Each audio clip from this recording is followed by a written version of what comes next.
Good afternoon and welcome to these live proceedings from the presence of the National Assembly here in Nairobi. On the order paper this particular day, in terms of order of business, there are a lot of special motions, and the topmost is the approval of nominees for appointment as principal secretaries in the state departments for vocational and technical training and university education and research. And according to this particular special motion, the House is to take into consideration the findings of the Departmental Committee on Education and Research in its report on the vetting of nominees for appointment as principal secretaries, laid on the table of the House Wednesday, February 26th. And the persons to be appointed as principal secretaries include Dr. Julius Ouma Juan for the State Department for Vocational and Technical Training, and Ambassador Simon Nabukwesi, State Department for University of Education and Research. The other special motion is also for the approval of nominee for the appointment of Principal Secretary in the State Department for Physical Planning, that is Mr. Enosh Onyango Momanyi. Also for consideration by the House is the approval of the nominee for appointment as Principal Secretary in the State Department for Trade, that is Ambassador Johnson Mwangi Weru. The other nominee is for the appointment as Principal Secretary in the State Department for Transport, Mr. Solomon Kitungu.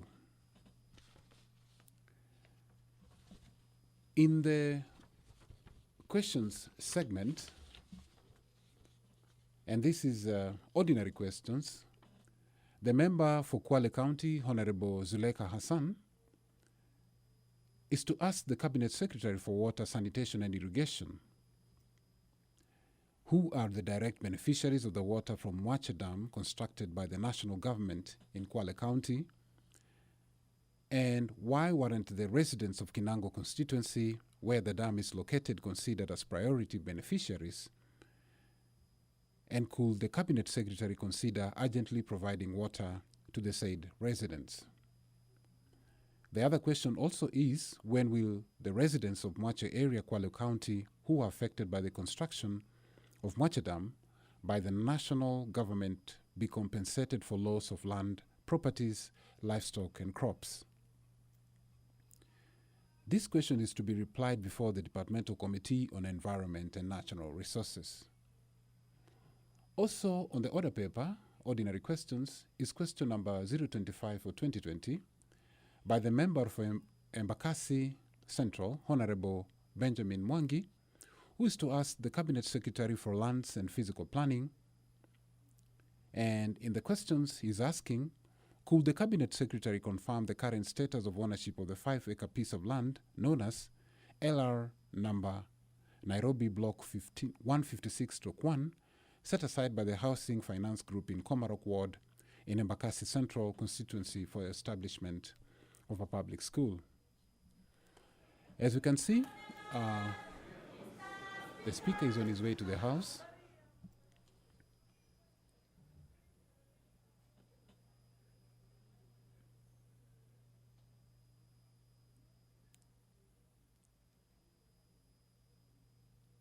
The Speaker of the National Assembly, Honorable Justin Muturi. Remember, these broadcasts are brought to you by the Parliamentary Broadcasting Unit in conjunction with Kenya Broadcasting Corporation. My name is Ken Ariro. Let's go inside and take a listen.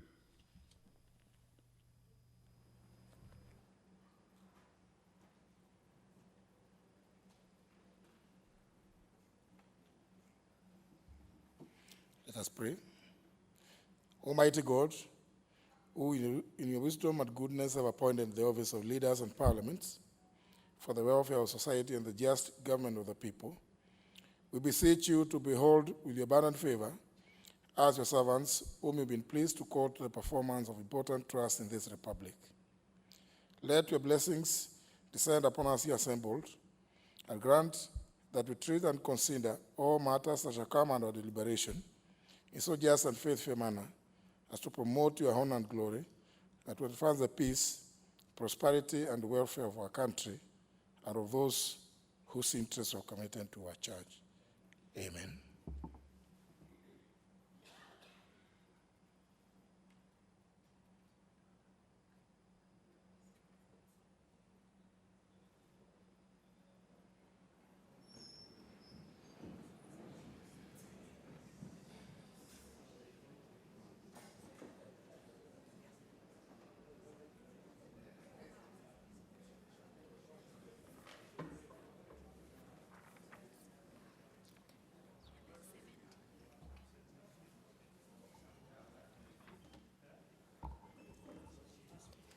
Order number 1, administration of oath.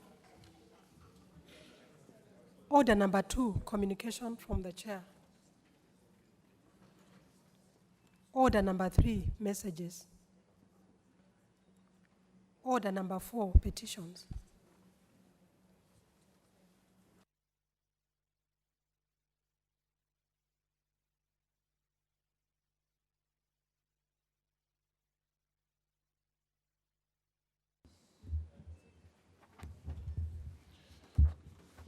Honourable members, pursuant to the provision of standing order number 225, subsection 2, paragraph B, I wish to report the House a petition submitted by the Kenya Association of Retired Officers, a duly registered association working towards better and improved terms and conditions of pensioners in Kenya, which petition is tendered on behalf of over 200,000 government pensioners in the country. The petitioners claim that majority of the pensioners, especially those who retired before the year 2003, live in abject poverty and are unable to meet their monthly upkeep, food, clothing, and medical expenses, and that they are for long been neglected due to the perception that they are economically unproductive. Honourable members, the petitioners believe that they play a very significant role in national development in their own way and deserve better livelihoods through a comprehensive pension and benefit policy. Honourable members, the petitioners pray that this House intervenes through the implementation of the Salaries and Remuneration Commission SRC Pension Increase Policy of 2015, amendment of the Pensions Act, Cap 189, and the Pensions Increase Act, Cap 190 of the laws of Kenya, the provision of free and comprehensive health care for pensioners, as well as the development and implementation of a comprehensive pension policy for the public service in Kenya. Pursuant to the provision standing under number 227, this petition stands committed to the Departmental Committee on Labor and Social Welfare for consideration, and the committee is required to report its findings to the House and the petitioner in accordance with standing order number 227, subsection 2. Thank you, honourable members.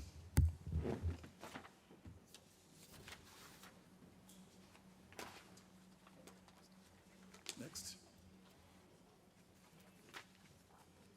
Order number 5, papers.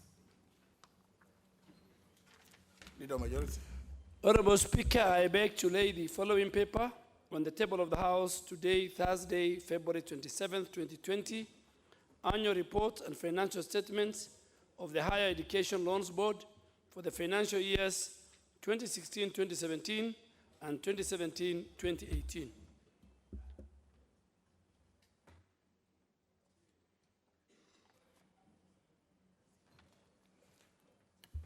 Next order. Order number 6, notices of motion. Next. Order number 7, questions and statements.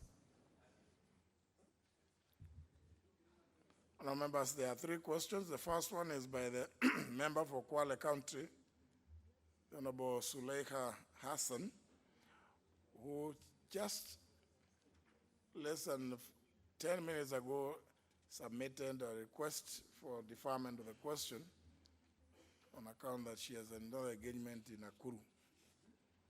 So she's not able to ask the question, so the question is deferred.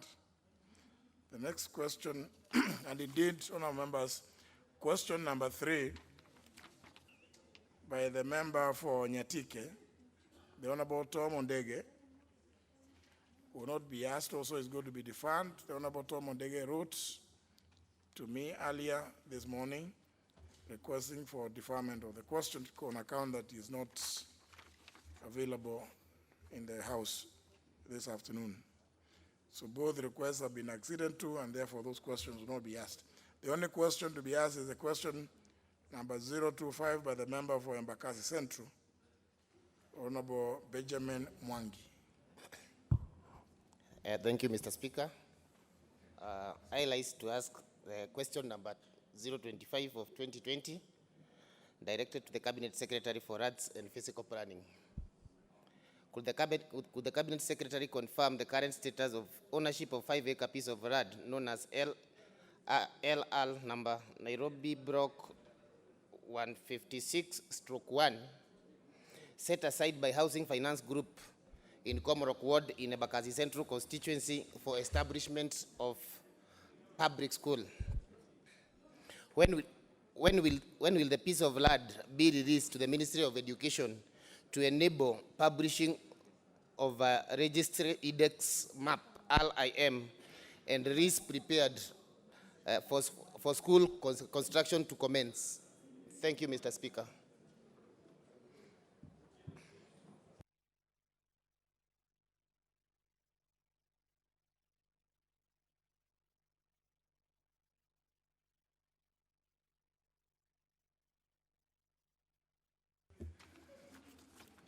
Question will be responded to before the Departmental Committee on Lands.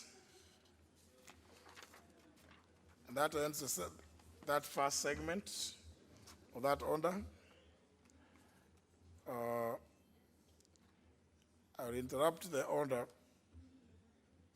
and go back to order number 5 so as to allow the chairman of the Public Investments Committee to table some documents.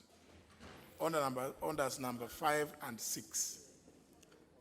Thank you, Mr. Speaker. Mr. Speaker, allow me to, Honorable Speaker, I beg to lay the following paper on the table of the House today, Thursday, 27th, 2020, February.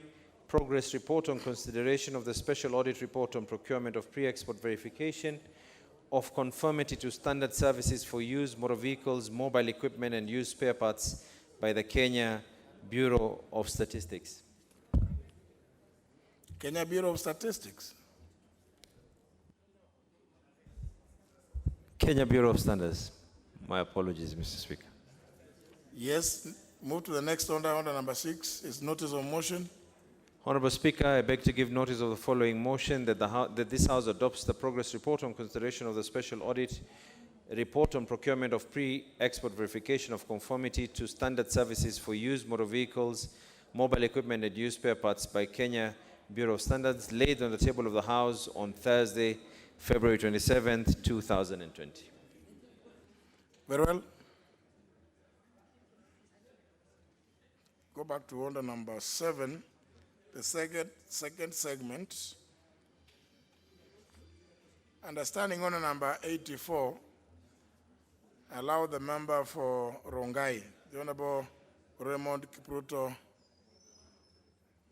Moi.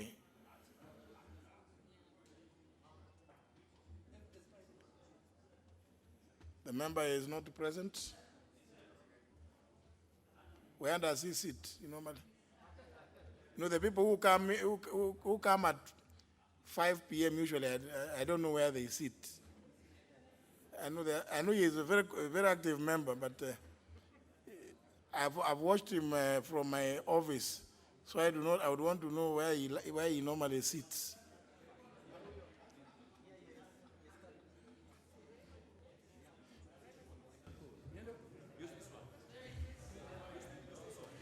No, we don't raise hands.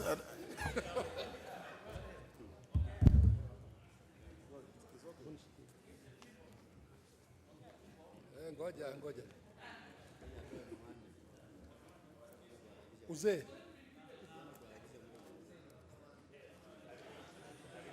Honorable Moi, maybe you are finding it a little strange at this hour because I know this is not the hour you normally. You are very active. You are very active, but normally from around 5 to 7 p.m. But when you come at 2:30, this is how business is transacted. Yeah. Yes, proceed, Honorable Moi. Thank you so much, Mr. Speaker. And this is a personal statement I'd like to issue, Mr. Speaker, pursuant to Standing Order number 84, regarding vote of thanks and appreciation during the passing on of the late former President, His Excellency Honorable Daniel Toroitich Arap Moi. Honorable Speaker, I wish to make a personal statement regarding vote of thanks for the support we received during the period of the passing on of the late former President, His Excellency Honorable Daniel Toroitich Arap Moi.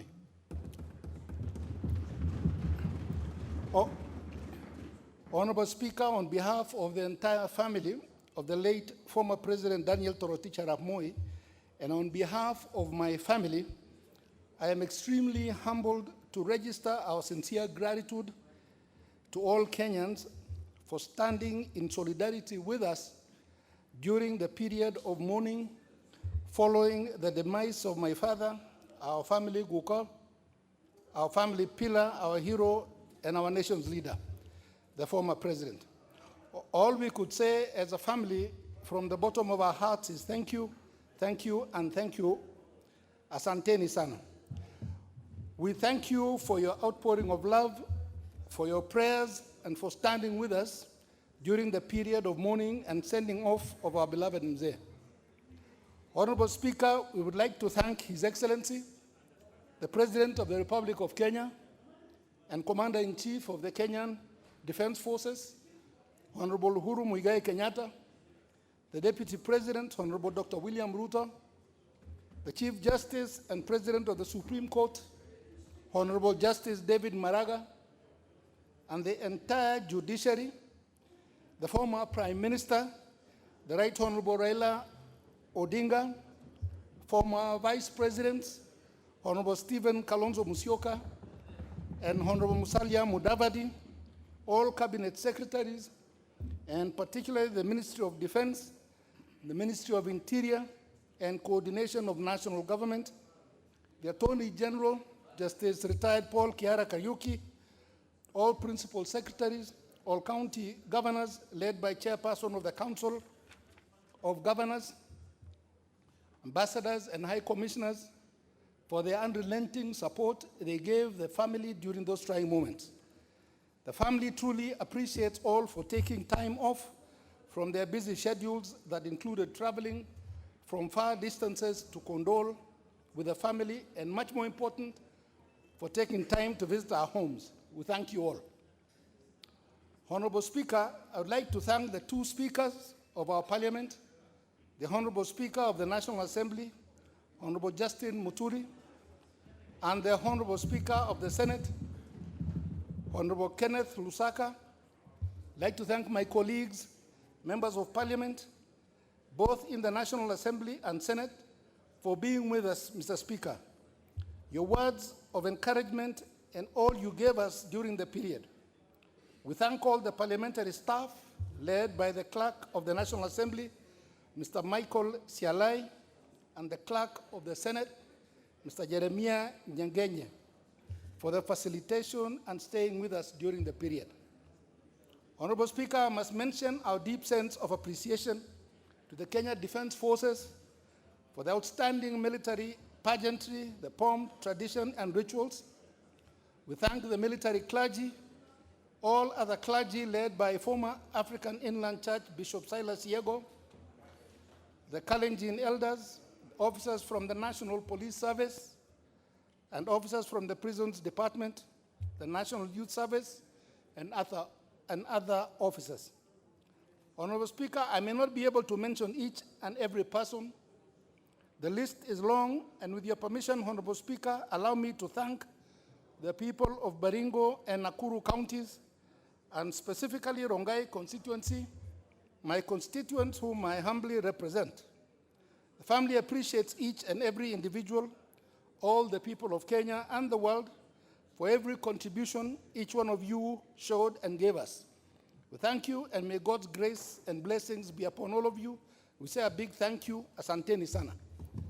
I thank you, Honorable Speaker. Thank you very much.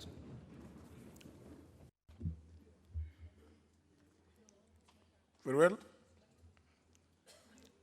Leader of Majority.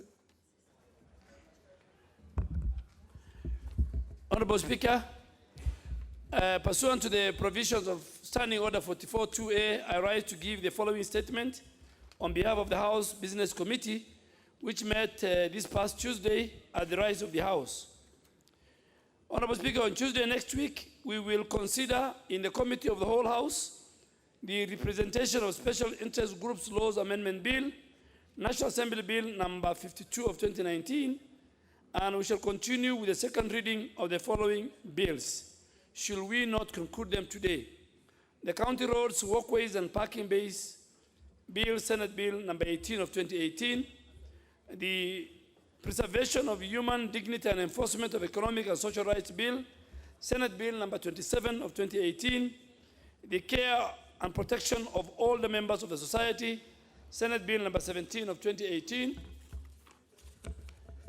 the Parliamentary Pension Amendment Bill number 3, National Assembly Bill number 57 of 2019, the Impeachment Procedure Bill, Senate Bill number 15 of 2018, and the County Outdoor Advertising Control Bill, Senate Bill number 19 of 2018. Mr. Speaker, the House Business Committee has also prioritized the following private members' bills for consideration in the Committee of the Whole House on Wednesday, February 27, 2020, and urge all members with any amendments to the said bills to forward them to the clerk's office as soon as possible. And these are the Livestock and Livestock Products Marketing Board Bill 2019, the Employment Amendment Bill 2019, the Kenya Institute of Curriculum Development Amendment Bill 2019, and the Equalization Fund Bill 2019. Mr. Speaker, the House Business Committee has also prioritized the following reports for debate next week, if they are not concluded today. The report of the Committee on Agriculture and Livestock on the inquiry into the challenges facing the Coffee Research Institute. 2, the report of the Departmental Committee on Defense and Foreign Relations on the agreement between Kenya and Italy on the Lugio Roglio Malindi Space Center, the former San Marco. I don't know why it changed the name to a very tough Italian name, but it's a former San Marco space station. 3, the report of the Special Funds Accounts Committee on the audited financial statements of the Uwezo Fund and the Women Fund Enterprise, and the report of the Committee on Justice and Legal Affairs on the annual reports on the state of the judiciary.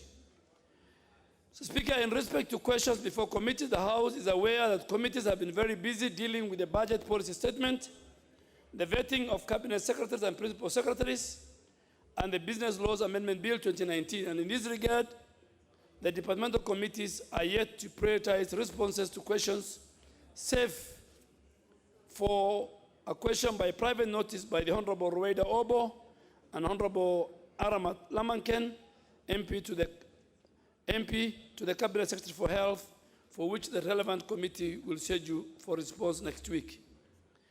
Allow me, Mr. Speaker, at this early stage to thank the committees for the good work done so far, and I would like to single out the Defense and Foreign Relations Committee that summoned the Cabinet Secretary for Foreign Affairs today to respond to the issue of coronavirus, following the request for statement by the Honorable Tekla Tum, MP, and Honorable Francis Kuria, MP. And on the same breath, I also want to thank the Committee on Education Research for summoning the Cabinet Secretary for Education to respond to a statement by Honorable Ahmed Kolosh on the transfer of teachers from Northeastern Province. It is my hope that the said chairpersons will appraise the House on the development on the issues pursuant to the provision of Standing Order 44. Mr. Speaker, the House Business Committee, under your chair, will reconvene on Tuesday, March the 3rd, 2020, at the rise of the House to consider business for the coming week. I now wish to lay this statement on the table of the House.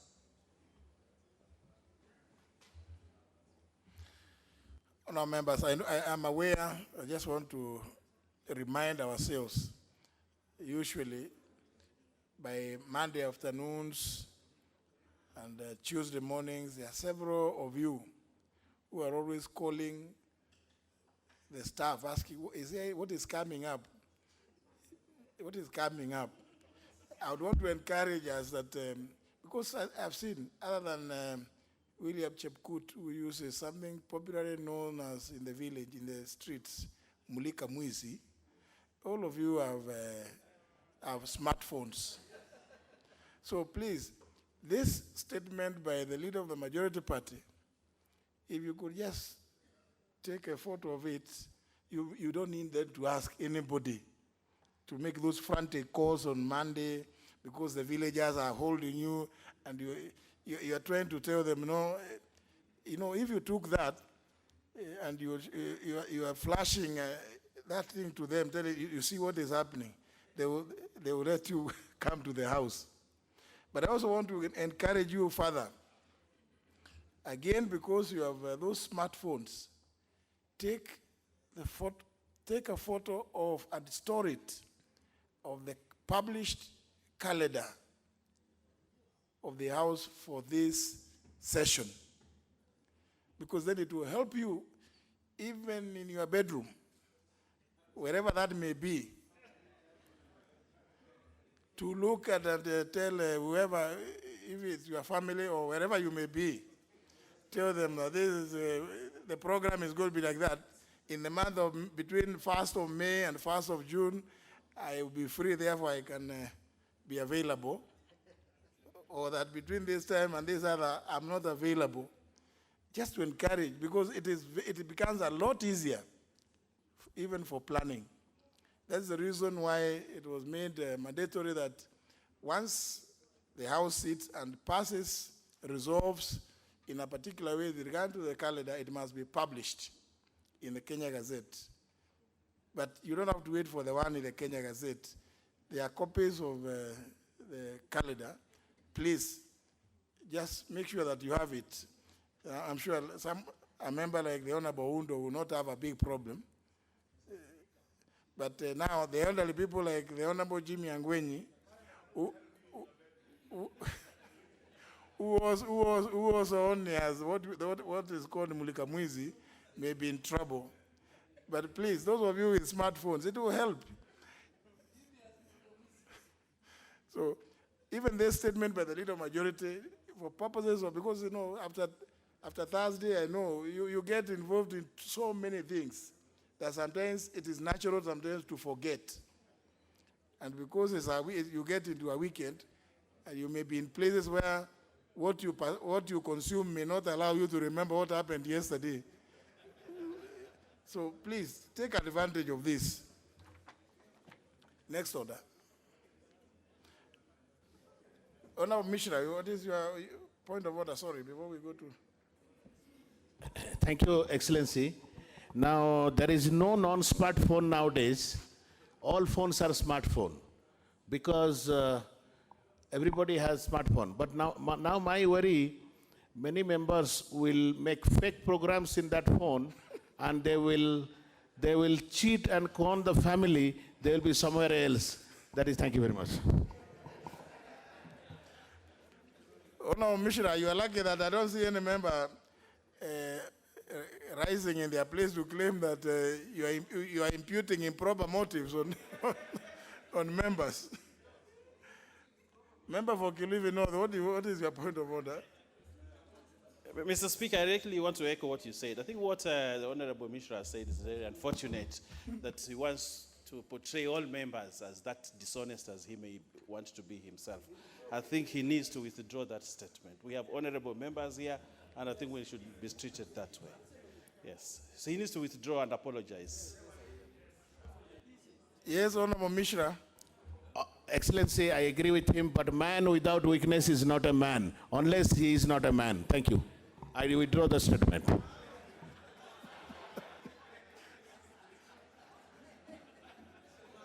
Chair of PIC.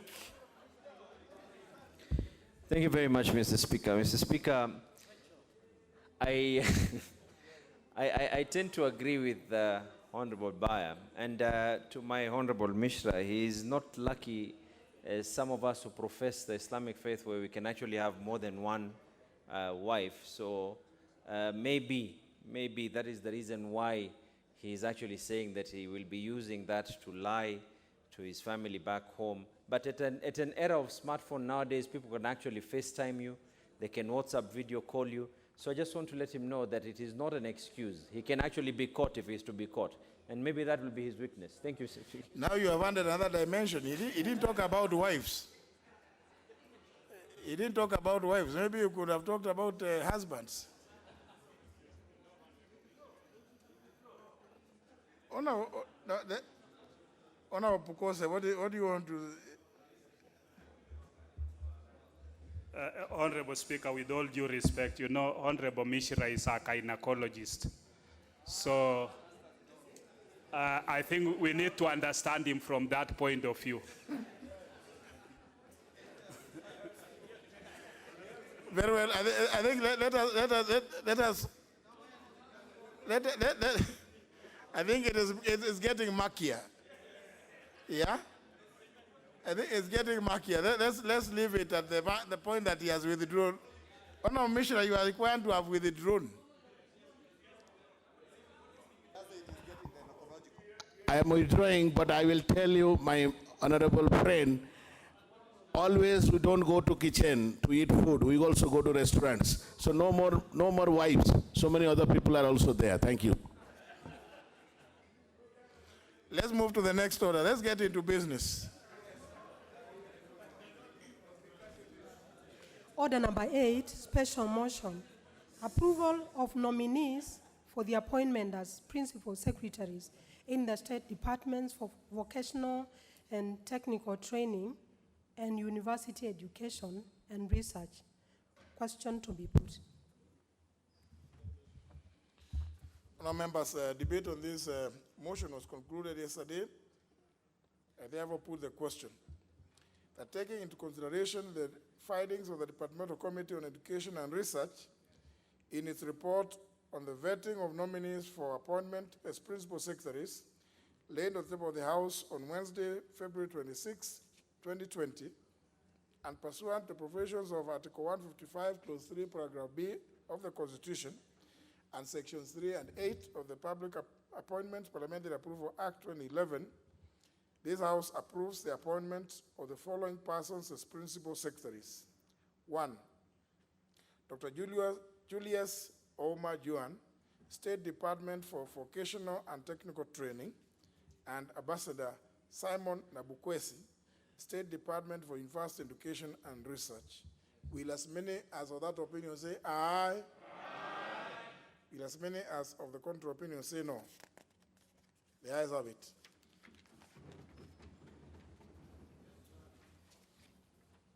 Order number 9, special motion. Approval of nominee for the appointment as principal secretary in the State Department for fiscal planning. Question to be put.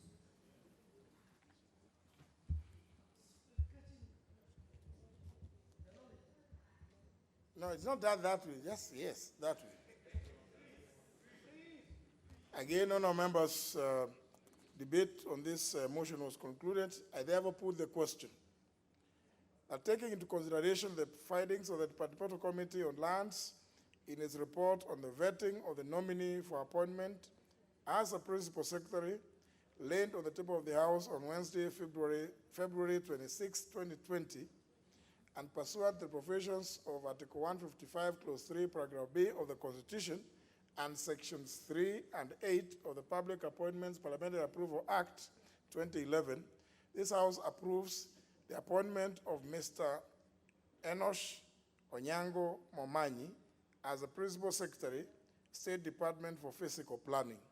Will as many as of that opinion say aye? Aye. Will as many as of the contrary opinion say no? The ayes have it.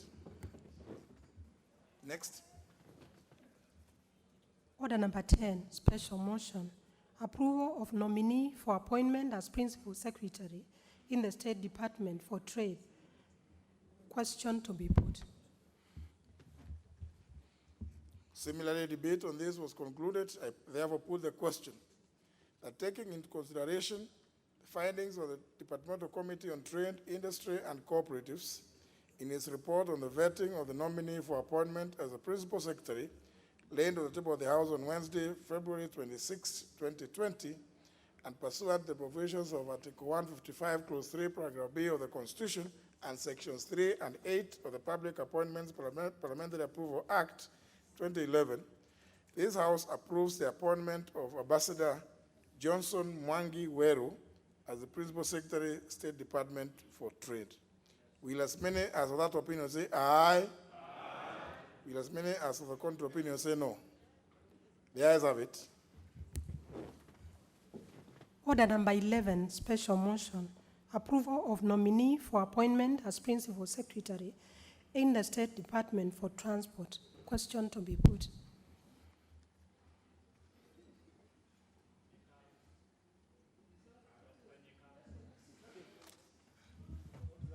Member for Semi, I think you can, I'm sure you will not get hurt when you, I know you are usual place of abode. This one from Kitui. Kitui Rural. Not Kitui Rural.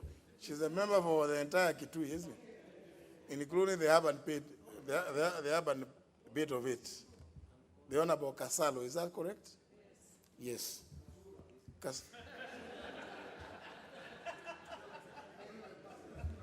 Honourable members, again, debate was concluded on this motion. Allow me to put the question, which I hereby do, that taking into consideration the findings of the Departmental Committee on Transport, Public Works and Housing in its report on the vetting of the nominee for appointment as Principal Secretary laid on the table of the House on Wednesday, February 26, 2020, and pursuant to the provisions of Article 155, Clause 3, Paragraph B of the Constitution, and Sections 3 and 8 of the Public Appointments Parliamentary Approval Act, this House approves the appointment of Mr. Solomon Kitungu as the Principal Secretary, State Department for Transport. Will as many as of that opinion say aye? Aye. As many as of contrary opinion say no? The ayes have it. Now the member for Kitui, you can take some seat. Order number 12. The Kenya National Commission on Human Rights Amendment Bill, National Assembly Bill number 1 of 2020, first reading.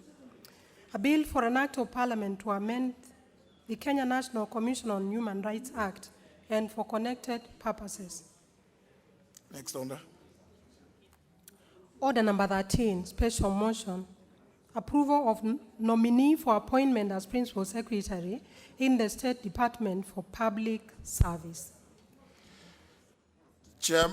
The Chairman, Departmental Committee on Administration and National Security, not being present, a member who has become the agent of necessity, the Honorable Atanas Misiko Wafula Wamunyinyi.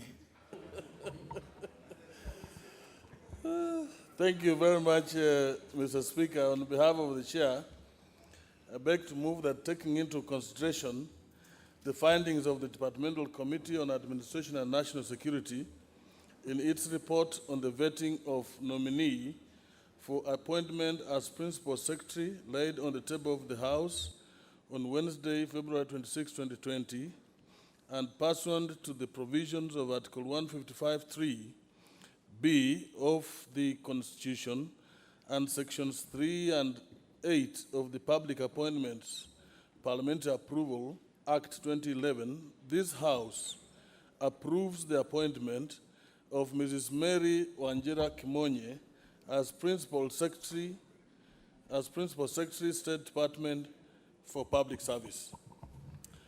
Mr. Speaker, pursuant to these provisions, And as required, the committee did undertake after the appointment, the nominee was forwarded.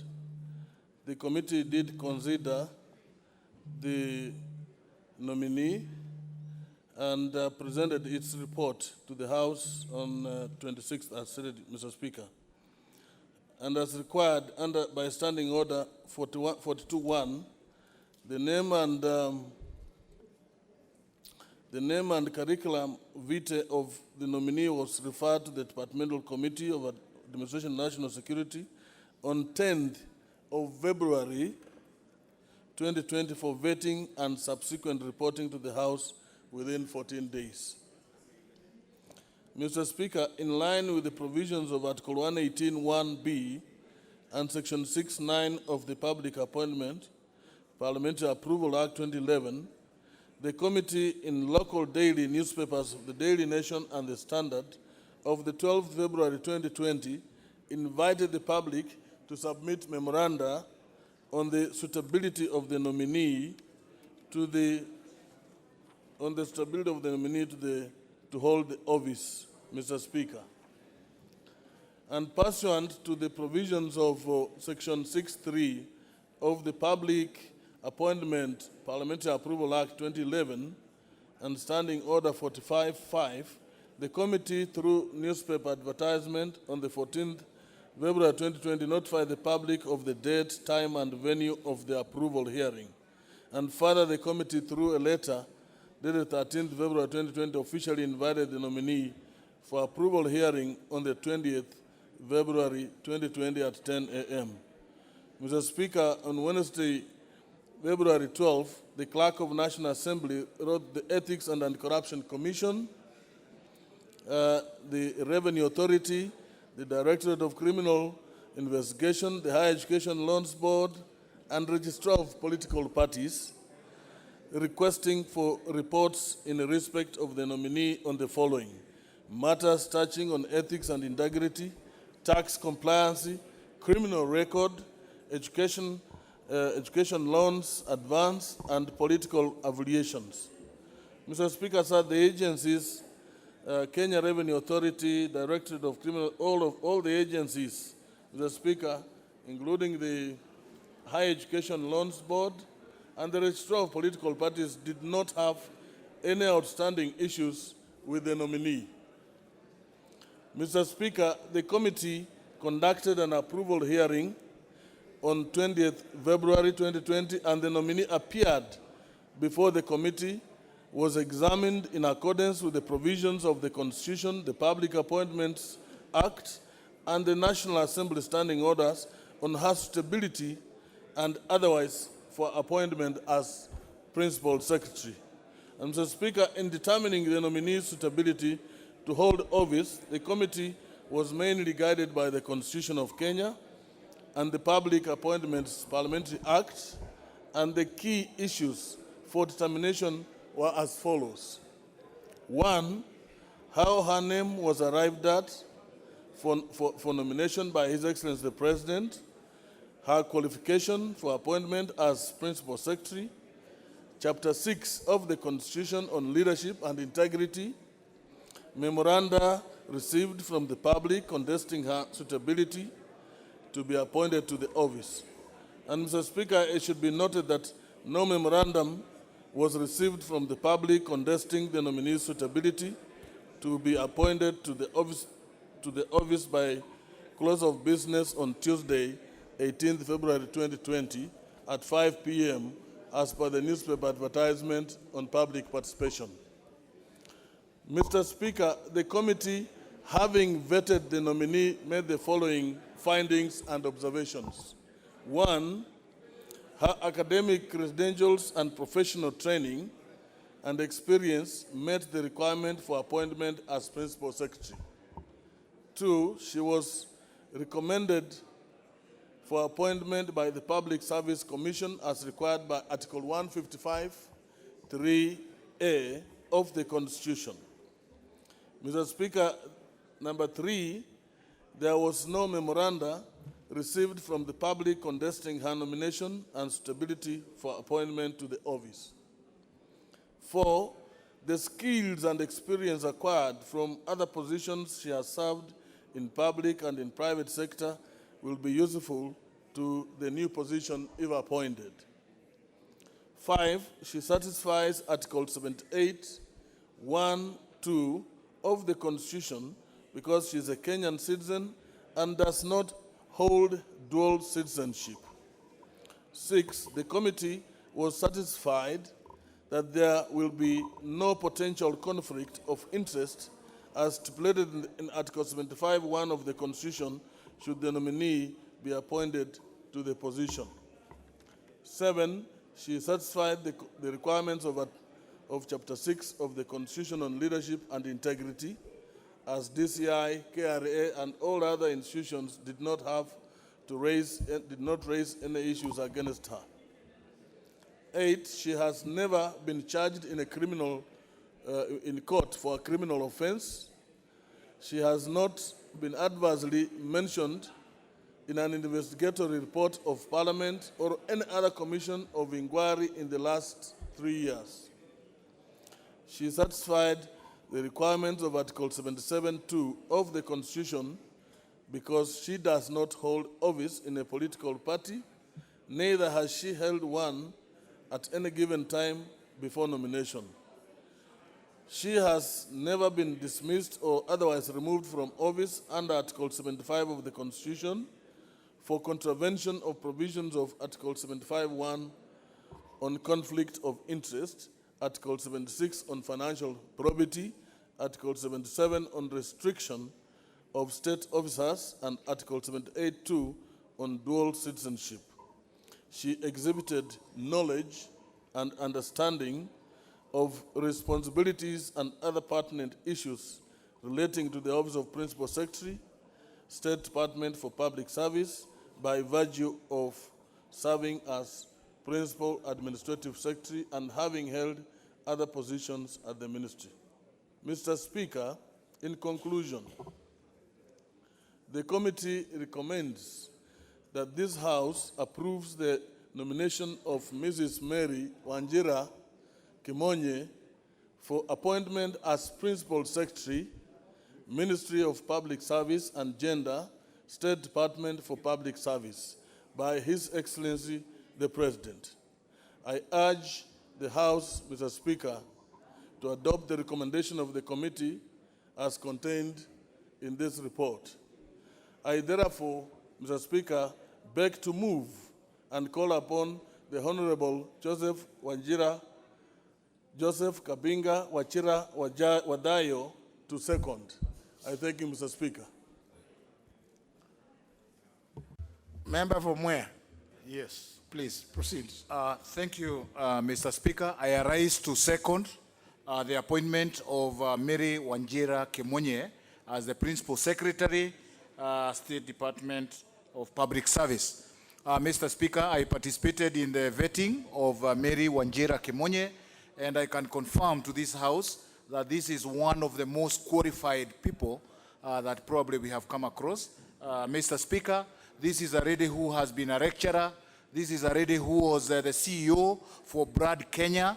This is a lady who has been involved in the recruitment of chairpersons of various commissions. This is a lady who has been involved in various consultancies in the government. And therefore, Mr. Speaker, I have no doubt that Mary Wanjira Kimonye will do a lot of good work in the public service. Mr. Speaker, Mary Wanjira Kimonye has been serving as the Principal Administrative Secretary for the Power Same Department, and within her tenure, as a committee, we have noted a lot of improvement in what we refer to as Huduma services or Huduma Center.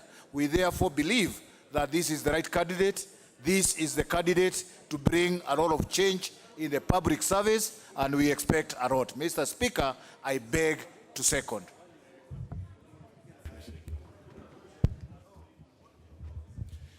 Honourable members, I propose a question, which is taking into consideration the findings of the Departmental Committee on Administration and National Security, in his report on the vetting of nominee for appointment as Principal Secretary, laid on the table of the House on Wednesday, February 26, 2020, and pursuant to the provisions of Article 155, Clause 3, Paragraph B of the Constitution, and Sections 3 and 8 of the Public Appointments Parliamentary Approval Act, this House approves the appointment of Mrs. Mary Wanjira Kimonye as the Principal Secretary, State Department for Public Service. The Honorable John Bandy. Thank you, Mr. Speaker. Mr. Speaker, maybe before I start, I know the provisions of Outstanding Orders 90 require that you need to disclose interest if you do have. And Mr. Speaker, I want to mention here that Mary Kimonye actually taught me in the University of Nairobi marketing, but that would have not resulted in conflict of interest, except that I want to add that during times of holidays, long holidays, Kimonye used to hire me and give me a job to help work under her consultancy firm. And that she did on 3 occasions. And therefore, Mr. Speaker, it would have been dishonest if I did not mention that. But I want to support this nomination and ask this House to approve Mary Kimonye to be the Principal Secretary in the Ministry or Department of Public Works. I want to say that if there is any one single appointment that has come to this House which has made me so happy, public service, it is this appointment. I say so, Mr. Speaker, because I have known this lady for long. I know that she is a very knowledgeable, experienced, and intelligent lady. First, this lady, even at very early stage, when she was still very young, and a very young lecturer at the University of Nairobi, she was running a consultancy firm that was reputed, and she could consult for big companies like Unilever, I remember, like BAT, and many other multinational corporations. Mr. Speaker, this lady is one person who I know does not look at people through the lenses of ethnicity. Because if I could tell you, I could refer back to what I mentioned, that in her recruitment for those to engage in her consultancy firm, she was going for those she thought were the best in her class. And so she is someone who did not put ethnicity ahead of qualification, ahead of competence. And if Honorable Musimba was here, Patrick Musimba, who was my classmate, Mr. Speaker, I'm sure I would have attested to what I'm saying. This lady is qualified. This lady is experienced. We know she has the capacity in marketing that very few people would match in this country. But having said that, Mr. Speaker, and recognizing that she's going to handle the Department of Public Service, Mr. Speaker, I want to ask Mary Kimonye when she gets to this department, that there is the employment in terms of regional and ethnic balance in this country is a problem. She must deal with it. She cannot remove those who are already in their positions. But when vacancies arise, let her now use those vacancies to harmonize and bring this country together. We are aware, Mr. Speaker, we all know, and this report always keeps on coming, of inequality and imbalance in public service. People who are qualified to discharge duties in the public service can be found all over the country, from northeastern to the south coast, from west to east. And therefore, if you want to balance ethnicity in this country, you will still get quality and balance at the public service. Mr. Speaker, it is my hope that that is one assignment that Mary Kimonye is going to do. Further to that, we have been complaining here a lot about the ambiguity in terms of classifying regions as hardship and others are not hardship. Mr. Speaker, there is ambiguity in this area that I think she's going to handle. My last comment, Mr. Speaker, is going directly to an issue that has just happened, the latest issue.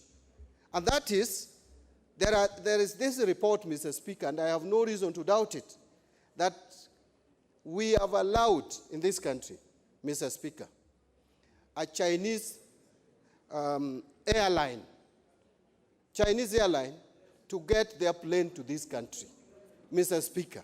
At this time of coronavirus, we still have the audacity, Mr. Speaker, the carelessness that is associated with the public service in this country, that we allow the Chinese airline to land in this country, and then we say that they should self-quarantine. Mr. Speaker, the way we know this country, who is going to self-quarantine? Who is going to follow through to ensure that these people don't mingle with others for the 14 days period to lapse? I think the committee responsible needs to take this matter so seriously and ask those who are responsible why Kenya should be exposed to this much. We have no capacity, Mr. Speaker. Let us not cheat ourselves as a country. If it is taking China this long to control this virus, which we don't know its source, how long would it take Kenyans to Kenya and the Kenya government and the Kenyan system to manage this problem should it come to this country? We may all be wiped out as a population, Mr. Speaker. And so it is annoying, Mr. Speaker, that our public service, the people who are tasked with the responsibility of executing functions in the best interest of the people of Kenya, for whatever reason is compromising the lives of Kenyans, for whatever it is worth, Mr. Speaker. This must be stopped. And, Mr. Speaker, I want to use this opportunity to ask the departmental committee concerned, I know that is Defense and Foreign Relations, and then we have also the immigration, those who are dealing with immigration, and the committee dealing with health. This is a matter that we should not take lightly, Mr. Speaker, and we must be given answers to this House, Mr. Speaker. Mr. Speaker, I am sure all leaders in this House are not happy with this development and allow us to talk about it. Those who are coming behind me, I hope you people will also talk about this matter. We owe it to the people of Kenya to stop this kind of carelessness. Mr. Speaker, I support the nomination and I ask for the approval of Mary Kimonye as Principal Secretary. Well, you used a very interesting term, self-quarantine. Well, maybe some members may think that the Honorable John Bandi is not in order. But remember, we are discussing about the approval of a Principal Secretary to the position of public service. And he addressed that point from the purview of public servants. Because even those visitors are using public facilities at the airport. And you may never know now, maybe the Honorable John Bandi should have actually raised the issue whether the airport is now safe for you, because many of you, I'm sure, are very happy when you get something to go to the airport, especially to exit. Maybe you may have difficulties where to go through. Maybe the place, you never know. So the Honorable John Bandi is perfect in order to raise that issue, because it touches really on the performance of our public servants. Honorable Mishra, you want to? Thank you, Speaker, sir. Now, public service is the backbone of any governance. If we legislatures are the Bible, they are the priests. They execute, implement effectively, productively, successfully, without bias, the legislation. Now, today, our country, Kenya, is doing very well by the grace of God in Africa as far as public servant is concerned and the choice. And we congratulate our leadership for that we never fail. Very few times we fail, but most of the time our leadership and the State House did well. So I support the nomination of the PS, Madam Mary Wanjira, no problem. But what we see, we revisit, renovate, innovate the work system. The thing is that we have to have a center point of public service for coordination, time-to-time evaluation. Now, there is no multiple or collateral relation the way we are seeing in our country, as Honorable John Bundy told us just now about the Ministry of Health, the Ministry of Immigration, Ministry, that is Interior, Foreign Affairs should work together. Now today, COVID-19, co-viral disease 19, is a great matter of international concern to each and every one and all human beings in the world. It has already declared by World Health Organization and United Nations. Now let me tell you in 1 second how COVID virus it infects and it contaminates the another human being. It is just as simple. By coughing, exhaling, the droplets which come out, if they are posted in the desk or computer or wherever and you touch that, you become infected. This self-quarantine, who is declaring? Is there any documentation? Is there any authority of the China, Republic of China has given us the documentation and commitment in letter and writing? We have no idea about it. We don't want to spoil our relation with China. With due respect, it is a matter of health for each and every. We human beings love each other. Prevention is better than cure. When we are not bringing our children to our country, how can we allow the full plane? And I understand another plane is coming next week or tomorrow. Hey, there are many countries with due respect. Even China, I understand, they have domestically stopped to go from Hubei to other province, their own people. How come we allow? And let me tell you, during this window period of disease transmission, self-quarantine cannot give you 100% guarantee as far as specificity and sensitivity of the disease process is concerned.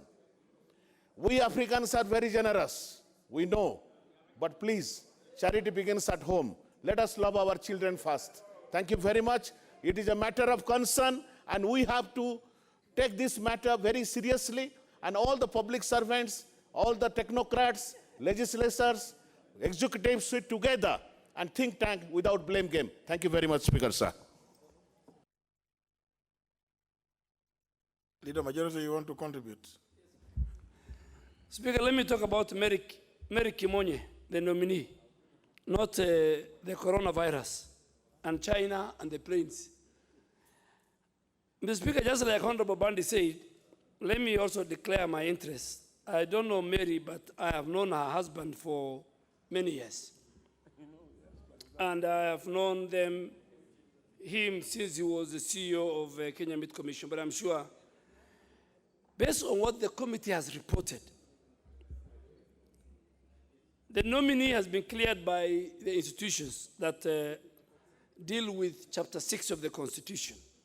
KRA, the DCI, the EACC, and the Higher Education Loans Board. And I'm sure Mary has never been a member of an official of a political party.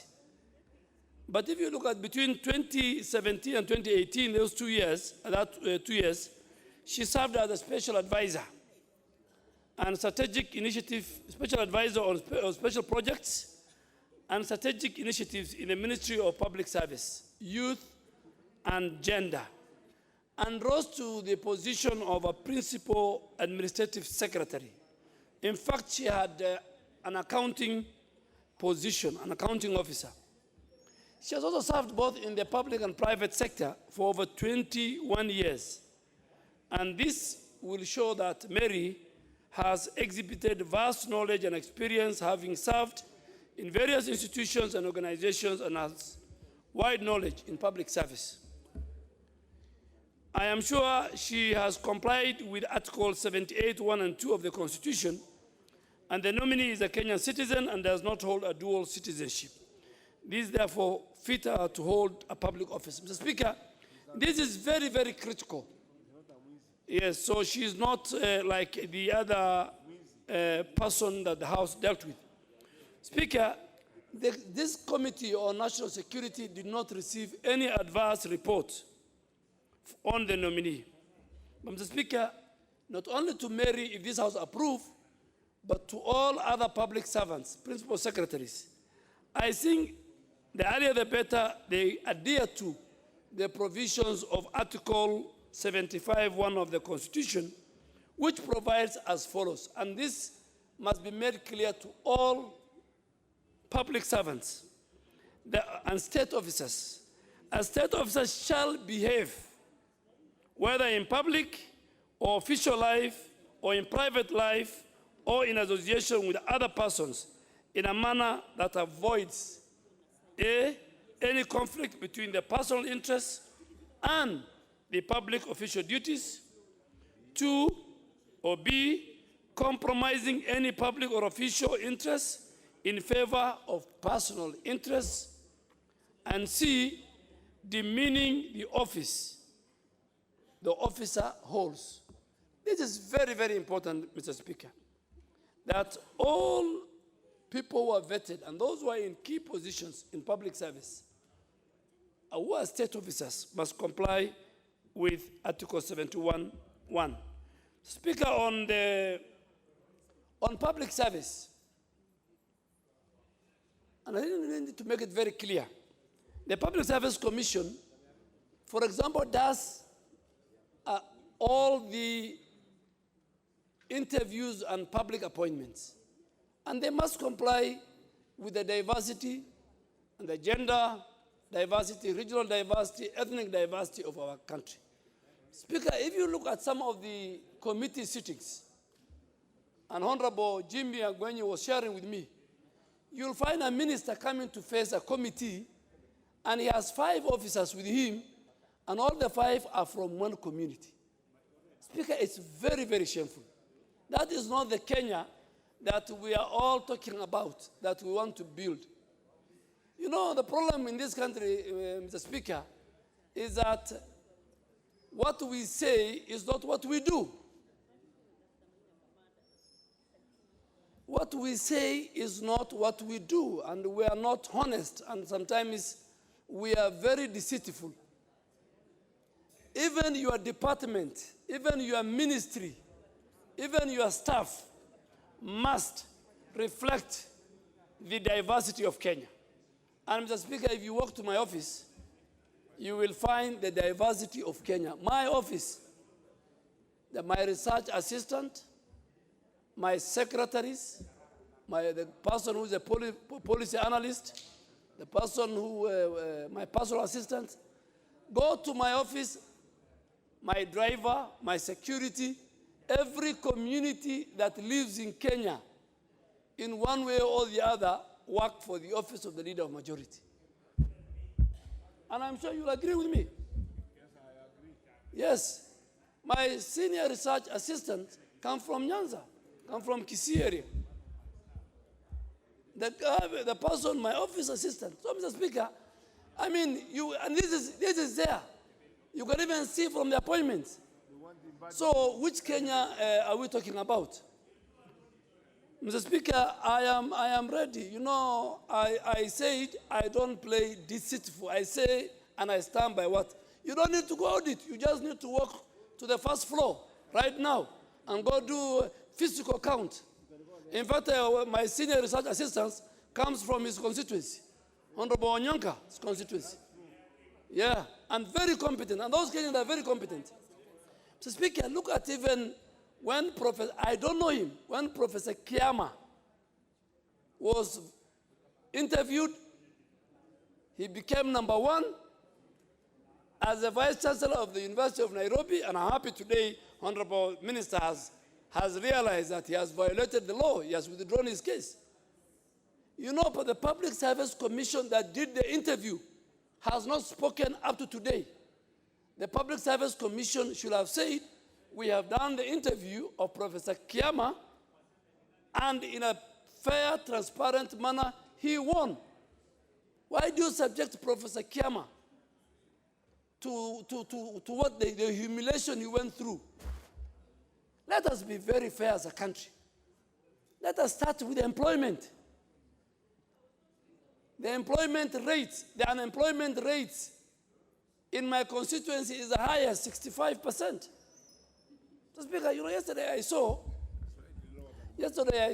somebody saying that slightly lower than Honorable, my deputy. But Mr. Speaker, I think when Mary goes to that office, she must create a harmonization. There was a report done by Honorable Caparo on public service appointments. Speaker, let Kenyans even get the jobs based on even the ethnic numbers. Ethnic numbers, even though some of us dispute the census. I mean, there are people who their growth rate are known, like Western Kenya, like Northern Kenya. And we know the people who their growth rate has issues. So if you go to Kakamega, Bungoma, you can see in Western Kenya. If you go to, one time the Speaker I asked, last Parliament, the 10th Parliament, when we were doing the census, I asked Honorable Speaker Marende, how many kids do you have? And he told me he had about, I think, 3 or 4, I can't remember. Then I asked him, do you know how many kids your deputy speaker then had? Over 15, 16. I told him, you cannot, like I'm one of the people in Northern Kenya who has got the smallest family size of 5 children. The rest are 10, 11, 12. So I only have 5, but I still have the energy to get more. I'm trying. Yeah, I'm trying. Yeah, the Speaker said the calendar. The Speaker said the calendar must be in the bedroom. Honorable Jimmy told me the calendar is not one of the instruments that is favorable in the bedroom. And I told him, no, you need to know the calendar. Apart from the Speaker said you put it on your phone. It is good every member of Parliament, if you walk to the Speaker's office, you will see the calendar somewhere. If you go to my office, you will see, even the Speaker's panel, even the leader of minority. So that you know when the House sits, when there's a short recess, you plan. So, Mr. Speaker, I think Mary qualified. Mary, in terms of public service, in terms of gender, and I think because we're only dealing with the last nominee, I'll be very happy if the House agrees and in the shortest time possible, so that we don't lose the quorum of putting the question, so that we don't discriminate her. Because if we don't approve her this afternoon because of quorum, then the rest of our colleagues will be sworn in maybe tomorrow, and she will be left out, and then maybe a one-day set for her. So I beg to support and ask the House, please, Mary is qualified, and I think she deserves, and we support her nomination. And thank you, Honorable Wamunyinyi. When in football, if the manager is away, if the captain is away, if the goalkeeper is somewhere, there is always one player who comes out. In the security committee, we're very, very happy. And it's because of your experience. You have come out to the occasion, you and Honorable Member for Mwea. Thank you very much. And let's support Mary. I beg to support. Member for Funyula. Honorable Speaker, listening to the majority leader, I'll keep it very brief. Let me again mention, I met Mary Kimonye when she was at Brand Kenya. We were working on a certain project that required her input. I must say again, having come from the university, I have no doubt about her ability to perform in the office. Honorable Speaker, those who have gone through the University of Nairobi, lectured and worked through that line, are unarguably the best that you can have in this country. Honorable Speaker, and my party leader and my chairman still insisting I repeat, but it's already on record. Honorable Speaker, I think the issue of public service is becoming a critical question that we need to discuss as a country, honestly and soberly. There is a growing feeling that, first of all, the public service does not seem to be in sync with with the changing environment, both locally and internationally, to enable them discharge. And when you have a chance to talk to most of the public servants, they complain of unfair and bad working conditions.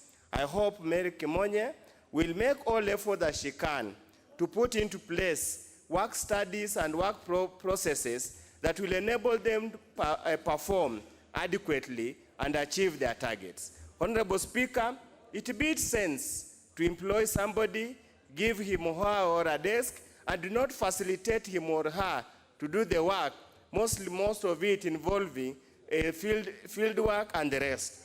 It beats essence for an agricultural officer not to have extension officer, not to have ways and means of getting to the site. With those few remarks, Honorable Speaker, I support the appointment and I hope she'll deliver and change the face of public service. Thank you, Honorable Speaker. Member for Igembe North. Mr. Speaker, I will be very brief. I also happen to know the nominee, Mary Kimonye, and the person you are describing is strong enough to handle the docket. Only that we need to worry as a nation about the multiple circulars that come from the Treasury about the management of the Ministry of Public Service. Mr. Speaker, if you check in many departments, the public servants who have either retired or died have not been replaced for nearly 15 years. And Mr. Speaker, if you go to many of those departments, they have even done interviews, but there are circulars saying you freeze or you don't employ.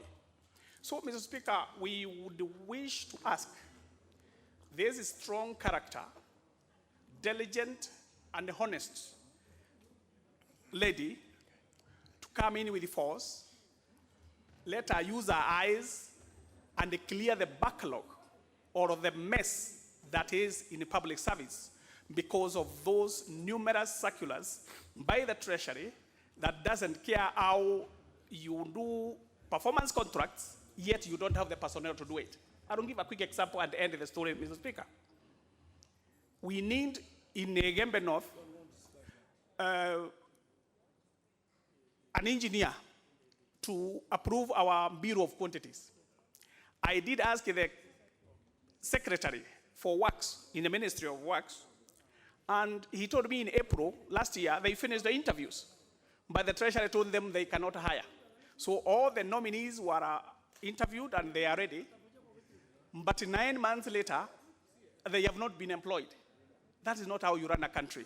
With those few remarks, I beg to support the nomination of Mary Kimonye as the Principal Secretary for Public Service. Thank you. Member for Ugenya? Not there. Honorable Pukose, what's your point of order? Intervention.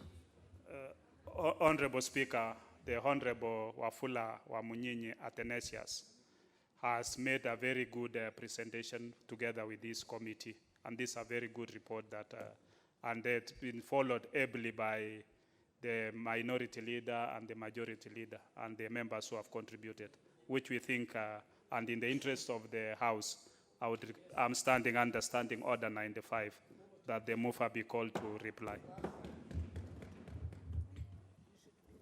Say the desire of the House that I move be called upon to reply. Yes. Can I get the indication? Yes. Yes. I put the question that the mover be called upon to reply. Will as many as one opinion say aye? Aye.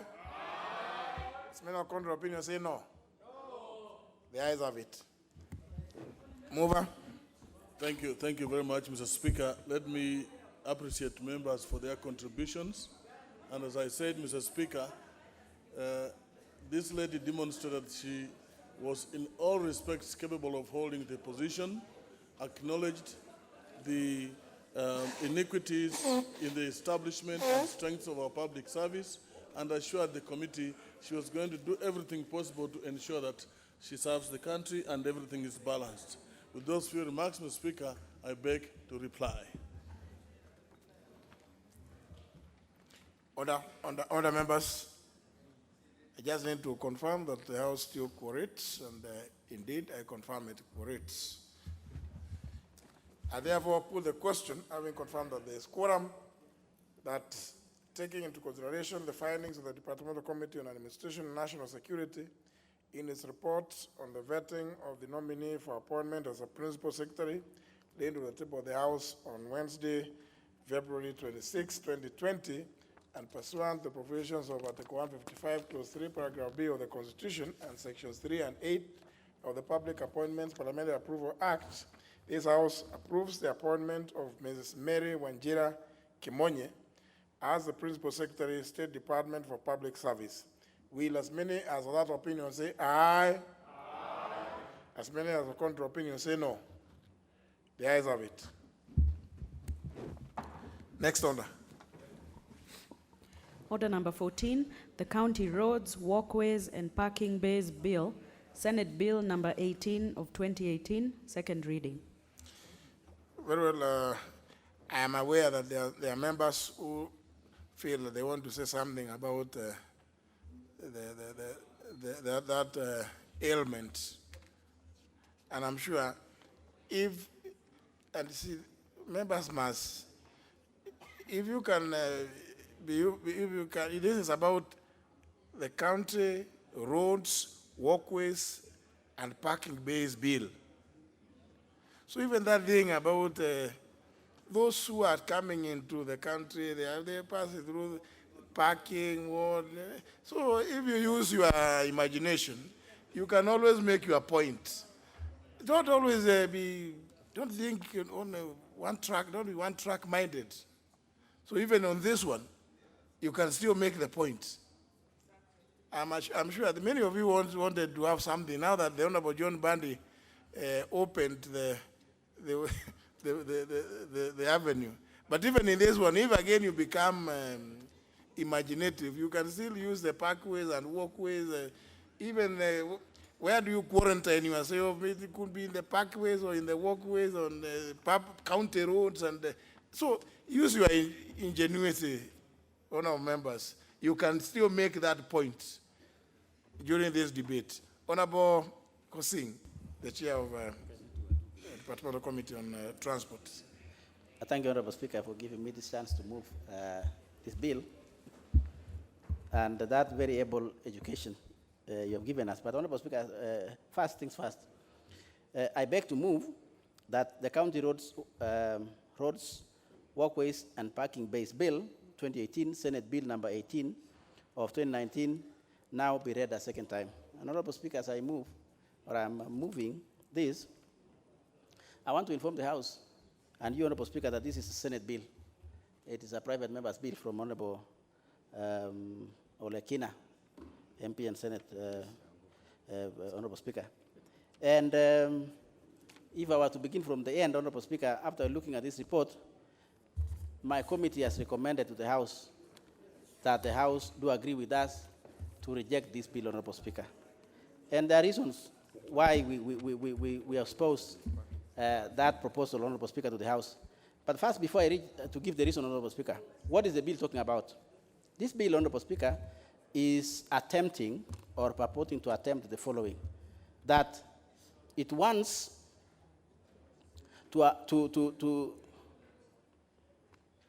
to introduce or give government,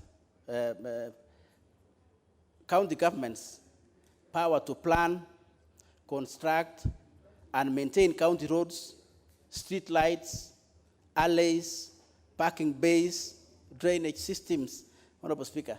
It further attempts to do or provide for duties, a fairly small bill. It further tries to attempt to provide for duties of a county executive committee member responsible for matters relating to county roads in each county, which include the following, Honorable Speaker. 1, to formulate comprehensive plan for the construction and maintenance of county roads within the respective counties. 2, to facilitate the design, development, and maintenance of drainage systems along the roads. 3, to ensure accessways to buildings constructed along county roads, construct, maintain, and facilitate adequate parking bays in respective counties or county, and Honorable Speaker, facilitate regular inspection of all buildings, roads, streets, lanes, alleys, parking bays, and walkways under the jurisdiction of a county government to ensure that they adhere to prescribed building codes and standards as is set out in Physical Planning Act, Honorable Speaker, in urban cities. Honorable Speaker, having this bill before the House, of course, Honorable Speaker, you committed to us, and we did what is supposed to be done. And I want to say, Honorable Speaker, in line with Article 118 of the Constitution of Kenya, 2010, and in compliance with Standing Order 127, the committee held a one-day public hearing where we brought all the stakeholders, Honorable Speaker, to make their contribution.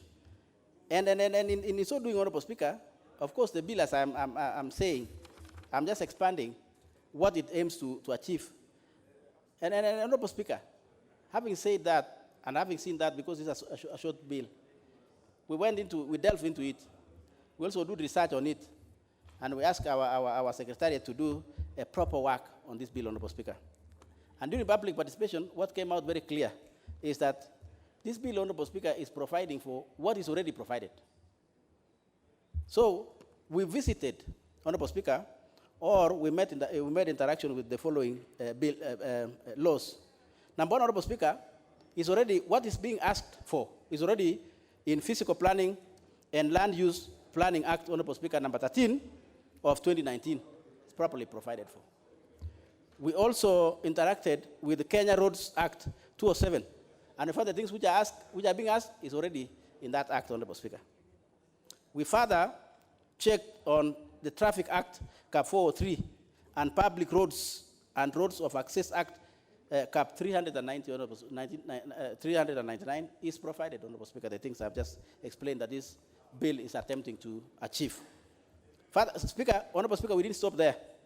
We even went further to Street Adoption Act, Cap 406, and further to Persons with Disability Act, number 14 of 2003, and also, Honorable Speaker, had a chance to look at Urban Areas and Cities Act, number 13 of 2011. And the things which our colleague was trying to attempt to achieve, Honorable Speaker, had been provided for in those pieces of legislation, Honorable Speaker. And that is why it informed our committee and said, if it's already being provided for, why are we looking for another act to provide for these things which are already there? And Honorable Speaker, that is why then we are recommending that the House do agree with us as a committee to decline approval of this bill, because already it's there. It is superfluous, therefore, to approve it. And also, it might be an illegality to approve already things which are being provided for.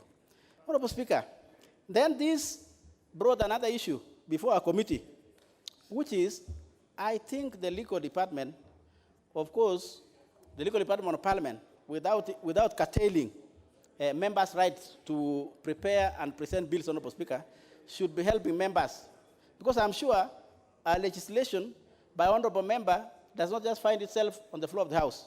It goes certain processes, and particularly certain quality processes by the legal department and legislative department of Parliament. And I would wish, Honorable Speaker, that then at that level, I think they should reason with the honorable member, or then they should have an extensive discussion with that honorable member which is proposing the bill, so that at least, Honorable Speaker, we enrich our bill-making process or laws-making process, that we make laws on issues which have not been provided for, not necessarily, Honorable Speaker, what has been provided for, as it is, or it was evidenced in this bill, Honorable Speaker. So that came before my committee, and we are urging as an advice during this debate, or when I'm moving, Honorable Speaker, that I think without curtailing rights of members to, because then we should also be mindful that sometimes too much critique from legislative department might curtail members' rights from making or proposing legislation, Honorable Speaker. But like this, which it has, and maybe the pieces of legislation were too much for him to realize that these things are being provided for. But I think, Honorable Speaker, that is number one. Apart from, of course, looking at some other issues that maybe it might have been for for MCAs or at the county level to legislate at county level, but we restrict ourselves to what is provided for in the main act. So, Honorable Speaker, then with those few remarks, because it's a fairly small bill, we are recommending to the House to agree with us and decline approval of this bill, because already the things which are being asked are already we have confirmed, fully provided for, properly in the legislation that we have, unless somebody is trying to repeal those pieces of legislation, Honorable Speaker. But because the repeal function is not part of the consideration, we propose to decline approval of this bill and reject this bill. And in moving, Honorable Speaker, I beg to move and ask Honorable Indikiri Mburi 1 to second this motion. I thank you, Honorable Speaker. So even in the try to duplicate all those others, it has not provided for places for self-quarantine. Duplicated so many other things, but has not provided those kind of safe havens. Honorable Indikiri. Thank you, Mr. Speaker. I'm in agreement with what our chairman has presented to this House. I think the drafters and the originator of the bill should have really taken time to do a bit of research to know that there are so many other legislations that were passed which contains what this proposed bill purports to present. It's therefore our agreement, and without adding more, I beg to support. I beg to second. Very well. Honourable members, I propose a question, which is that the County Roads, Walkways and Parking Bays Bill, Senate Bill number 18 of 2018, be now read a second time. Member for Seme. Thank you, Mr. Speaker, for giving me an opportunity. Mr. Speaker, I rise to support the decision of the committee for two basic facts. One, a lot of issues that are to be addressed by this bill are already addressed in other acts. Two, the bill does not go ahead to provide for the repeal or how the two acts will relate. That alone, whatever else, will actually disqualify the bill in my own view. But having said, Mr. Speaker, what the bill was actually, the senator was trying to get us actually important issues.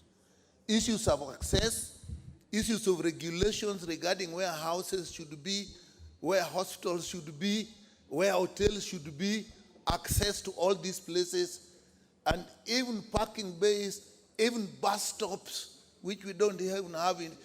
I think we would go ahead and even say, even the naming of streets, those are not there. Those are not there being done now, yet there are laws that provide for them. Then we must ask ourselves as a country, what is happening? We know things that should be done, the laws are there for them, and yet they are not being done. And Mr. Speaker, this brings me to the issue that has been we've been discussing about self-quarantine. As a country in Africa, the whole world is scared that this coronavirus, COVID-19, gets into Africa. The infrastructure is such that we shall not be able to contain it. And therefore, the only option we have is trying by all means, as drastic as it may be necessary, to stop it from coming here. And that is the reason, Mr. Speaker, we have actually, or so I believed, not brought the Kenyans that are in China back into the country, because then we'll expose them to the country. They may be well now, but by the time they arrive within 2 weeks, they may have actually the problem. Actually, it is now known that with this disease, the disease can be passed on even during the incubation period before the person gets sick.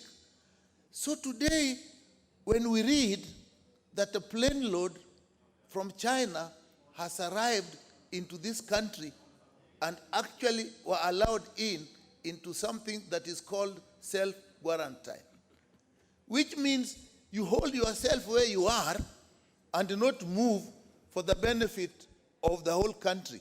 How feasible is that without the mechanisms for actually holding you in there? I know in those circumstances, they'll take the address and the contacts and try to see if the person is getting sick, in which case they report. But by that time, it will be too late.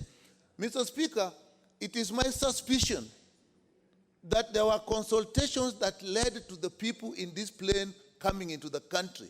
Because the plane played on the tarmac, stayed in the tarmac for about 2 hours, we are told. It means that the first officers that came into contact with this issue had actually declined to clear these people. And that is what one would have thought would actually be the correct thing to do. It also makes me suspect that maybe higher authorities that actually overruled the first officers on the ground. Mr. Speaker, I'll tell you, the first officers on the ground normally use the rules as they are in the book. And when other consultations come to overrule them on issues like this, it means that the rule as in the book is now not being followed. Can we afford that in a situation like coronavirus? In fact, we would actually be more stringent than even the international health regulations say. I know WHO is saying there will be no restriction of travel in countries, but it has also left it that countries can make their own decisions considering their own situations.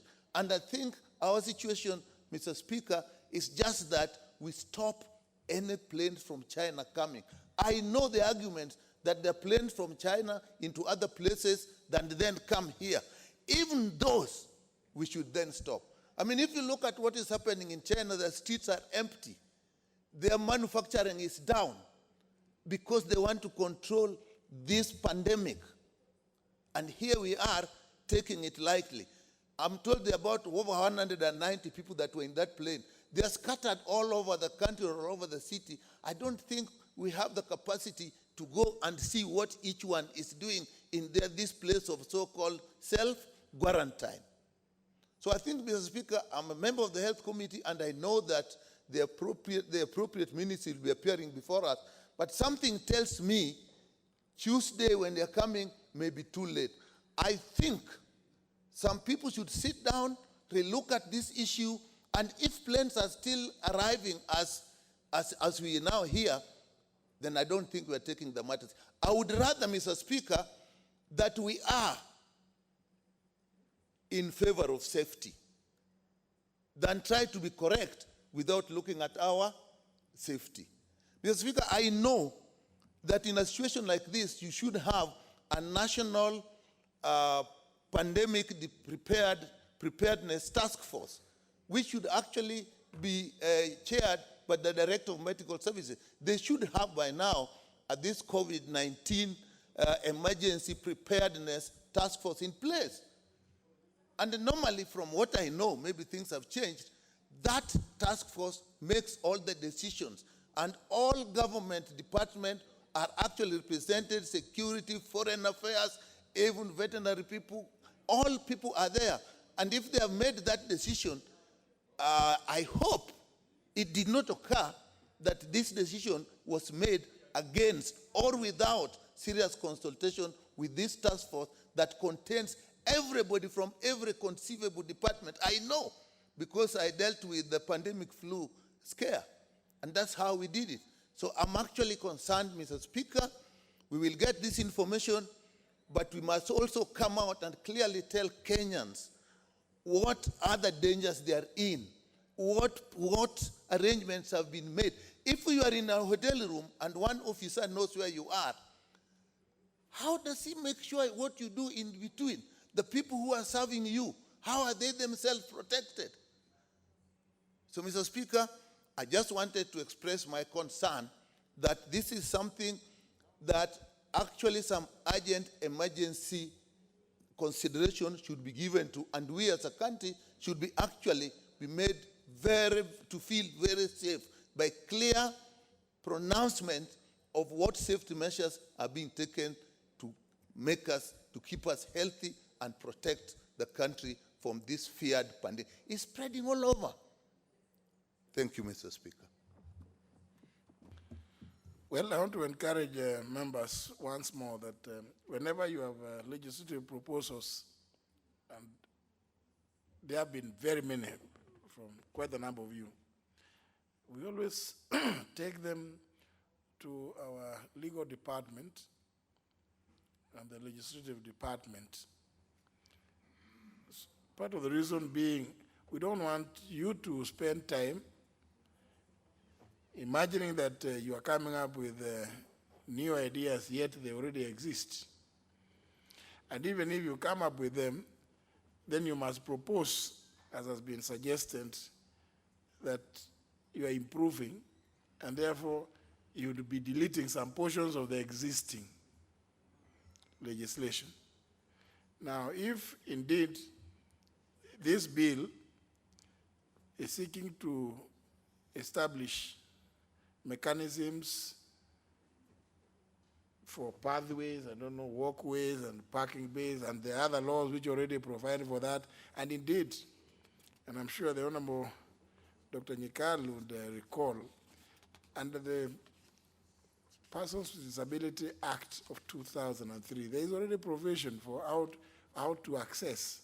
That's already, it's already provided for. I don't know, maybe it looks like maybe in the Senate there's a problem. Maybe this thing, you know, or the senator was excited about things. Did not quite, you say it's Senator Olekina, is it? Or he hasn't lived in the country so long enough to know that these laws already exist.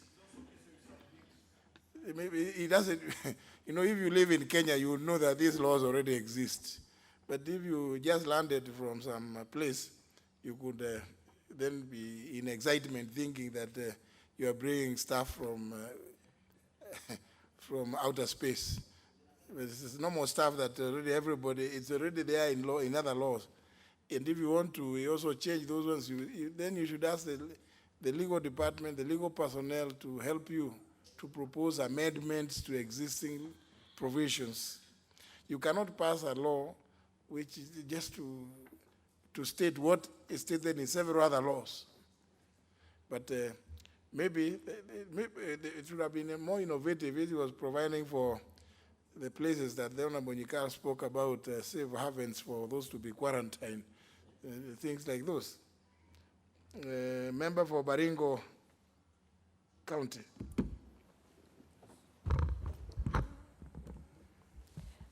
Thank you, Mr. Speaker, sir, for giving me this opportunity to also contribute to this bill that has been declined by the committee concerned.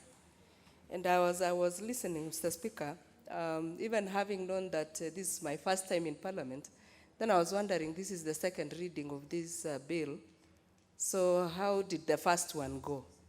Meaning, the first reading was accepted, so that we are in the second reading. Yeah, that's just what I'm concerned, and I may be directed. Mr. Speaker, sir, it is true if there is duplication of a bill. And of course, this is a money bill.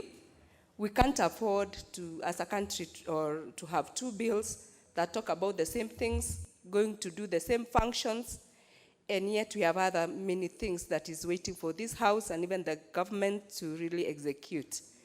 Mr. Speaker, sir, the issue about walkways, and maybe because it is in another bill, it is only unfortunate that they are not put into practice. It is true that most of our towns in the counties have no walkways. And even for the PWD people, sometimes it is difficult for them to even use their gadgets, especially the wheelchairs on the walkways, because they are not made in a friendly manner that can allow them ride along without difficulties. Mr. Speaker, sir, when we talk about these walkways, again, we come to ask ourselves, in a time like now, where we have pandemic issues in our country, like this COVID-19 virus that we are talking about, what does this bill say about how people should walk? The people who are suspected and the people who don't have, who are clean from the areas that this virus is affecting. Mr. Speaker, sir, when we say people have self-quarantine, Is it in the house? Is it somewhere in the village, in those houses? It is funny, Mr. Speaker, sir, and like you have directed us, it's time that we discuss this thing.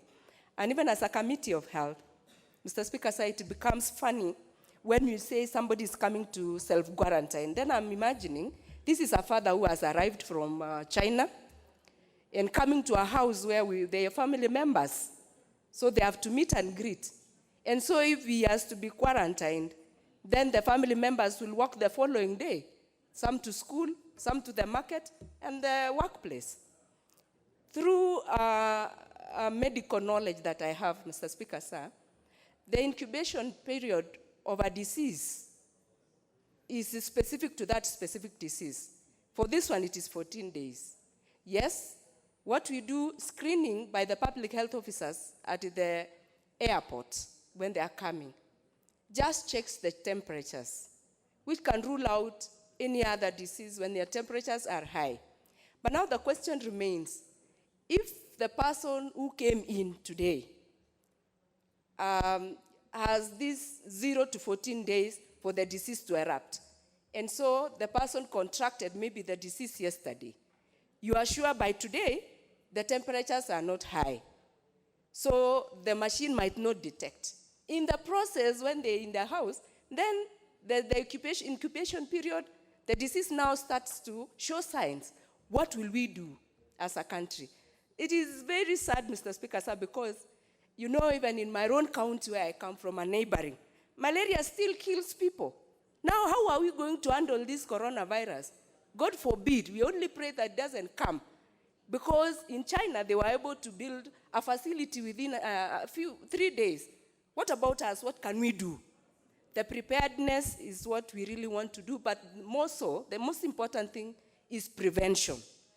Without actually going against human rights, it is important that we really prevent this disease from coming. And the only way, Mr. Speaker, sir, we have 3 ministries concerned in this. We have the Ministry of Transport, Ministry of Health. We have this department, Ministry of Interior, Mr. Speaker, sir. Those ministries should work together in collaboration because this is a collective responsibility.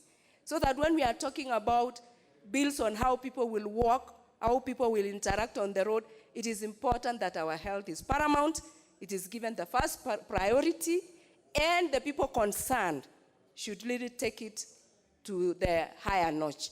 Thank you, Mr. Speaker, sir, and I want to really support the committee by deciding to decline on the bill because of duplication of functions. Thank you, Mr. Speaker. Member for Luanda. Thank you, Honorable Speaker, for giving me this opportunity. Really, mine is to raise a constitutional point on this particular bill and whether this House should even consider it at all. I rise on this point, Honorable Speaker, because of the delineation of the different mandates of the different houses and as defined under Schedule 4 of our Constitution. And my reading of that Schedule 4, Honorable Speaker, and particularly Part 1 thereof, which sets out the national government mandate, and paragraph 18 particularly, which speaks to transport, communication, including and in particular, these are not my words, Honorable Speaker, but words of the Constitution itself, in particular, road traffic, the construction and operation of national trunk roads, standards for the construction and maintenance of other roads by counties. So it is there. This is a mandate of the national government. This bill, I have had a perusal of it. It purports to now set standards for construction of roadways, parkways, and other amenities, public amenities, which goes to speak to this particular provision and mandate of the national government. And it is my considered opinion, and I stand to be corrected, Honorable Speaker, that this is a mandate that is not available to my brother, the Honorable Olekina, of the Senator for Narok, to have gone into this matter as he has proposed under this bill. So therefore, Honorable Speaker, I'm raising this point as a constitutional point for your determination, Honorable Speaker, that this is a bill that is not fit to consume the time of this House, as we are now doing, and that we should set it aside under a constitutional consideration so that we may be able to take other matters on that are more relevant for the consideration of this House. This particular bill offends the separation of mandates under the Constitution. I therefore seek your direction, Honorable Speaker, on this one.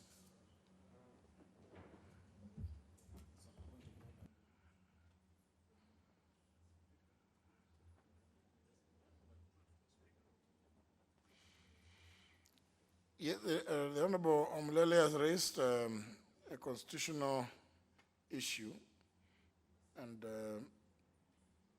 maybe you want to address on the same issue, Honorable Bukose? Thank you, Honorable Speaker. I want to support what Honorable Omlele has said, and considering that what the members have actually raised, you know, even when the committee was moving the bill, I think it would have been important for the committee to have looked at what is it that we wanted to achieve with this bill. Because the spirit of the bill, I think it did not achieve what he intended. He might have been thinking of an otherwise, maybe setting up parking spaces, how do we control maybe entry within buildings, hospitals, and other facilities. But the way he has drafted it, Honorable Speaker, I think it will be a waste of our time as a House to deliberate on a bill that we're looking at it as a flawed. It's a flawed bill. It's already, it's not even, it's not amending any other act that is existing. And therefore, I think it is very important that, Honorable Speaker, we step down this bill so that the House can transact other important matters. Honorable Speaker, I just wanted to also echo some sentiments that had been raised by Honorable Nyikal on issues of COVID-19, that is the coronavirus, that is now a major issue within the world. Honorable Speaker, one of the things that you realize, even with issues of self-quarantine, this virus can be spread through sneezing, through contact, or even just greeting somebody. You have secretions of fluids where you are able to contact, even touching buildings, even touching any other material. And that is why it has become very difficult for the Chinese to be able to control those who are infected. And when you read the papers, you find that day in, day out, every day the number of cases of those who are dying and the number of those who are even getting infected is rising, and it's a worrying concern. You've even seen now in a country like Italy, which initially did not have cases, now there are reported cases of deaths within that country. And therefore, this is a matter that I think it calls for our country to look at this matter with a lot of seriousness, because ideally, we do not have, as a country, the capacity of even able to control this, because when you look at China as a superpower and they are facing all those difficulties, what would it happen to a country like Kenya, which is not a superpower? The only way for us out is prevention. And the only way to prevent is to make sure that those who are infected do not get into this country. And the only way to make sure they don't get into this country is for us not to look at the issues of whether we are able to make money and through flights and any other way, but to make sure that our citizens are protected. And I think this is a high time for the head of state of this country to put in measures. I think it's a high time for him to come out and make sure that our country is safe, because that is what he swore to do for this country. So with those few remarks, Mr. Speaker, I think my opinion would be that we step down this bill for other important businesses that can be transacted by this House. Thank you, Honorable Speaker.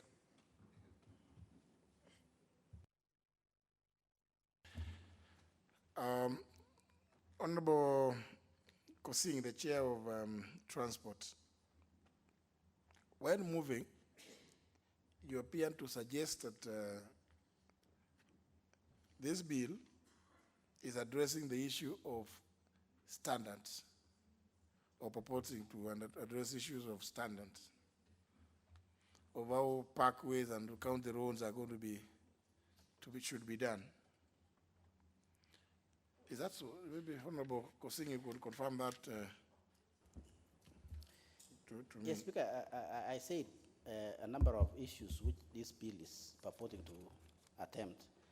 One of them being that, and if you look at it, is planning, construction, maintenance, planning and standards, Honorable Speaker. As Honorable Mrele said earlier, it is true, Honorable Speaker, it's provided for under 4th schedule. It's a national government function. And this bill is attempting to give those functions at the county level.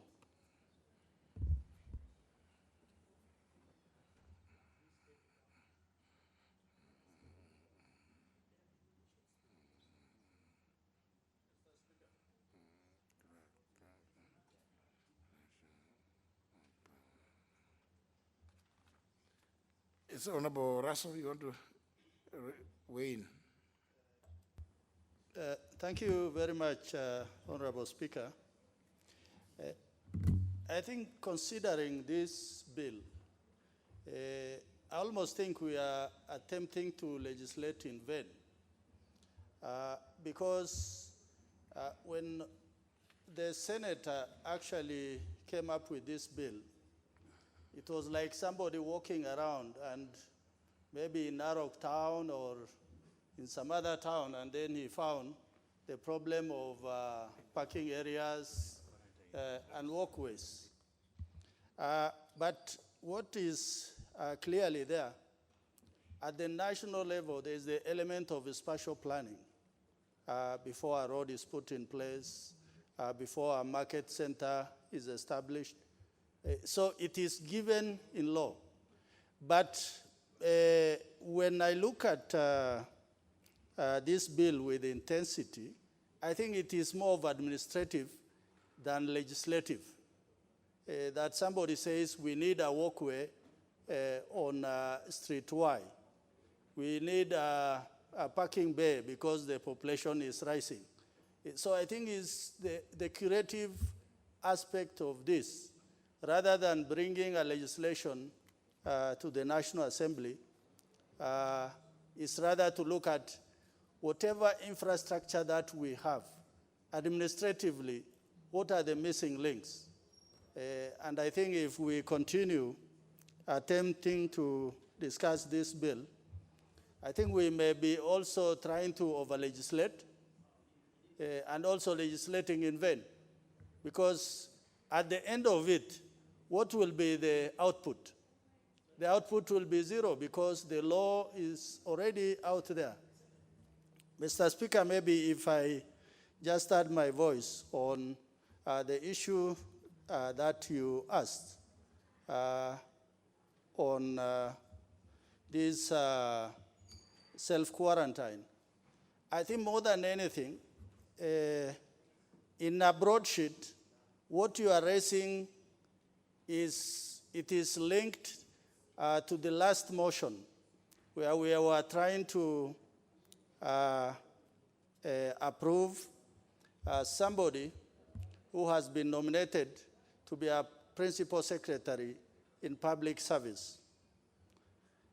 What happened yesterday of allowing an aircraft to land at the Jomo Kenyatta Airport, it actually showed lack of professional efficiency on our part.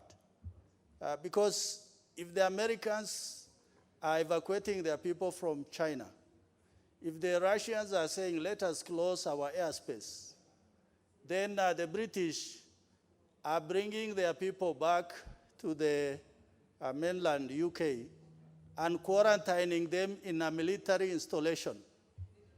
Then for us, really, if you think beyond the horizon.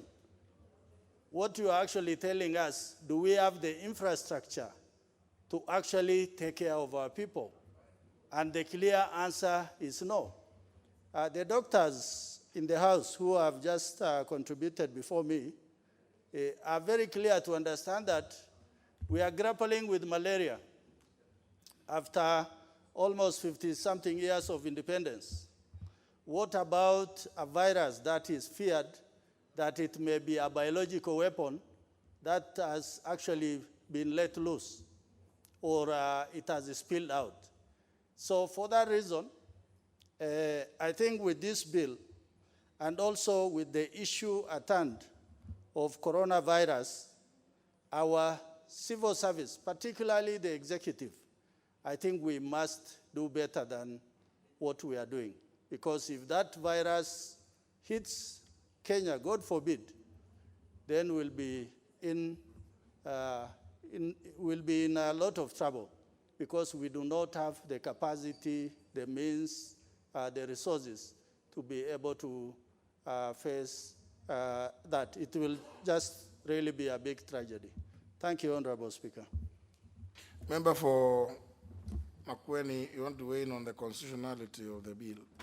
Yes, thank you, Mr. Speaker. Mr. Speaker, under Article 186, particularly subsection 4, Parliament, which includes National Assembly and Senate, it says that it can legislate on any matter.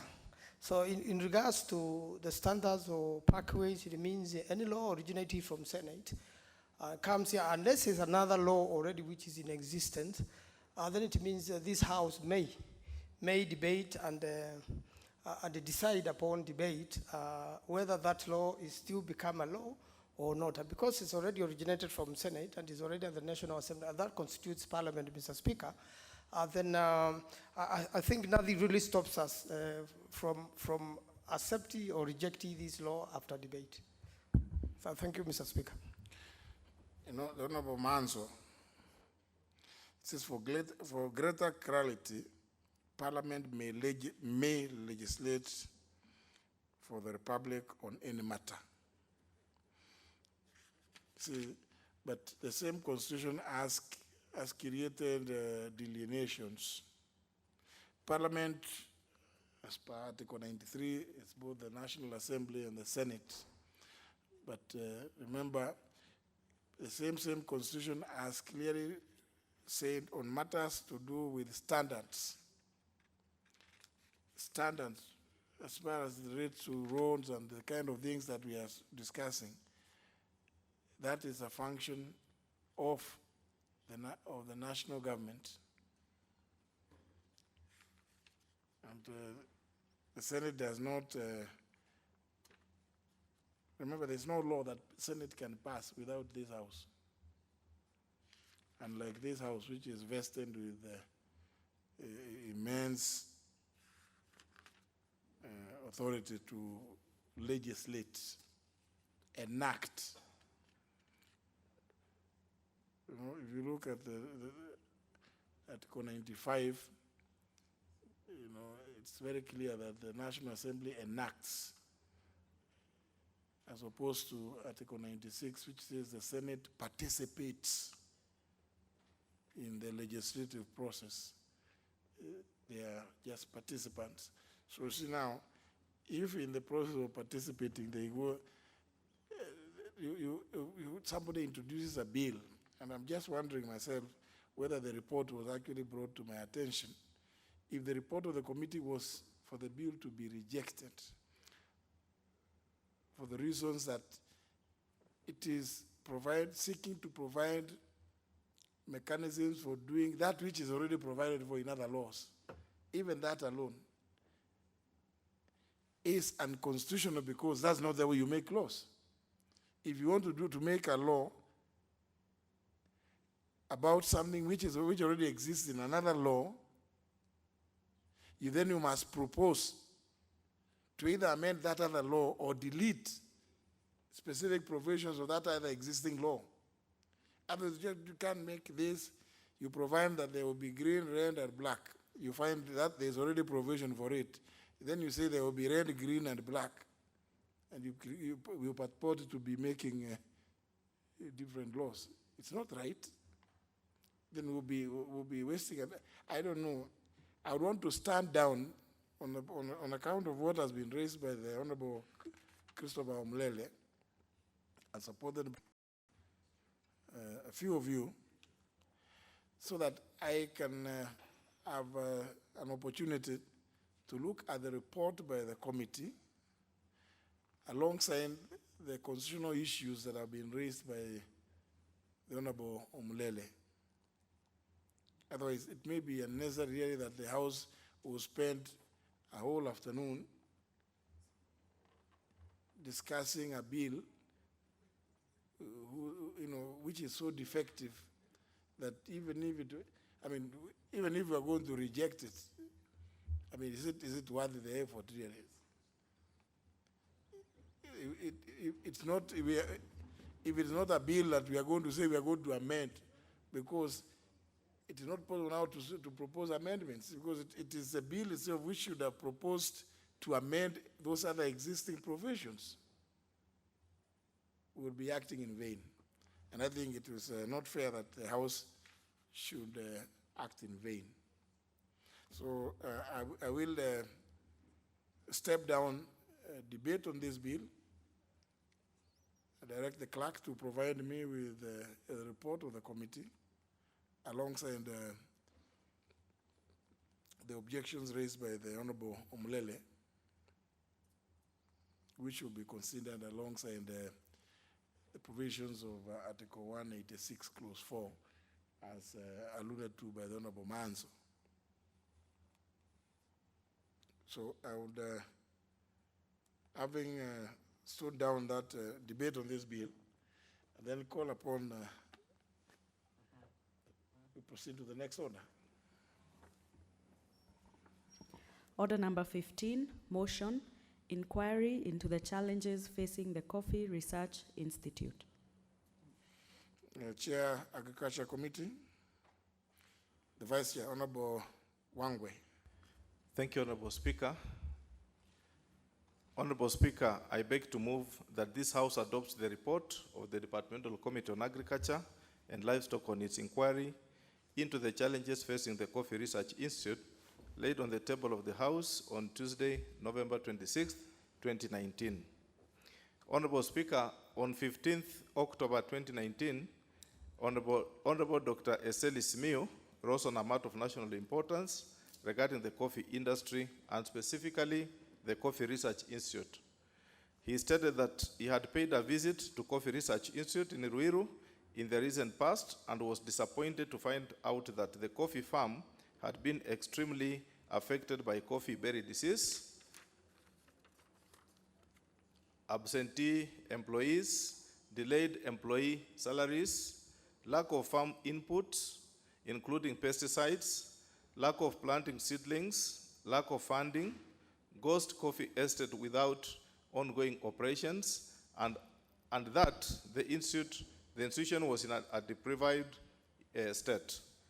Honorable Speaker, pursuant to Standing Order 2182, you directed the Departmental Committee on Agriculture and Livestock to extract a statement from Honorable Eseli and use it to visit the Coffee Research Institute to investigate what challenges the Institute was facing and report to the House.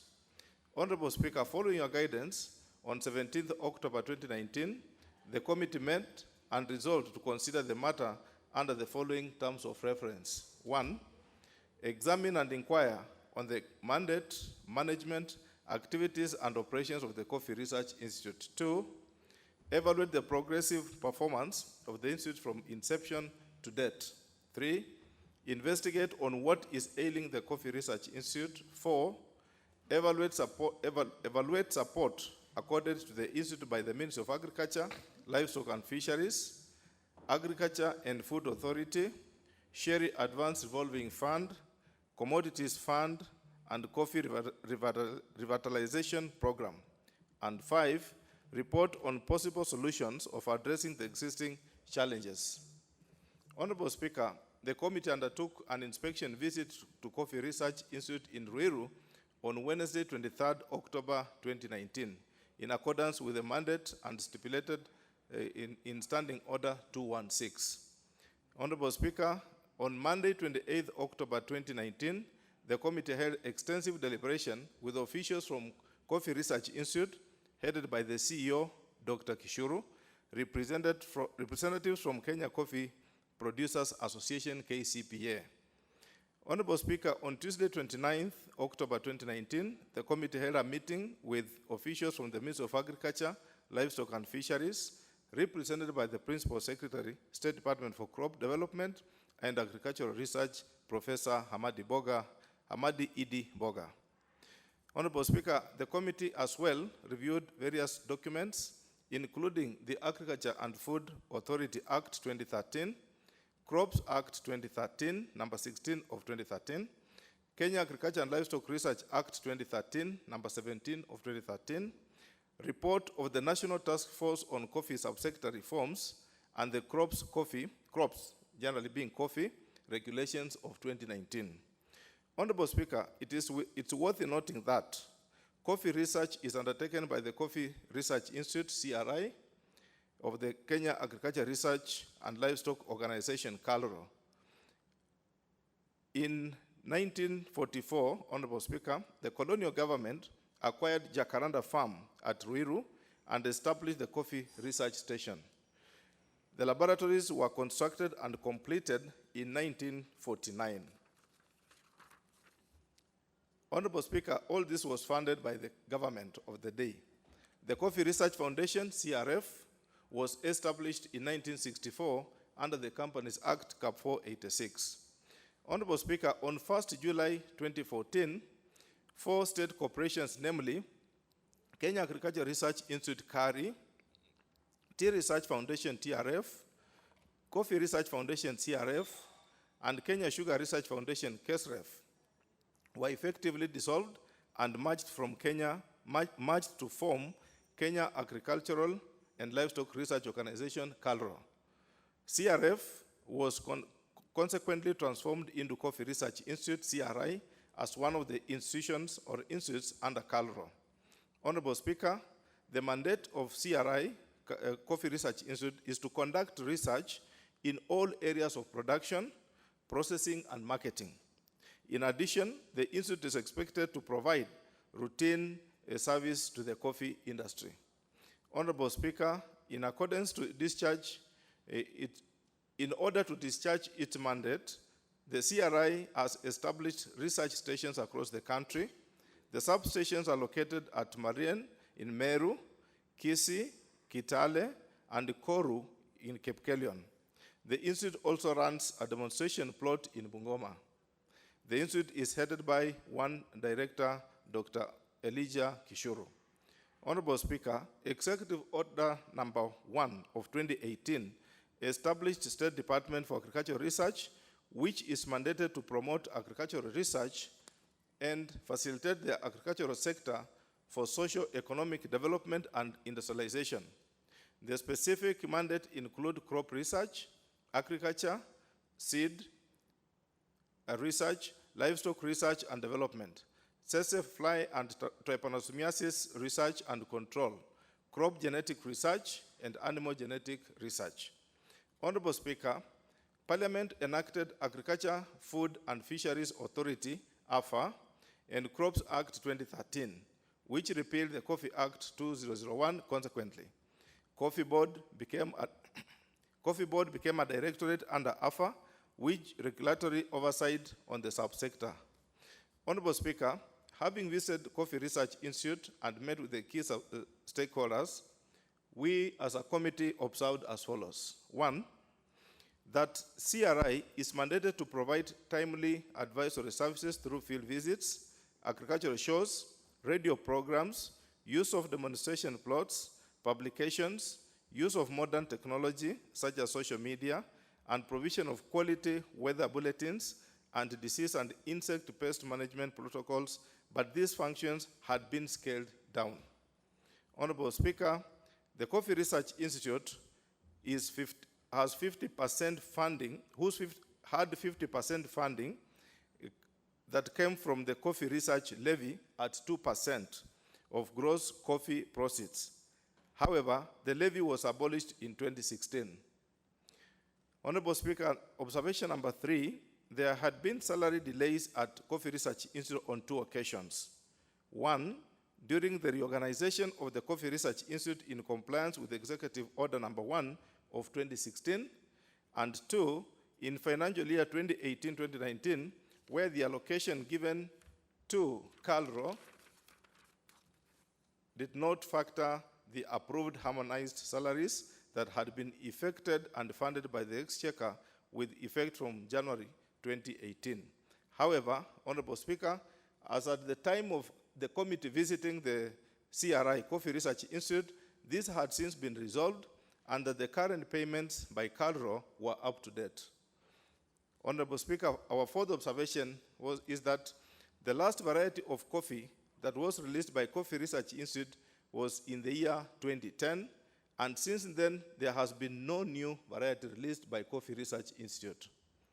Honorable Speaker, observation number 5 is that the laboratory equipment in CRI, Coffee Research Institute, are obsolete. Honorable Speaker, our sixth observation is that Coffee Research Institute lacks modern irrigation infrastructure for coffee nurseries. Honorable Speaker, observation number 7 is that the Coffee Research Institute had 17 scientists against an establishment of 30 scientists. Honorable Speaker, these are research foundation, and lack of a scientist who is a lead investigator is a big issue. The establishment requires 30, but the CRI has only 17. The total before workforce at the Institute, Honorable Speaker, was 223 employees, and 2/3 of this workforce is above the age of 55. As at the time of visit, Honorable Speaker, this is an aging workforce. Honorable Speaker, observation number 8 is that the Auditor General regularly conducts financial audit of the CALRO. However, the scientific audit on technologies and processes within the Research Institute had never been concluded. Honorable Speaker, since inception, there has never been a scientific audit of the processes and the technologies that are applicable to the Institute. Honorable Speaker, observation number 9 is that Coffee Research Institute produces 100,000 seedlings of Ruiru 2 seedlings per year, whereas the demand for Ruiru 2 in the country is 1.5 million seedlings per year. The huge difference gap between what is produced, Honorable Speaker, and what they can consume or can supply to the market. Honorable Speaker, observation number 10, the National Task Force on Coffee Subsector Reform reviewed the entire coffee value chain and identified areas requiring interventions and made recommendations to address the challenges in CRI. Honorable Speaker, this is a full task force by the President, and it has a full report, which on our report is annexed, which members can have look at what happened, what the outcome of the report, and the recommendation. Honorable Speaker, observation number 11 is that since 2014, the number of staff in CALRO had been diminishing owing to varied reasons, which range from retirement, death, resignation, among others. Honorable Speaker, number 12 observation is that from CALRO age analysis, most research staff are evenly spread in brackets of 51 to 55 and 61 to 65 years of age categories, accounting for approximately 74% of existing research scientists close to retirement. Honorable Speaker, our last observation is that although Kenya has strong policies in research and has established required institutions, financing and research capacity management remain a major handicap at all levels.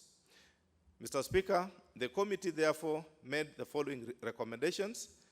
1, that the National Treasury allocates fundings for implementation of recommendations by the National Task Force on Coffee Subsector Reforms, on funding CRI, Coffee Research Institute, to expand production of coffee seeds and planting material, and cooperatives to establish and distribute coffee planting mainly for the new variety Ruiru 11 and Batian. Creation of a financial kitty to support research to be nested in CRI, Coffee Research Institute, and financial and technical support amounting to what the ministry itself required, Honorable Speaker, 350 million to State Department of Cooperatives, Coffee Research Institute, Nairobi Coffee Exchange, and Coffee Directorate. This figure, Honorable Speaker, is a figure that was given to us through the ministry when they presented to us, Honorable Speaker. Our recommendation number 2, that the National Treasury introduces a coffee research levy at not more than 1%. Honorable Speaker, the earlier coffee research levy was at 2%, and the committee feels it's important because of what it used to fund. We give the Coffee Research Institute a percentage of, say, about 1% of the gross coffee proceeds to support coffee research and extension services. Honorable Speaker, our third recommendation is that financing of agricultural research should be given priority by the government, and other reliable sources of financing for research on coffee should be identified and implemented. Our fourth recommendation, Honorable Speaker, is that CALRO, which is the housing organization, Honorable Speaker, conducts a scientific audit on efficiency, effectiveness, and the economy on technologies and processes within the Research Institute. Honorable Speaker, this is very, very important because without undertaking this audit, our Institute of Research are lacking behind, cannot measure to the international research organizations which they are competing with. Honorable Speaker, our fifth and final recommendation is that Coffee Research Institute works closely with farmers in coffee-producing regions for adoption of innovations in research and provision of timely advisory services. Honorable Speaker, this is key because those farmers who came to present before us really had issues of lack of advisory services, which they really require from coffee research together under CALRO, so that they are able to fight the upcoming various diseases that are experienced on the farms. Honorable Speaker, with those very many with that large report that I've presented before you, I beg to move and ask my colleague, Honorable Dr. Tuitoek, to second. Thank you, Honorable Speaker. The Honorable Tuitoek. Thank you, Speaker. I rise to second this particular motion. I think as the chair of the Agriculture Committee has said, this was as a result of a request by Honorable Dr. Eseli to look into the state of the Coffee Research Institute. And we actually went and looked at it very closely. And actually, as we all know, coffee is one of our major crops here in Kenya, apart from the tea and maybe the flower industry is one of our foreign income. It gives us a lot of money and we export it outside. And therefore, the state of the coffee industry in Kenya has been declining, Mr. Speaker. We all know that many farmers are actually dependent on this particular crop, especially in the growing in the counties which grow this particular crops. We know the two major varieties, the Arabica and the Robusta. But mainly it is the Arabica which is being grown in Kenya. And we also found that in this center, two main varieties is being researched on. As it's been explained, that the research has been slowing down. Mr. Speaker, we found that they produce a new variety every 10 years, which is actually too long. Around 10 to 12 to 11 years when we get a new variety. In fact, it's been a long time since they got a new variety, which is very serious. And has been outlined, this has been a result of the kind of equipment which is in the center. Yes, the center is not totally deserted, as maybe Dr. Oseli had said it was deserted, but may not really be that it is deserted. It is that it has not been given funding for a long time. This particular research institute, we found that they have scientists, but may not be adequate, but the major problem with the scientists was that no young scientists were being recruited. Most of them, as been outlined here, are over the age of 50 years. Mr. Speaker, this is a serious thing because we all know the dynamic of research. Those who carry out research intensively should also be young. And therefore, we actually, the institute which is actually covering this particular institute is CALRO. CALRO is the major, is the bigger, the research, the bigger body which covers this particular research institute. And we actually found that they may be a little bit dynamic than the institute themselves. The Calro headquarters have got many branches. They deal with many areas of research, but in this particular case, we found that AFA, when AFA was created, actually the state of research in this country went down. Mr. Speaker, we found that there's a lot of unused facilities in this particular research institute. We found that although they produce a lot of seedlings, we find that the demand has been said of Ruiru 11, which is the major variety liked by farmers. The demand is very high, 1.5 million seedlings, and yet they only produce about 100. This is as a result of the way this particular variety is being produced. It requires intensive, selective way so that you can get the refined variety. So I think, as the recommendations have said, this requires increased funding. In fact, there should be a way in which we should actually revitalize this particular industry. I know the task force have come up with way forward, and we just recommend that this particular industry or this particular institute be revitalized. With those long remarks, I beg to support. I beg to second. Honorable members, allow me to propose the question that this House adopts the report of the Departmental Committee on Agriculture and Livestock on its inquiry into the challenges facing the Coffee Research Institute, laid on the table of the House on Tuesday, November 26, 2019.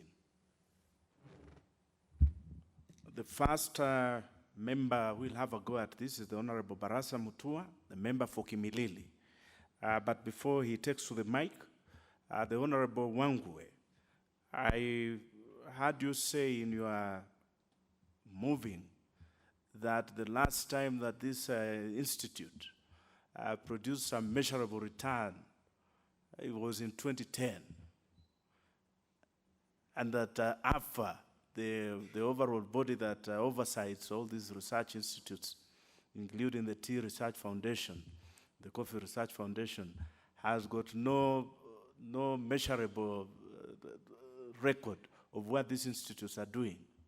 And yet we are an agriculture-based economy. I think we are not doing very well. The Honorable Barasa, proceed. Thank you, Honorable Speaker, for giving me this opportunity also to pronounce myself on this report that has just been tabled. Honorable Speaker, I had the privilege of, when Dr. Eseli was raising this matter, I had the privilege of being part of the session at that time. And Honorable Eseli was very clear, and his concern was that the coffee that Kenyans are planting in Tongaren and parts of Bungoma, they were indicating some signs of being affected by diseases, and farmers seemed to be on their own. And he went to the Coffee Research Institute to seek for guidance from the research, Honorable Speaker. And Dr. Eseli did confirm to this House that even when he arrived at the Research Institute, even their own research coffee had signs of being infected by diseases. And then therefore he raised the concern of the capability of the Research Institute in doing what they are required to do, Honorable Speaker. While appreciating that the committee has really tried to dig deeper and understand the facts in line with what SLA had asked for, I think the committee ought to have spent most of the time looking at the competency of the staffs, the competency of the people who are involved in the actual research. The committee ought to have also looked at the research methodologies, the state of affairs of the laboratory if it's there, how they are disseminating the information to reach the farmers, so that the farmers can implement whatever findings that is coming up through this research, Honorable Speaker. But the committee focused much more on monetary problems, which every institution of government will always cry foul that we don't have enough money, that's why we are doing this and that, Honorable Speaker. And I think that can be dealt with, in terms of budgetary allocations. But we are much more interested in the competency and the capacity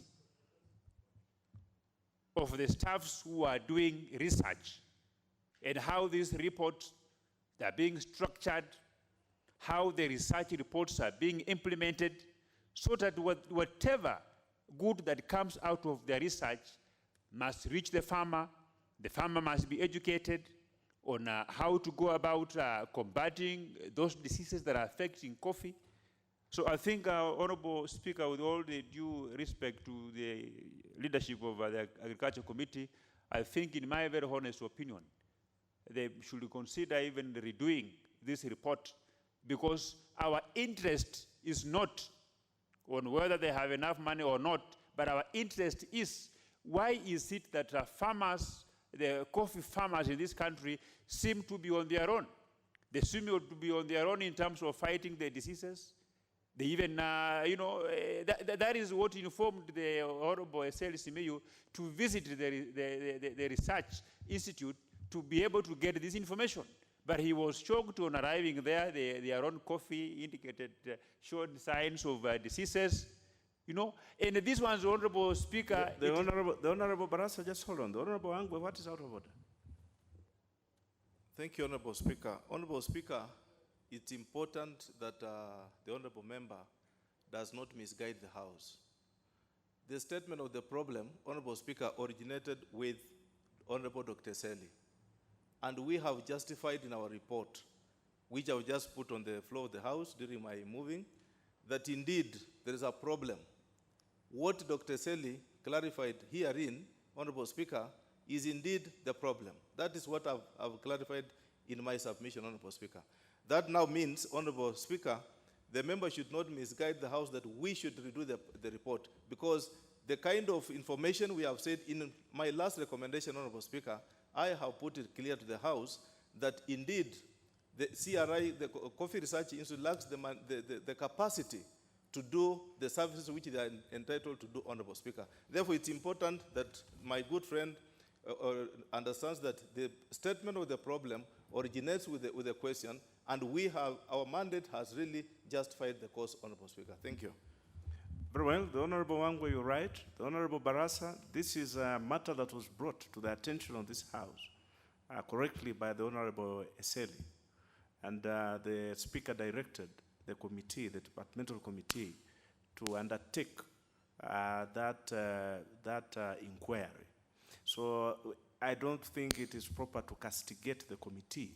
The committee has only brought what it established, and I think it has done a good job of it. Proceed, the Honorable Barasa.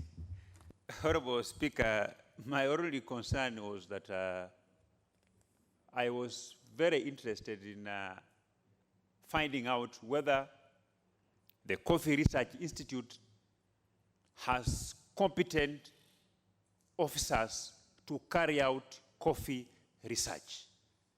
Because without having a competent staff, without having equipped laboratory, they cannot be able to carry out meaningful research that will improve and assist the coffee farmers in this country, Honorable Speaker. Because the issues of financial challenges, they are with every institution in this country. But a government body cannot just sleep on its duty. We have farmers who are on their own, struggling to find knowledge from elsewhere as what is affecting their coffee production. They are not getting any tangible reports, research reports from the Coffee Research Institute, upon which they can use to implement and improve their coffee, Honorable Speaker. So that is my only concern, and to me, that is more important into unraveling what Dr. Simiyu Eseli wanted clarified. because he went to, he visited the Coffee Research Institute for particular information which was missing. Even their own coffee was dilapidated, showing signs of infection.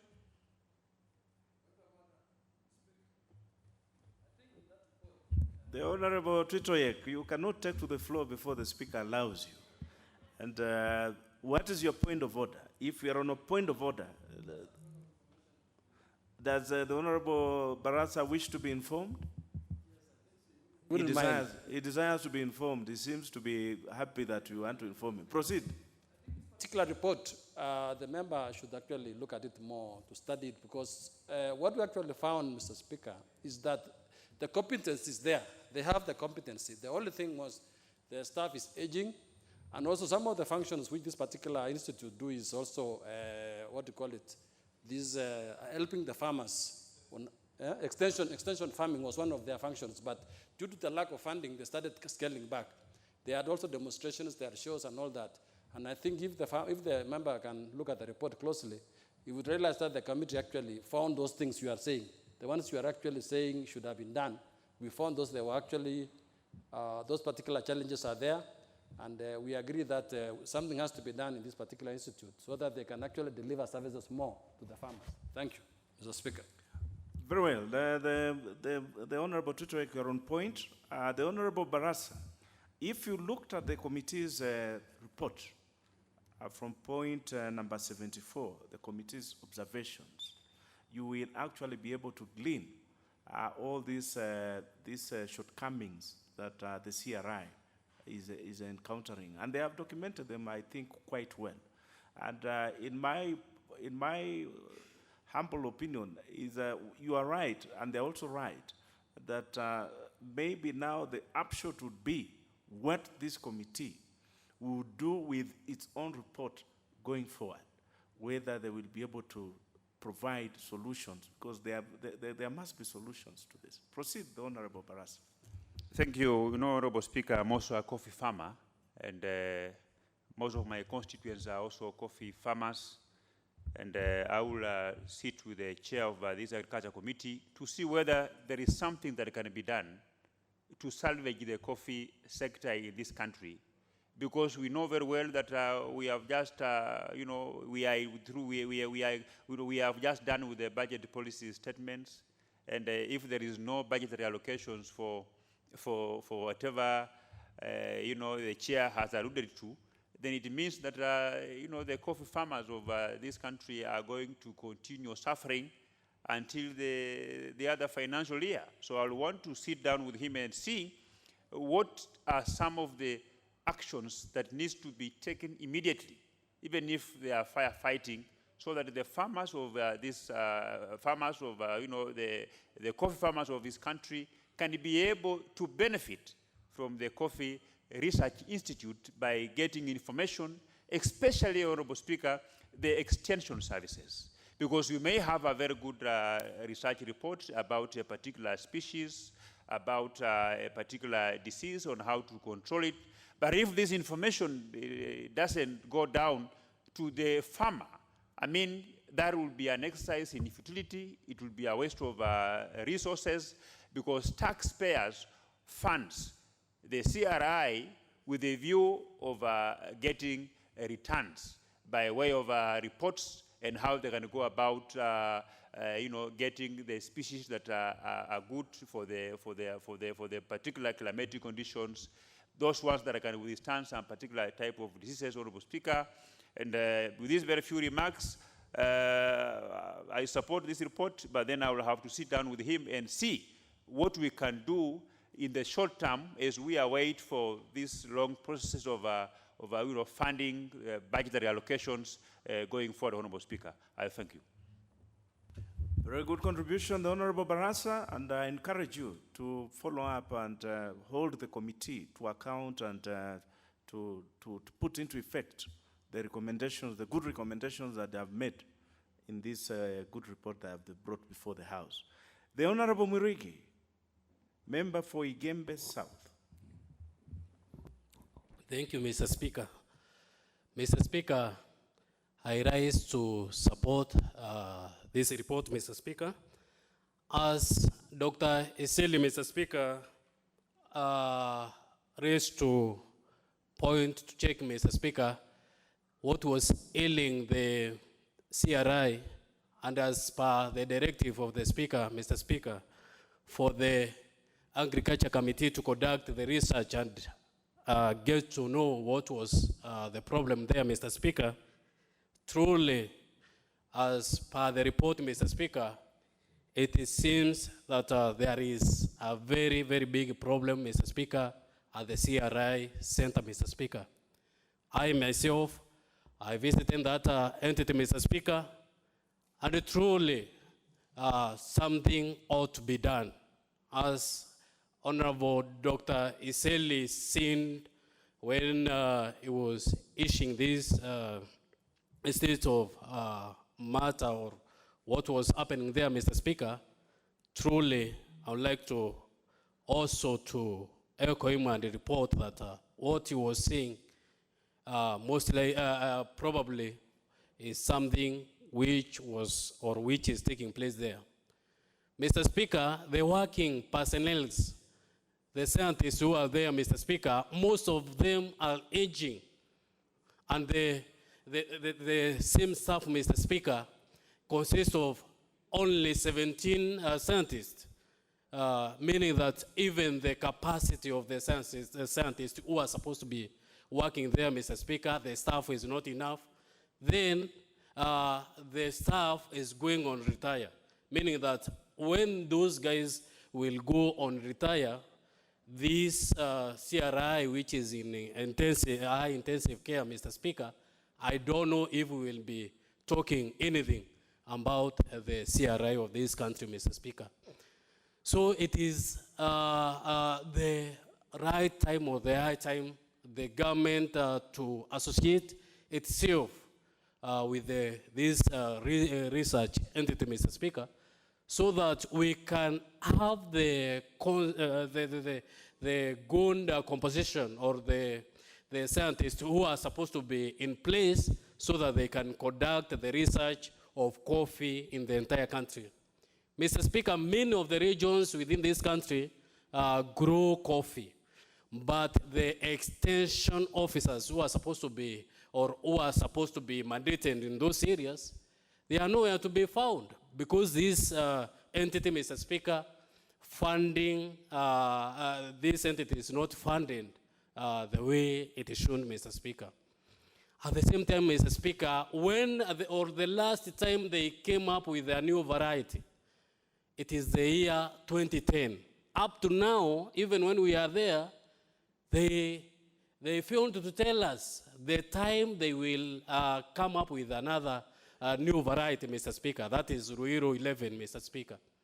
So it means that even encouraging the farmers to farm coffee in this country, it seems that those farmers will not even, they lack confidence with this institute, Mr. Speaker. Mr. Speaker, at the same time, the equipment which are used in that facility, Mr. Speaker, they are the facilities or the equipment which were being used there in the early 1950s, which are also being used now, Mr. Speaker. So I don't know if we are making any stride ahead or we are just lying behind, Mr. Speaker. The government of this country, day in, day out, is telling the people, or the citizens of this country, Mr. Speaker, that they are doing something to uplift the agriculture in this country. But the personnel who are supposed to make research, educate the farmers, how they can deal with some diseases, Mr. Speaker, there are no workmanship, Mr. Speaker, because because they are not funded. So it is the time, Mr. Speaker, for the government to factor out Kenya Coffee Research Institute, Mr. Speaker, and fund it accordingly, so that it can work well for the people or for the farmers of coffee in this country, Mr. Speaker. Being aware that the most consumed coffee, Mr. Speaker, in the entire world is the coffee from Kenya. But at the same time, we are neglecting this key component research, Mr. Speaker. Because I understand in some various counties, Mr. Speaker, they have stations there, which some of the scientists, Mr. Speaker, are supposed to be placed there and working from there. But those facilities, Mr. Speaker, or those stations, Mr. Speaker, there are no scientists or there are no extension officers who are there. The way they conduct the awareness, Mr. Speaker, to the farmers is something which is questionable because there is no awareness which is conducted there. Mr. Speaker, it is the high timers I think for the government to revisit the way it allocates the money and prioritize in matters agriculture and more so this component of research, Mr. Speaker, so that we can have have more benefit to the farmers, Mr. Speaker. Mr. Speaker, the money which was being spent to work in this research institute, Mr. Speaker, was the money which was collected from the coffee revenue or from the coffee levy, Mr. Speaker. That is 2%, which in the year, which was, or which is not now, or which is not now submitted, Mr. Speaker. So you can see this institute, Mr. Speaker, cannot work because there is no money to run it.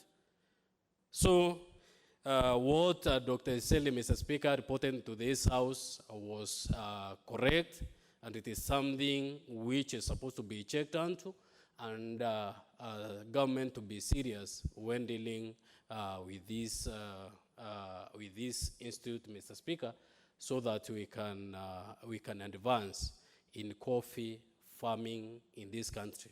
And more so, Mr. Speaker, the time has come for this country to identify agriculture as a more serious component which should be funded accordingly so that the farmers of this country can benefit. And Mr. Speaker, I understand that agriculture is one of the component or the key component of this country which earns this country foreign revenue, Mr. Speaker. And without funding agriculture, Mr. Speaker, this country will not go well or will not thrive economically. So, Mr. Speaker, the government should fund CRI so that we can get new employees there so that they can conduct research. Thank you. Very well. Government ought to take care of the goose that lays the golden egg. The member for Kigumo, the Honorable Mwaniki.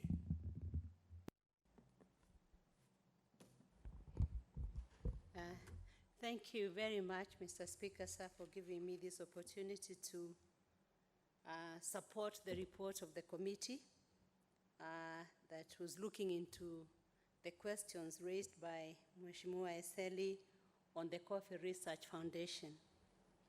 Mr. Speaker, our country knows, and we all know the important role agriculture plays in the economic development of our country. In the past, there has been a lot of emphasis on the key enablers, roads, energy, ICT development, and a lot of monies have been appropriated by the National Assembly to look into those areas. But we keep on crying that ground mambo ni different. pesa haifiki mashinani. But we know that our rural areas, the people are reliant on agriculture. Mainly tea, coffee, livestock. But a lot of resources do not go into those very areas where we know our people are. The World Bank reports, and these reports have been coming every year, in the annual reports of the World Bank, they have continuously said that we will never realize a double-digit growth in our economic development until we focus agriculture. I don't know how much more we need to be told this so that we focus and place the right resources where they belong. If we want to turn around the agriculture sector and to touch the people in the villages, then we must agree to put resources in those places.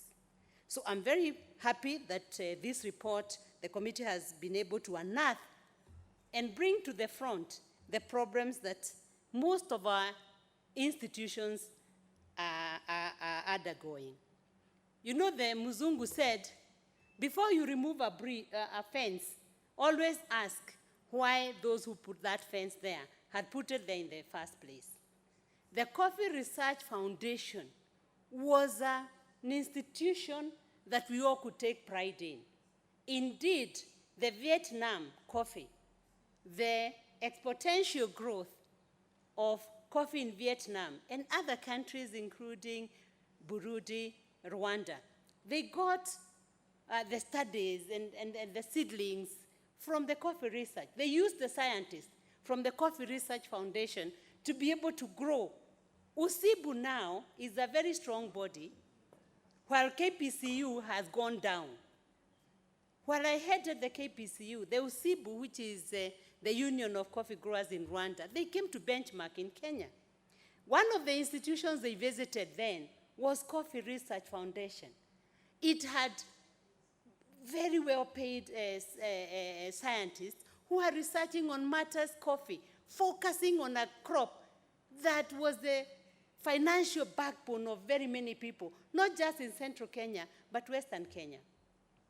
For your information, Mr. Speaker, Western Kenya has the potential to grow double the amount of coffee in production that Central used to grow. Now, Central is no longer growing coffee. There are no areas of expansion because most of our coffee farms have been turned into estates. So we need to expand into other areas of potential, Fort Tanan, the Western Kenya particularly, Muhoroni in Nyanza, the Kisii.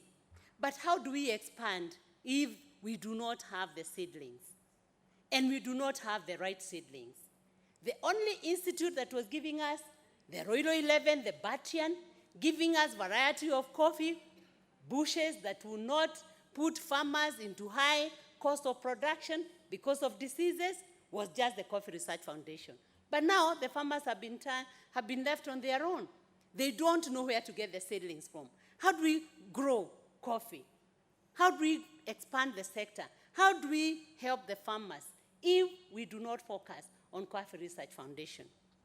Mr. Speaker, the little money that I've seen being recommended by the committee would help wake up that giant.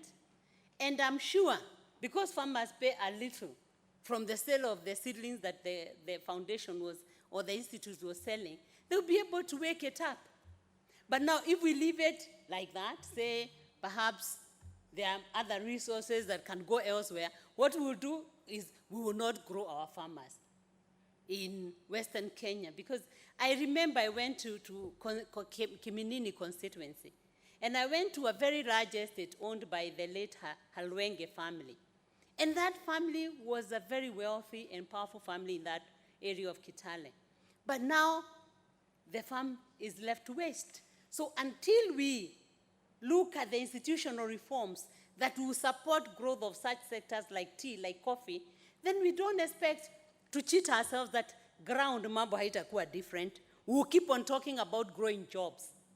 The white-collar jobs are not easy to grow. And in any case, they have to be grown on a platform of other sectors, manufacturing, agriculture, agri-processing. So if we do not focus now and arrest the total collapse of the Coffee Research Institute, then we will spend a lot of more monies to do another fresh one. And that's why I'm against the, pulling together of all those institutes that focused on tea, that focused on coffee. They should have been let to grow on their own, because we're doing, what I can call a specialized kind of science that was for the specific crops. So for me, Mr. Speaker, I am rising to say, we cannot say day in, day out that we want to grow our economy, but do not feed the money into those sectors that support the people that we represent here. One of it being coffee. So I'm supporting this, and I hope even as we support the waking up of the Coffee Research Foundation, empowering it, we will also get the committee to look at other areas that focuses on production. A lot of the reports that come here are generated by coffee traders, people that are middlemen, but the farmer's voice has not been properly heard. We need the committee to bring forth the voice of the coffee farmer in the area of research, in the area of seedlings, empowerment, so that we revitalize that sector. And even the young people, a lot of people have said in the past that the youth do not want to grow tea, they do not want to grow coffee. The reason they are not going into those crops is because they are not sure of profits. Our fathers and mothers who are coffee growers started growing coffee when they were younger. But because they were getting returns from the crop, that's why they continued to grow and focus on production of tea and coffee. So if we make coffee growing, tea growing, livestock keeping profitable, if we arrest and make interventions when it is necessary, we wait until our livestock have died and then we rush. I'm happy that these days we see interventions where livestock is bought and farmers are helped, particularly when we forecast drought. But we should do those kind of intervention on every sector where our people are relying on tea, coffee, and livestock. And we should not be shy to put our resources there. If we can put billions of shillings on a road, billion of shillings on an energy project, which I'm also saying are important, why would we find it very difficult to support our farmers? They're people that are generating, or they're the key drivers of economy at the grassroots level. I think I would like the committee to not only look at the area of research and waking up the Coffee Research Foundation, but to also go and look at the task force report that they alluded to, that they said is annexed to this, their report, and come up with things that we can legislate here as a house that will wake up the coffee sector and focus on the farmer, focus on production, and ensure that our farmers are empowered and they go back to their farms.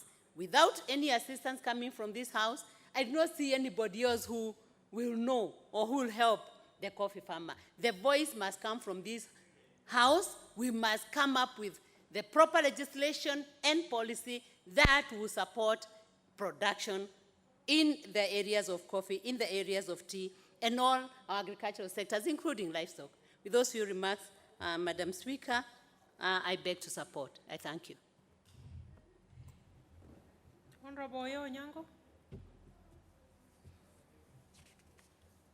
Honorable Kevin Wanyonyi. Thank you very much, Madam Speaker. I am a member of the Committee of Agriculture, which, as you know, Madam Speaker, is the biggest revenue earner for our country. And looking at what is happening, Madam Speaker, we are getting to more problems. The committee actually had the privilege of going to research institute, this Ruiru, and I think they have made the observations and the recommendations. Madam Speaker, we have to be serious as a country. We have to be extremely serious as a country. And one, given that the Ruiru, for example, the Ruiru Coffee Institute, Research Institute, was well funded in the years before some of us were born, and all of us were born 44 to 1949 by the Kenya government then. And so it saw it, and looking at it now, there's nothing happening. The observations that were made by the committee is that everything has been scaled down. Reasons, I have no idea. There's also delay in the salary, so the morale of the people working there is almost zero. Madam Speaker, we have to rely on the equipment to do the research. And I'm told, and we saw it, that the equipment in Ruiru and other research centers are aging. They are obsolete. So there's nothing we're doing about that. And of course, we're supposed to be getting, because the equipment is not there, we're supposed to be getting new varieties every other 2 or 3 years. It is taking us as long as 10 years for us to be able to get new variety. As a country, where are we heading to? And yet, you and I know that apart from tea, coffee is also one of the biggest export earner for this country. And we're doing nothing about it as a country. We are busy doing other things, chasing things that are not relevant for our country. So there is lack of research because, as mentioned and as observed by the committee, and rightly so, the people who are leaving the Institute for Research, Madam Speaker. The aging problem, no replacement. So, heading nowhere, in the wilderness.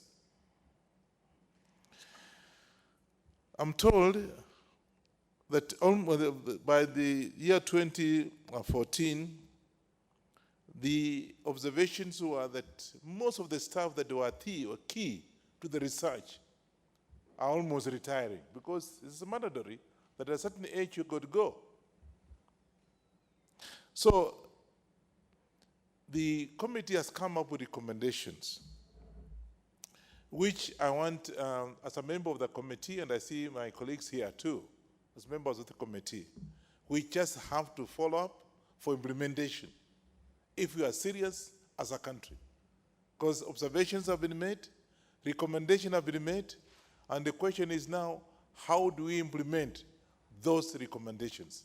And we are implementing implementation committee in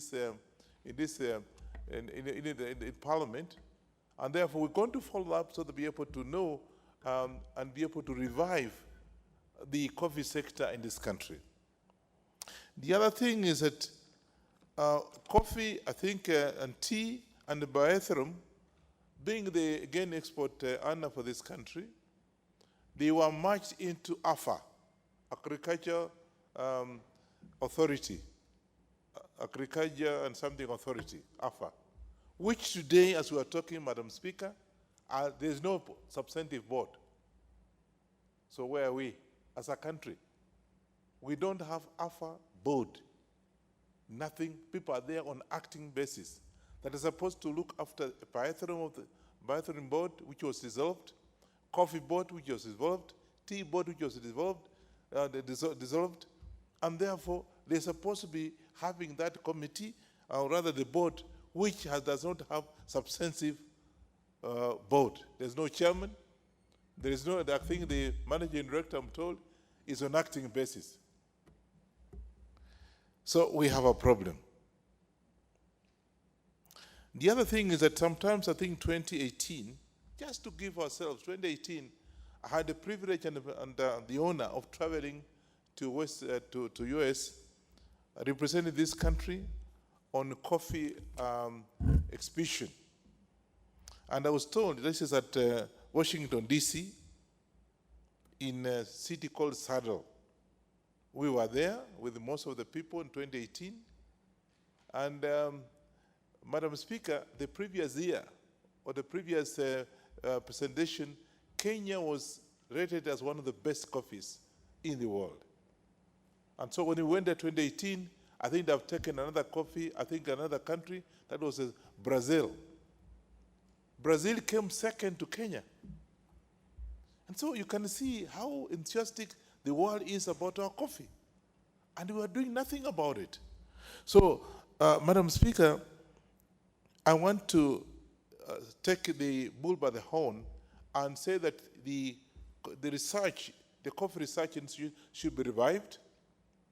Again, we should have researchers trained and retrained, have enough money to pay our people working there for us to be able to give them morale to work, and at the same time to be able to make sure that we get new varieties of coffee every other 3-4 years, other than taking 10 years for us to be able to get a new variety.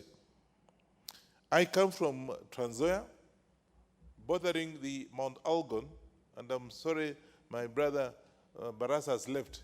Mount Elgon slopes were actually giving us the best coffee. Today you go there, most farmers have actually cut the trees, the stems, and thrown them away and made them actual firewood, because the returns are actually a problem. So let's be serious about this and revive coffee as a cash, as one of the best products to be able to gain in the foreign exchange that this country badly need, for to be able to move forward. And therefore, Madam Speaker, if we don't allow, we are going to ask the Committee of Agriculture to fast track the implementation of the recommendations that they have come up, and they are very well set out, so they can be able to have coffee as a product, coffee as one of the major cash crop in this country, other than tea and of course pyrethrum, to be able to be revived. And we hope that the institutes as Dr. Iseli had actually raised his fears, and I think he's actually the originator of the whole thing, would be able to be revived, and be funded, so that even the aging of the researchers and people who are staff working, the morals will be actually be gained, so they can be able to do better than what we are doing today. With those few remarks, Madam Speaker, I want to say I support this report and look forward to the implementation of the recommendation that were well depleted by the mover of this report. Thank you so much. The Deputy Majority Whip.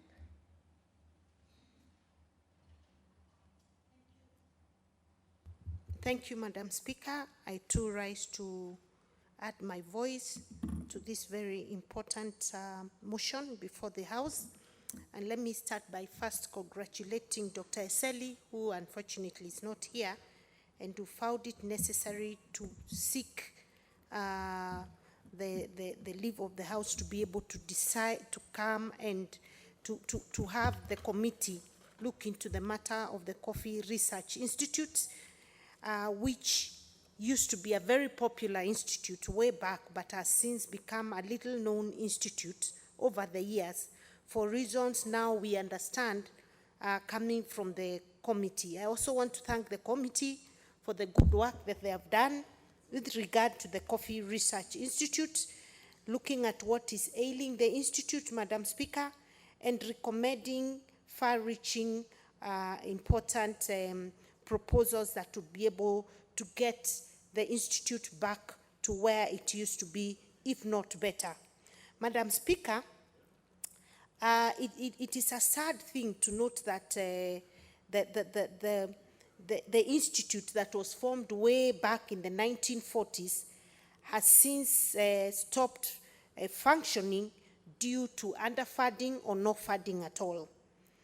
Madam Speaker, even more worrying is the fact that out of its staff of 223, about 2/3 of that staff between 50 and 55 years, meaning that it's just a matter of time that the 148 staff within this age bracket will be out of that institute, and probably will be left with even fewer researchers and less staff, probably with good institutional memory and the necessary experience required in this very critical sector. Madam Speaker, it's no wonder then, with the underfunding and the kind of demoralized staff, because they also lack salaries sometimes, that they are unable to even do the very basic, have coffee nurseries with modern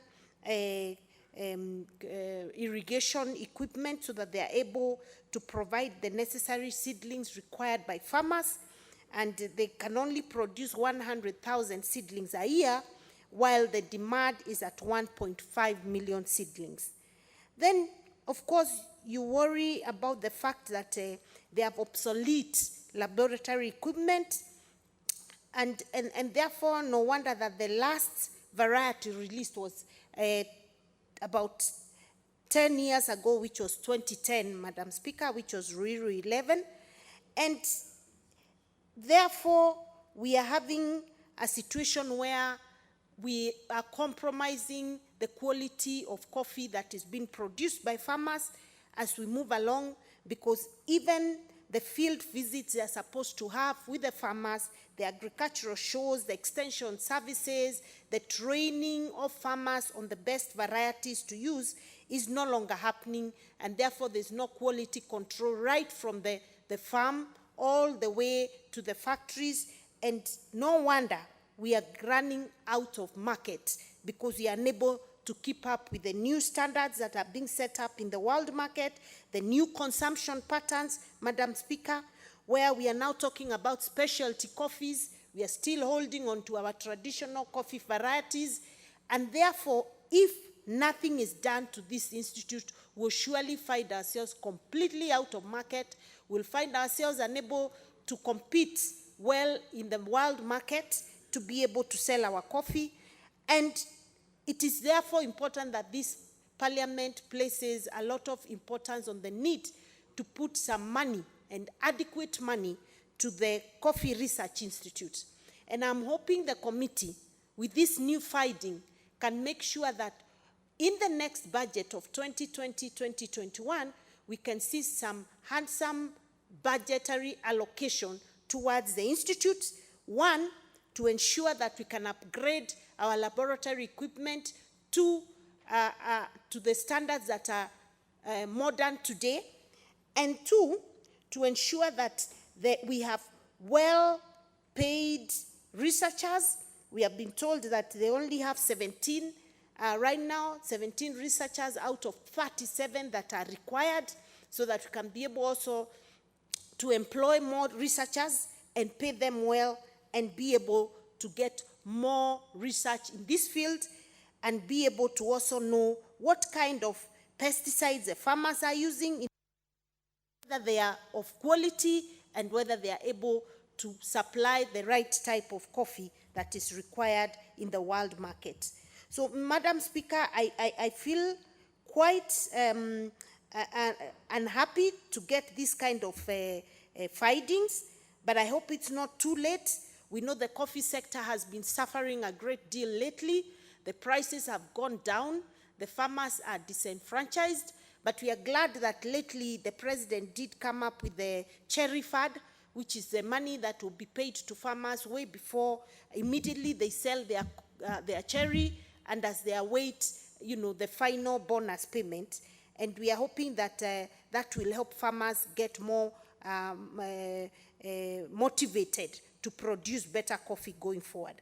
But Madam Speaker, one of the things also that we want to see happening in the coffee research is that we must think of bringing back the 2% coffee research levy, which right now is non-existent.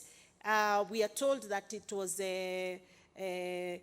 done away with in 2016, and now there's no money to really improve on the research.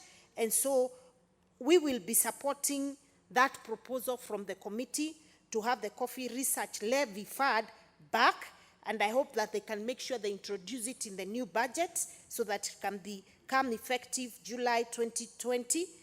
And then also we can be able to insist on more funding towards research and towards creating more new varieties. Madam Speaker, there's a talk that we need to go to come up with the specialty coffee. We seem to be focusing just on the very same coffee that we've been having all our lives. And so I hope that this report is not just going to be the same old reports we have had over the years. We come here with very good reports, but there's no follow-up, there's no implementation of the great proposals that come out from the committees.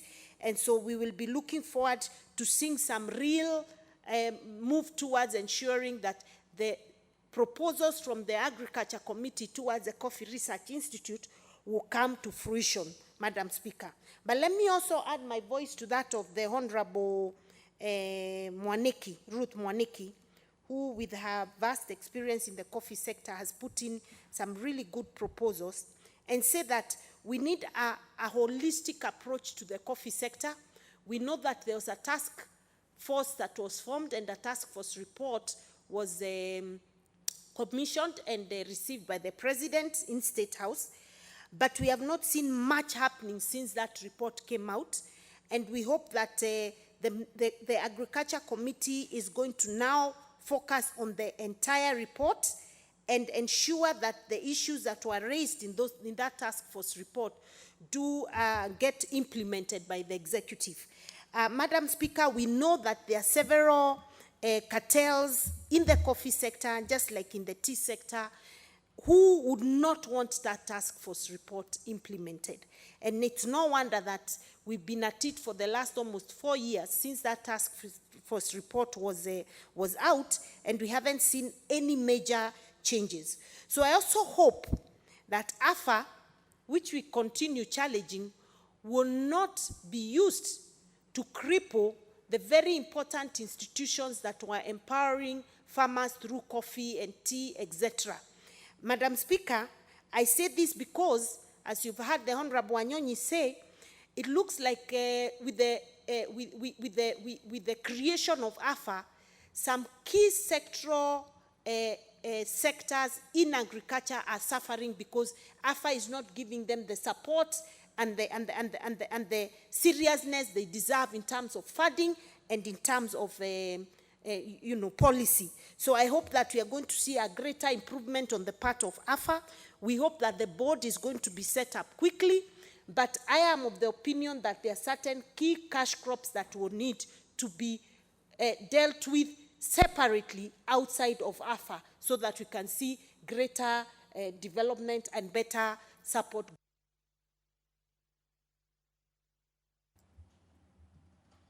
Is the Honorable Mwangi Mburu in the house? The Honorable Yusuf Haji. Thank you, Madam Speaker. I stand to support this motion. Actually, I am part of the Committee of Agriculture and part of the team that went to the Research Institute in Ruiru. I think we all know that coffee is a very important cash crop in this country. We all know that we need foreign earning very seriously.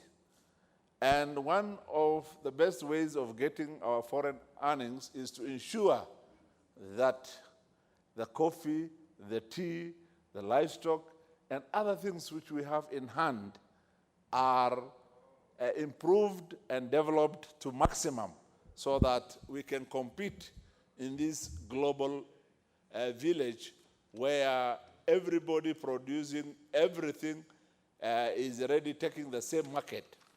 It is very unfortunate that since AFA was formed over 10 years, the AFA itself is not functional.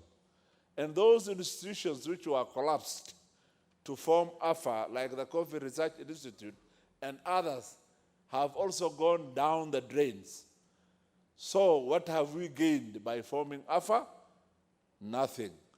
The Coffee Research Institute has recommended that they go back to where they were.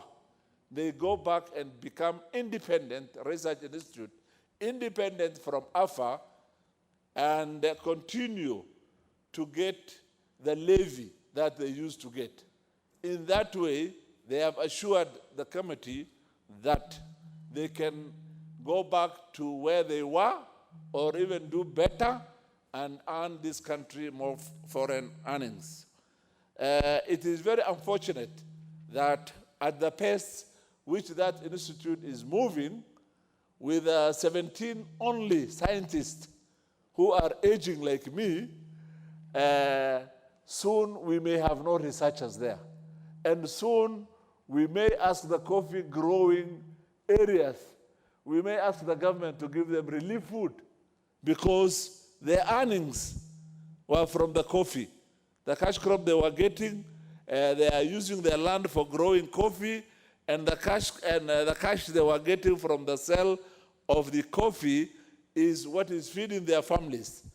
If they can no longer continue to grow coffee, and if they can no longer be unable to earn money, then the government might be forced to look funds from elsewhere, maybe foreign loans, to feed those families or give what is called relief food, which some parts of these countries are relying on as their livelihood. This scientist was so good in terms of advisory to the farmers.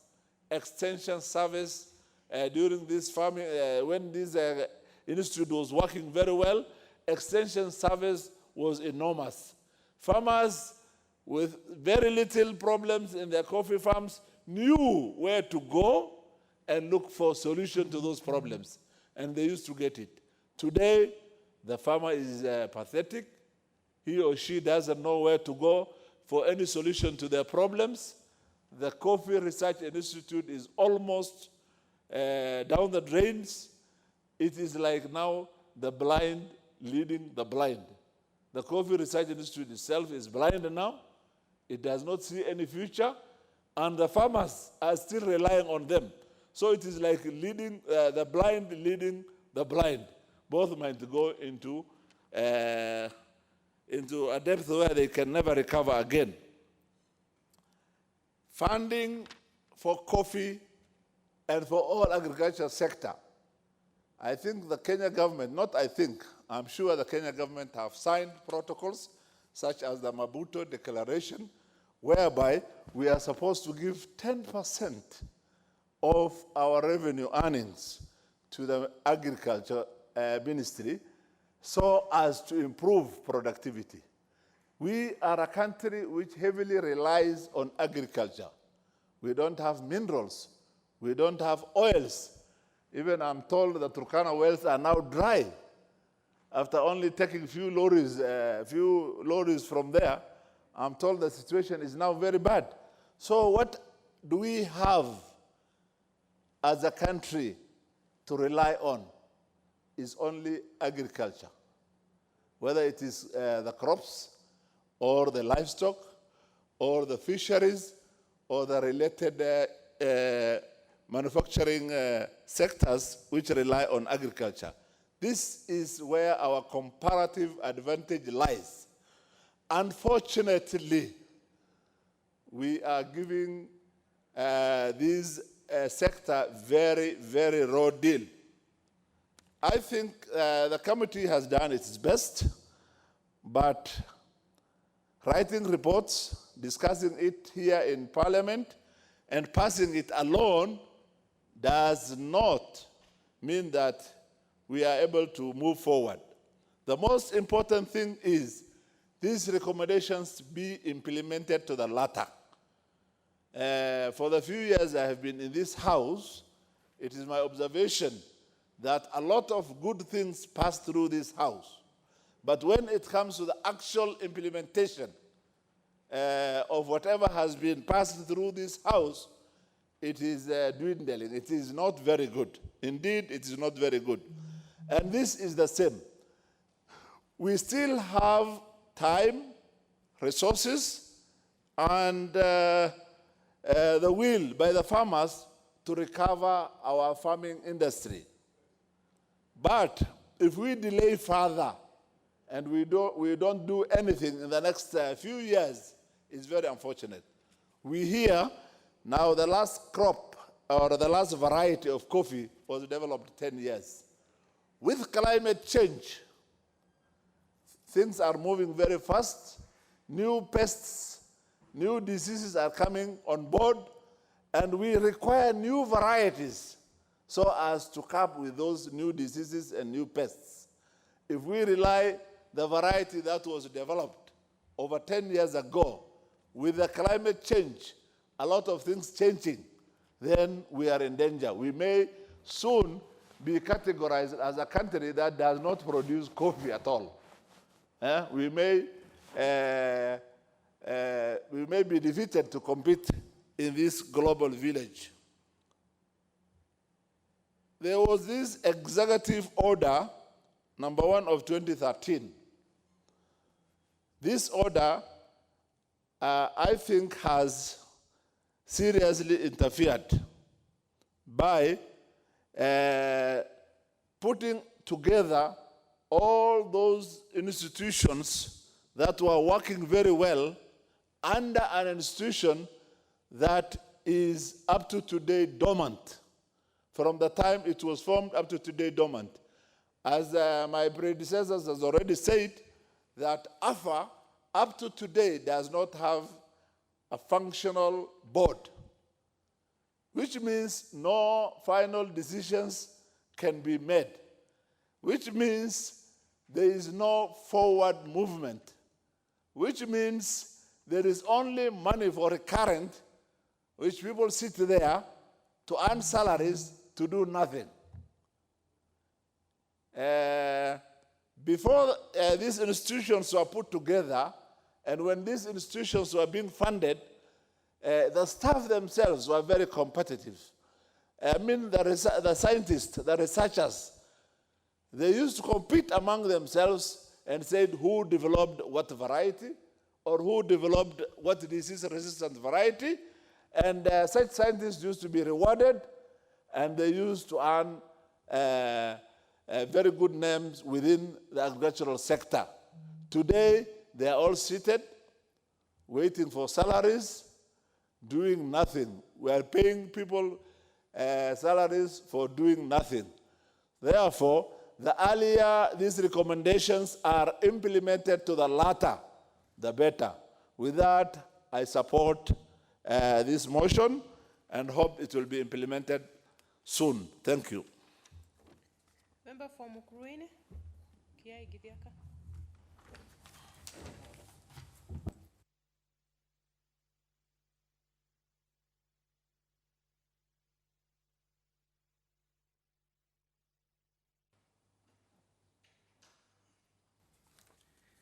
Thank you, Madam Speaker. From the onset, I stand to support this report by the committee.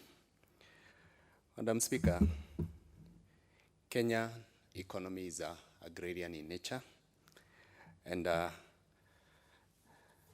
gross domestic product of our country, 27% of that comes from agriculture. Indeed, 27% is direct from agriculture. If you also now add the ripple effect, you realize that the sector employs about 40% of the Kenyans. If you do the linkages, you still find that 70% of Kenyans, especially in the rural areas, are employed by agriculture. It would now, given that the statistics, it would be prudent for the government to invest heavily in the agricultural sector, but that is not what it seems to be. Because every year, we are seeing reduction of agriculture budget by the government. It goes against the Maputo Declaration, which we are signatory to, which recommends 10% of the GDP to go to the agriculture. This is not happening in Kenya. We only give about between 2.5 to about 2.9. Having said that, coffee production in Kenya has been declining. In the 1980s, coffee used to be one of the largest forex earners in Kenya. I remember in the 80s, we hit around 130,000 metric tons. But with the collapse of International Coffee Agreement in 1989, the decline started, and right now we are at about 40,000 metric tons. What happened after that? International Coffee Agreement used to regulate the prices of its members. It happened that when there was overproduction or underproduction, the prices were regulated. Why is it that there was a decline after that? Every country was left to its own devices, and this is where the production of coffee started falling. Bad marketing habits, exploitation by the supply chain, especially too many brokers. Also, what happened after that was that coffee became non-commercial. Many people stopped farming coffee. They started now opting out of coffee farming, going for, say, avocado farming, going for maybe macadamia. Even in some places, we found that people now started uprooting coffee and building commercial houses because coffee was no longer profitable. I am a product of coffee farming. I was taken to school through coffee farming. I grew up knowing coffee as the main economic activity in my place, Mukurweini. But after the collapse of coffee farming, things have really changed, which has generated a lot of poverty to our people generally in Mount Kenya region. So in any country, especially a country like Kenya, where agriculture is the mainstay, we should be giving a lot of money towards research. And when we created AFA about 2014, I think, what happened is that all these research foundations, the tea, the coffee, and others, were brought under one roof. It became a directorate under the ministry, as opposed to when it was being governed by an act of parliament. And research and development in many places is given a lot of emphasis. In Kenya, if I look at the report here, you realize that the Coffee Research Institute has not been receiving any money whatsoever since 2014. Indeed, in 2010, it had requested about 372 million. It got 43. But from 2014 to 2019, it has not received a single cent for its research and development activities. If we kill Coffee Research Institute, what are we doing to the coffee farming? We are saying that no new breeds of coffee are being generated. We are saying that coffee farming stopped way back about 10 years ago. And what most of the farmers are growing today may be obsolete. I remember Roiro 11 used to be a hit to many farmers in our place. And when they wanted to buy the seedlings from Coffee Research Institute, the availability of the seedlings was a huge challenge. Why is this? Because once we underfund Coffee Research Institute, which has a demand of about 1.5 seedlings insofar as Ruiro and Batian seedlings are concerned, and it is only producing about 100,000 of a breed that was produced about 10 years ago, then we have a problem. And coffee production generally must be emphasized on how many kgs can be produced per coffee bush. And it has been declining over the years. Why? Because we are not coming up with new methods, with new seedlings, with new chemicals to ensure that we raise the production. Aging is also a factor. The coffee that was planted those days when I was going to school, they are still being pruned and trying to, push it to produce even more, which is not possible. The factor of acidity of the soil is also one of the factors. CRI, in its mandate, it was supposed to do certification of seedlings, it was supposed to supply coffee seedlings, it was supposed to advise farmers. I remember as kids, we were being taken to Coffee Research Foundation, Ruiru, to go and learn about coffee farming. So it used to offer a lot of education on coffee farming. And it is because we used to have a levy of about 1% that was charged to every kg of coffee delivered to factories to maintain it and sustain coffee farming. After it was collapsed into AFA, it has not received a single cent to run its R&D department. That means since 2014, coffee in terms of research has stopped, and therefore the country cannot compete competitively in the coffee market. Our grade AA, which is produced widely in Kenya, is one of the best in the world, and it is used for blending coffee, other low quality coffees from all over the world. We are the best producers of grade AA, grade AB, and grade C, which are best used in blending coffee because of its strong aroma. But then again, if you're not researching on our gold, who will do it? Others are doing it, and therefore we will be overtaken. Indeed, some of the countries are almost overtaking us. And if you're not going to fund Coffee Research Institute, then it means production will go down and less shilling is getting into the farmer's pocket. Indeed, it becomes very unattractive. And once it becomes unattractive, as a prudent business person or farmer, what will you do? You have to look for an alternative. You have to ensure that you put food on the table by looking for other lucrative crops like macadamia and avocado.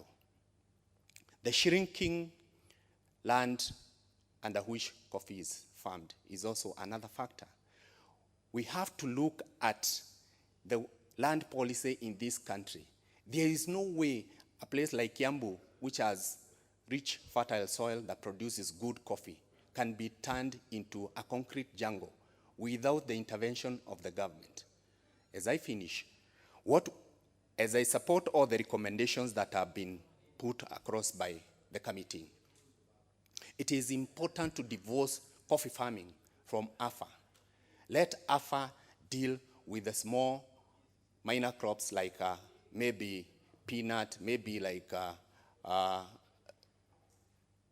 whatever it is, but coffee, tea, and those major cash crop earners must be given their own Coffee Act, Tea Act to legislate and ensure that better returns are found for the farmers. Thank you very much. I support. Member for Gatundu North, Honorable Wanjiko. Thank you, Madam Speaker, for giving me this opportunity to support the report on Coffee Research Institute by the Committee of Agriculture. And as I was going through the terms of reference, Madam Speaker, I feel that the report is lacking in one of the TORs, that is number 4.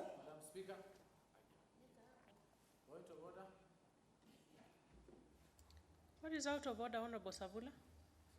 Madam Speaker, you know this is a house of serious business, and we have an attire that reflects the code of National Assembly or the Senate.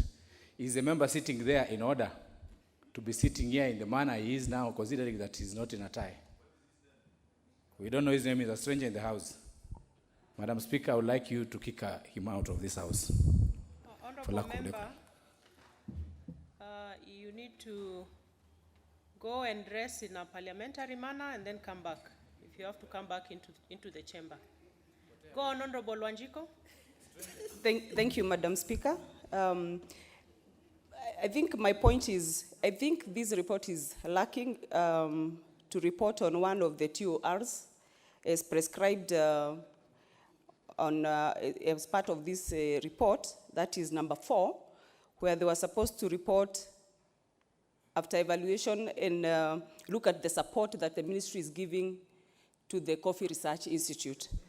So maybe this is an area that we needed to hear what the ministry actually is doing and whether they are aware of the state of the institute as it is currently.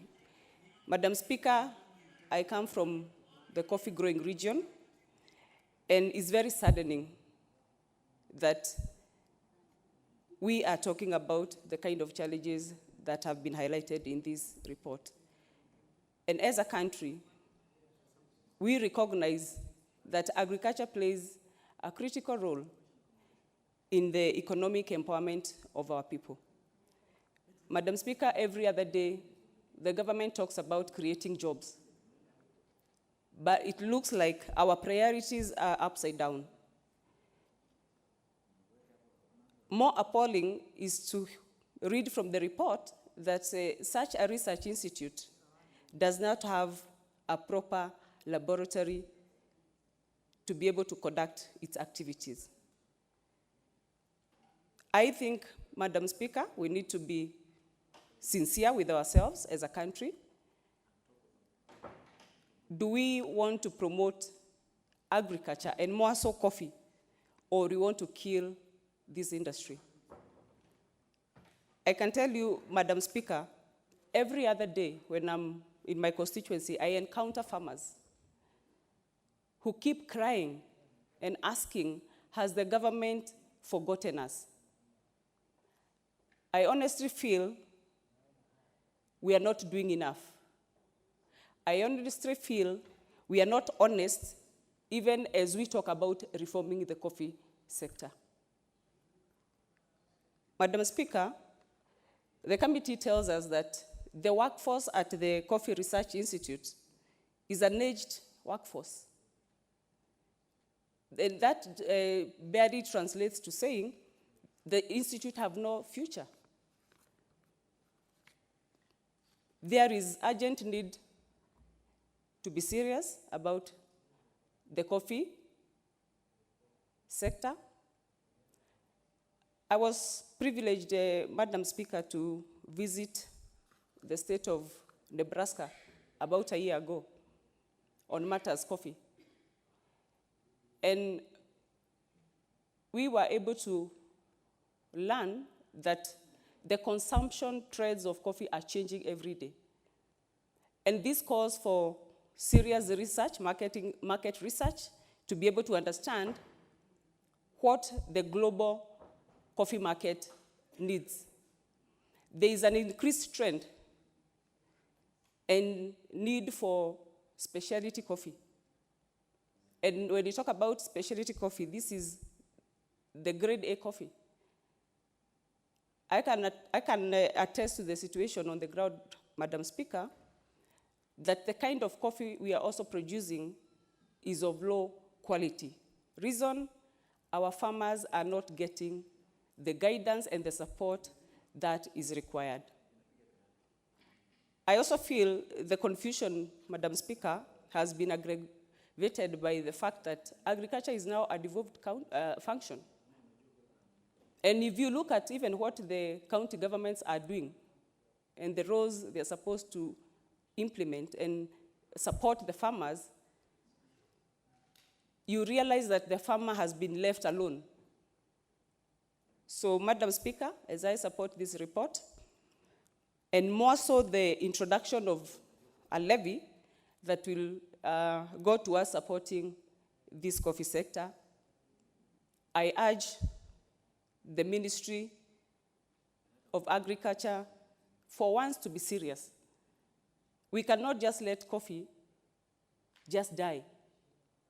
Like my colleague has said, there's a lot of hopelessness at the grassroots with our farmers. Others are dying because we are talking about their livelihood. Let us put money to these institutes. And it's also good, Madam Speaker, to note that this is not the only government institution that is suffering. So many institutions are also suffering. Let us get our priorities right and put money and invest where it matters for our people. With those few remarks, Madam Speaker, I beg to support. The Honorable Ibrahim Sahal. Thank you, Madam Speaker, for giving me this opportunity to contribute to this important motion. Madam Speaker, I stand to support this motion because coffee sector is an important economic activity in Kenya in terms of income generating employment, creation, and foreign exchange earning. Madam Speaker, in spite of being a backbone of the economy, Kenya coffee has been depreciating over time. As cited in the committee report, the decrement is due to poor research capacity, management, and inadequate financial support. The Ealing Coffee Research Institute, for instance, has conducted a meaningful, extensive research between 1980s, which actually led to the introduction of 1985's Ruiru 2 varieties. And the last variety produced in 2010, according to analysts. This kind of research is no longer active today. Hence, the lower output, which has plagued the sector. Madam Speaker, drawing from the committee's observation, the sector needs to be ramped by introduction of coffee research levy to support coffee research and extension service. The Coffee Research Institute also requires government support in improving the output, for instance, the upgrading of seedlings. Good seed is a sound foundation for production. As saying goes, good beginning makes good ending. Thank you, Madam Speaker, I support.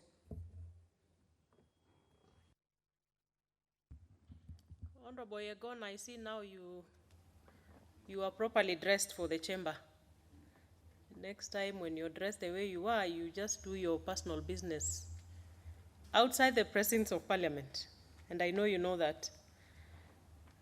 Let's have the Honorable Member for Lamu County, Obo Mohamed, Captain. Asante Speaker. Ningependa kuunga mkono na kupongeza pia kamati, ripoti yao mzuri. Kwa hakika kahawa ni mti wa mgongo wa nchi yetu, na Mwenyezi Mungu mwenyewe alipanga mambo kwa mipango yake.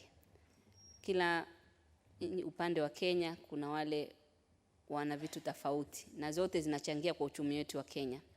Kwa hivyo kuna umuhimu sana wa haya mambo ya katika yaliyowekwa yote kwenye hii ripoti yawe yenye kufuatiliziwa na wenzetu waweze kujimudu, zile shida wako nazo waziondoe, zile kelele wanapiga siku zote na kulalamika siku zote. Naona pia Rais tumpongeze katika hotuba yake, alichangia sana katika mambo ya kahawa. Naona kahawa na majani na zingine wanaangaliwa. Hapa nimeona nikinukuu kwenye ripoti kidogo, kuna pahali wamesema kwamba ile miche inatolewa ni kidogo, inafika kama 100,000 na mahitaji inafika 1.5 million. Tunaomba wale wanahusika wahakikishe wametoa kukidhia haja ya wale wakulima. Na sehemu zingine nazo kila upande yenye njia zake, upande huu wa kilimo pia nao washughulikie, kama mfano upande wa pamba. Kuna ukulima wa pamba ambapo pia inatusaidia ukulima wa pamba, na pia katika hii mambo anaita upande wa bahari ambao wanaita blue economy pia waangalie sana zaidi. Zote kila mtu akifanya kwa bidii kwa upande wake itatusaidia na tutaweza kujitegemea, tupunguze mambo ya mikopo. Kwa hivyo Bi Speaker, mimi naunga mkono na natarajia baada kulingana na hii kamati watafatilizia na haya mambo yabadilike. Asante Bi Speaker. Sawa kabisa. Mheshimiwa Angatia Savula. Thank you, Madam Speaker, for giving me the opportunity also to contribute on this important report on the inquiry into the challenges of the Coffee Research Institute. Madam Speaker, from the onset, I would like to congratulate the Committee of Agriculture. I can see the report is signed by my colleague and my neighbor, the Vice Chairman, Emmanuel Wangwe. They have done a wonderful job.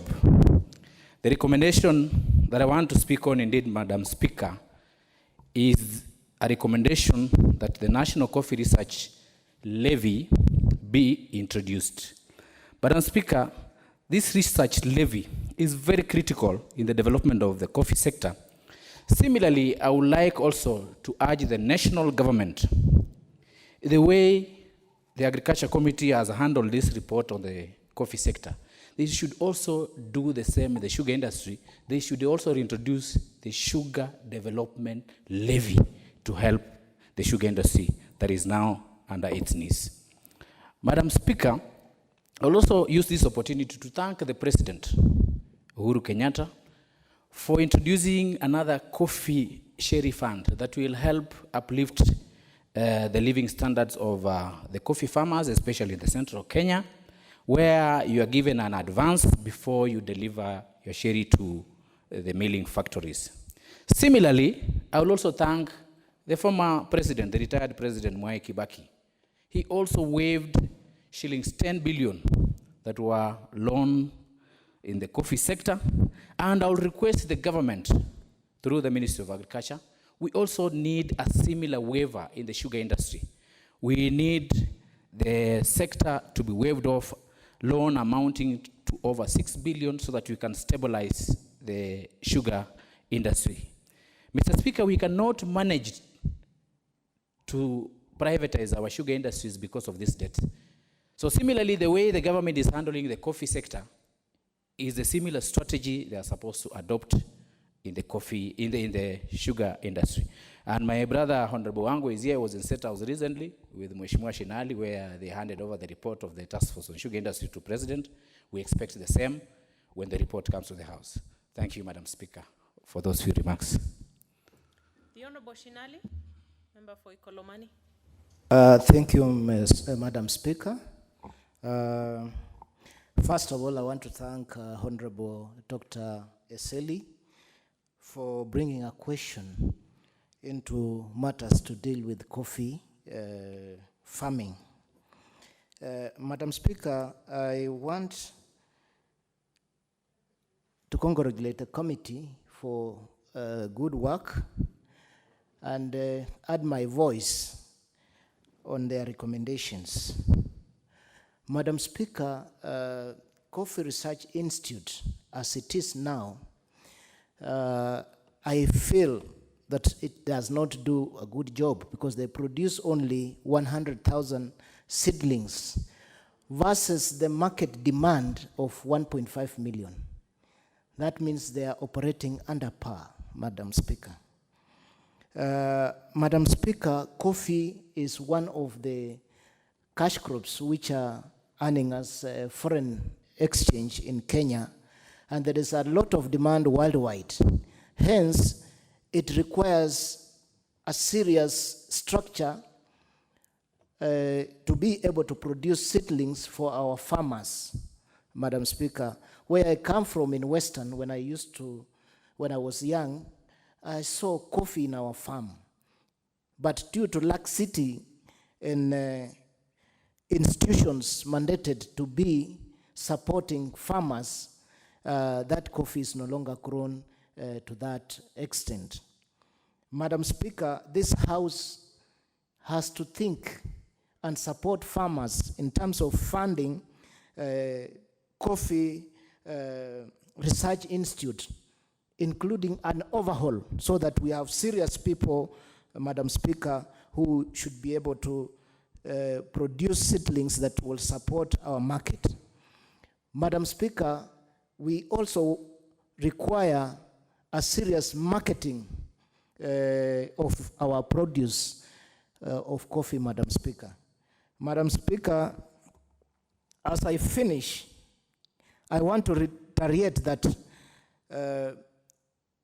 Coffee Research Institute, as recommended by the committee, needs a very quick overhaul, because farming is the largest foreign earner to our economy. Hence, coffee should play a major role, Madam Speaker. With those few remarks, Mr. Speaker, I want just to thank the committee once more for producing and having the time to sit down and do a good report to this House, Madam Speaker. Thank you. Member for Konoin, Leonard Brighton. Thank you very much, Mr. Speaker, Madam Speaker. First of all, I would like to say agriculture is the backbone of this country. And coffee brings in foreign exchange to this country. And we've seen this industry before thriving, but at the moment, it is actually nosediving. And that is why we need to look into what is it that is making this industry go down. There are problems that coffee industry is facing are the same problems that tea industry is facing. And when you look at it, you realize that Coffee Research Institute, the genesis of the problems that it's facing is actually due to funding. Similarly to the problems that Tea Research Institute and among other research institutes are facing. And this is the reason why you realize that there are many concerns. And one of the concerns is the last variety of coffee that was actually released by Coffee Research Institute was in the year 2010. And since then, there has been no new variety in the market. This is a cause of real concern, especially to farmers, because we need contemporary seedlings and we need to do diversification. Number two, laboratory equipment in the Coffee Research Institutes are actually obsolete. There are also other problems that have been witnessed in Coffee Research Institute. For example, also, there is lack of modern irrigation infrastructure for coffee nurseries. Coffee Research Institute had 17 scientists against an establishment of 30 scientists. And also the total workforce at the institute is actually only 223 employees. And the 2/3 of the workforce are actually at the age of over 55 years. In a short while, they'll be retiring. This is a cause of concern in this particular industry. And that is why we have to show a lot of concern to Coffee Research Institute. Madam Speaker, CRI, or rather Coffee Research Institute, produces only 100,000 seedlings of Riru 11 seedlings per year, whereas the demand is actually 1.5 seedlings per year. That shows the shortfall in terms of production of the seedlings. And that is why we have to really give this institute proper funding so that it can actually be able to do its work.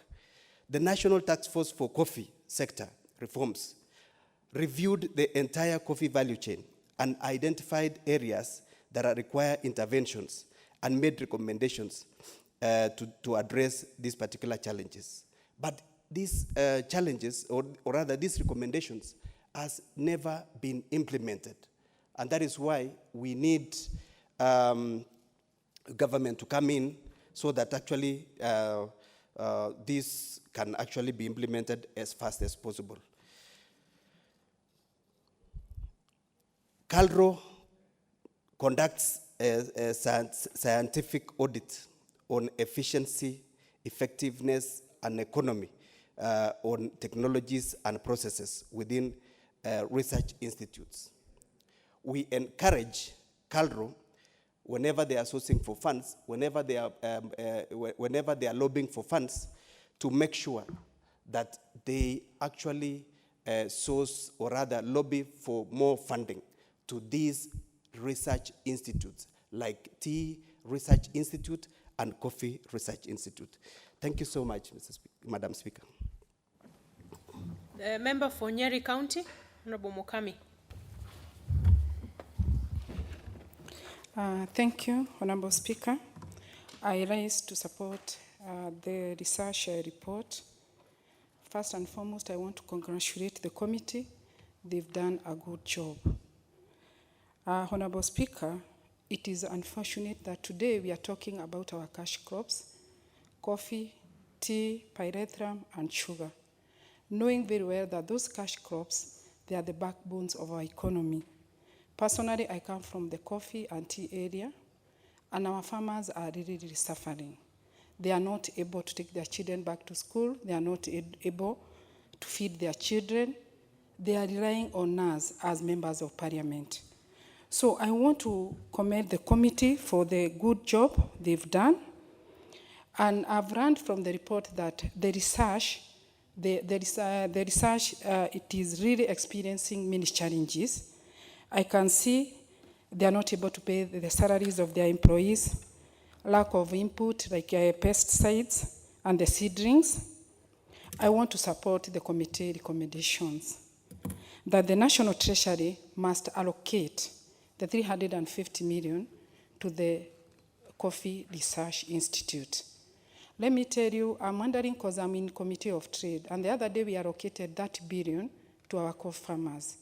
Now I'm asking myself, if the research is not able to do the research for the farmers, and we were trying to give that money to our farmers so that they can now go and get the good plants like the Roiro 2 and the Batiani, the good plants.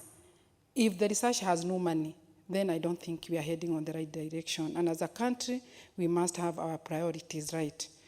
We know very well the agriculture is one of our Agenda 4. So if we are not supporting our farmers, then we are not supporting this country. Lastly, our farmers, they don't know where to run to. Now they don't even have money. Whenever they take their coffee to their factory, they are not able to get any money. Now, if our research is not able now to provide them with the best seedlings, where are they going to go? So I want to commend the committee, and I really support this report, and I hope the Treasury is going to allocate the money. Thank you, Honorable Speaker. Turkana Central, Honorable Nakara Lodete. Thank you, Madam Speaker.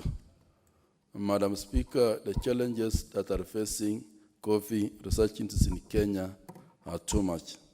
First of all, Madam Speaker, before I start, this institution was started in 1908. It's a very old institution, which we expect by now should be self-sustaining, should be self-growing because of the years that it was started. Honorable Speaker, the importance of the research in this country, number one, adding value. When we don't do research, all the products, all the produce that we are giving out from this country will be at a low cost. Their prices will be low internationally.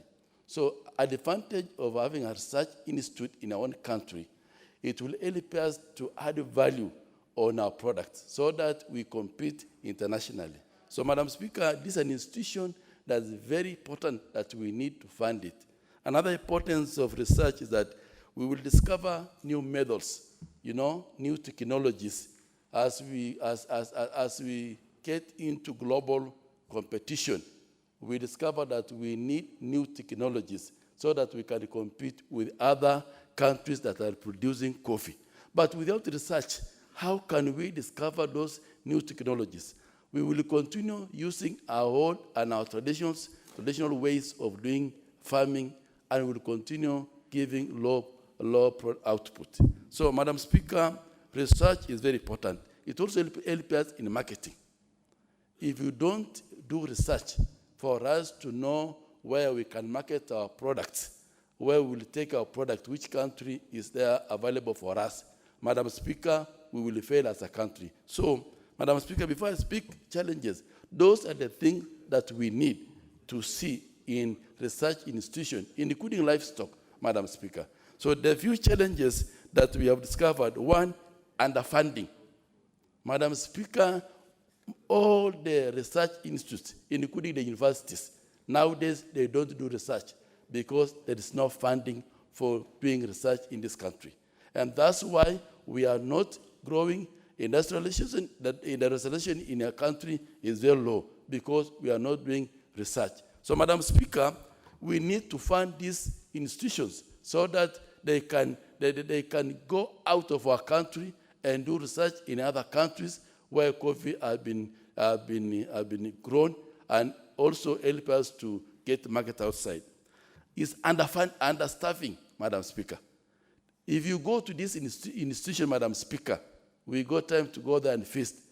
You can get all the people who were employed in 70s and 80s, up to now, they are still in those institutions, Madam Speaker. No new blood has been pumped into this institution, Madam Speaker. And that's why these institutions are dying.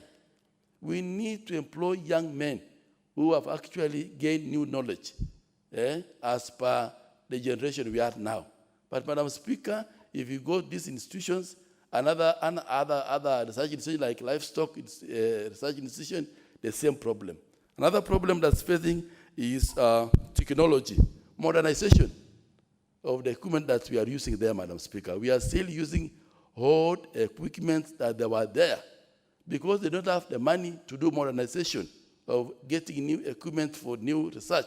So they are still using those old equipments up to now. So, Madam Speaker, this country is going to a second phase, to another generation. So we need to equip this kind of institution, Madam Speaker, so that we can actually compete globally and we can be respected globally. The coffee brings a lot of money in this country. But, Madam Speaker, because we don't support this kind of institutions, they are discouraged because they don't get even good funding to make them to do more research and also to add more value to our product. With those few remarks, Madam Speaker, I support. Thank you. The Honorable Naomi Shaban. Thank you, Madam Speaker, for giving me this opportunity to also add my voice that the committee has done a good job. And I think coffee is supposed to be our gold. It's our black gold in this country. It's a major income earner, revenue earner for us, for our farmers. But something is wrong somewhere, Madam Speaker. And some of the reasons that I think that the farmer is not gaining is because of a few, what would I call them, some sharp brokers in between. When you travel out of the country, everywhere you hear about the Kenyan coffee. When you go to the New York Stock Exchange, the #1 coffee is Kenyan coffee. That even when they are aware that there are Kenyans there, you are given a standing ovation. They stop everything to just acknowledge you being there. But it's very strange that as much as our coffee is talked about everywhere we go, yet our farmers have not gained much. So who is the person who is making money? The person who is making money should be the broker. And I think one of the reasons why and I wanted the Vice Chair to listen to this. I think one of the reasons why this research institute is not being funded is because they would research on the whole value chain at every stage to see, not only are we going to deal with the crop itself, but we are also going to check at every stage, where is it that the farmer is losing out? And that's why, Madam Speaker, I do believe that the research institute is being killed slowly. You can see they can't even employ. How can they employ, Madam Speaker? They can't employ. Because if you're not funded, how do you employ? You're talking about people who are becoming old. Once they retire, the institute is just dying slowly. Madam Speaker, we have researchers who are meant to be adding value by making sure that the farmers get the value of doing the right crop in the right places and getting maximum gains out of their sweat. Madam Speaker, something needs to be done, and done very fast. Every time you hear complaints coming from farmers, the coffee farmers, even the tea farmers, every time you hear those complaints, you hear farmers saying, we've been left poor, the children have dropped out of school. And it is true, when you go to those areas, they're doing that work, yet they do not see the fruit of their labor. Madam Speaker, that research must be funded. And since Parliament, the Budget and Appropriation Committee has got a duty to make sure that there is funding towards that particular institute so that the farmers can realize the fruit of their sweat. I thank you, Madam Speaker. I see Honorable Member for Navaholo. I see you putting in a request. I believe you're raring to reply. Yeah. So having no further requests for debate on the motion, I call upon the mover to reply. Thank you, Madam Speaker. Madam Speaker, on the onset, allow me to thank my colleagues for their valuable time they've taken to contribute to this report. It's not just going for granted, but I want to appreciate honorable colleagues for what you've done for me and my committee. Honorable Speaker, I also want to thank the clerk of the National Assembly, together with the Secretariat, for having taken a value for their time and prepared this report, which we've tabled today, which we debated today, Honorable Speaker. I wish also to thank and to state that I've noted the views from my colleagues, views from especially the Vice Chair, Parliamentary Service Commission. The issues he has raised is very valid, and we will be able to consider that, especially on the way forward. And I wish to assure you, Madam Speaker, that we will transmit this report to the ministry. And already, as we talk now, the ministry is aware, and we have been pushing, and in the policy statement, which we've just presented yesterday to Budget and Appropriation, we are seeking for this financial year 2020-2021, that the Budget and Appropriation gives us more money. Let it increase the ceiling for the purpose of research. And the research we are looking for, Madam Speaker, is not just for coffee alone. All our research institutions, Madam Speaker, have collapsed, and they're in the same red as the CRI. Therefore, the members and the Chair Budget and Appropriation, this is the cry. Madam Speaker, I wish to reply. Thank you. That's in order. Honorable members, we shall defer the putting of the question on the motion until such other time as it comes back on the order paper. So let's move to the next order. Order number 16, motion, annual reports on the state of the judiciary. Is a mover here?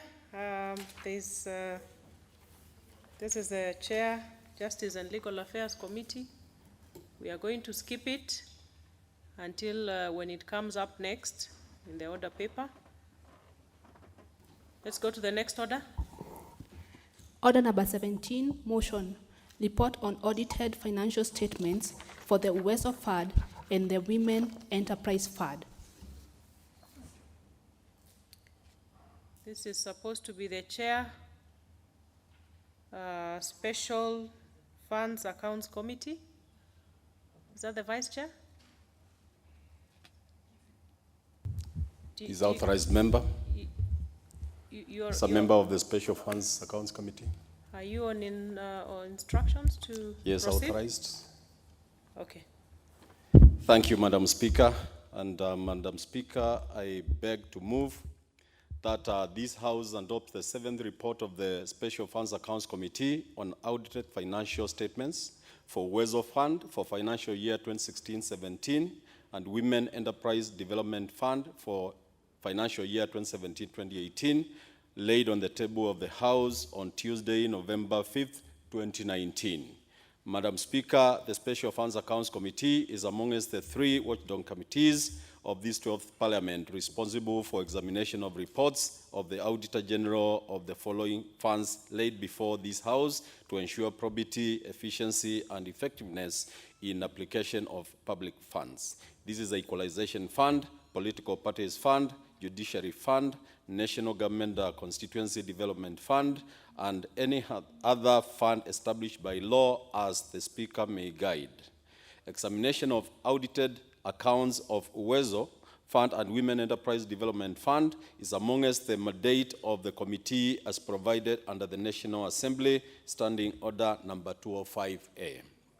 In so doing, the committee ascertains whether public funds have been utilized in a lawful, authorized, effective, efficient, economical, and transparent manner in line with Article 95(4)(c) of the Constitution, which gives this House power to oversight over national revenue and its expenditure, and Article 229, Subarticle 8, which mandates the House to consider audit reports and take appropriate actions within 3 months upon receipt of the reports from the Auditor General.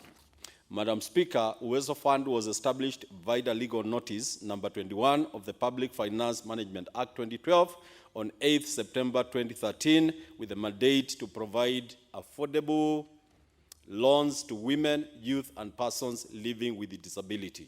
The fund also provides mentorship opportunities to enable the beneficiaries take advantage of the 30% government procurement preference through its capacity building program. Madam Speaker, Women Enterprise Fund was established through legal notice number 147, Government Financial Management Women Enterprise Fund Regulations 2007, as a semi-autonomous government agency in the Ministry of Public Service, Youth and Gender Affairs. It is mandated to provide accessible and affordable credit to support women start and or expand businesses for wealth and employment creation since 2007 when it began its operations. The fund is governed by an advisory board whose core responsibility is to set the strategic direction of the fund and to oversee the implementation of these strategic initiatives in accordance with relevant statutory and regulatory regimes. The Women Enterprise Fund is headed by a Chief Executive Officer who is charged with the responsibility of operationalizing the policies and strategies formulated by the advisory board.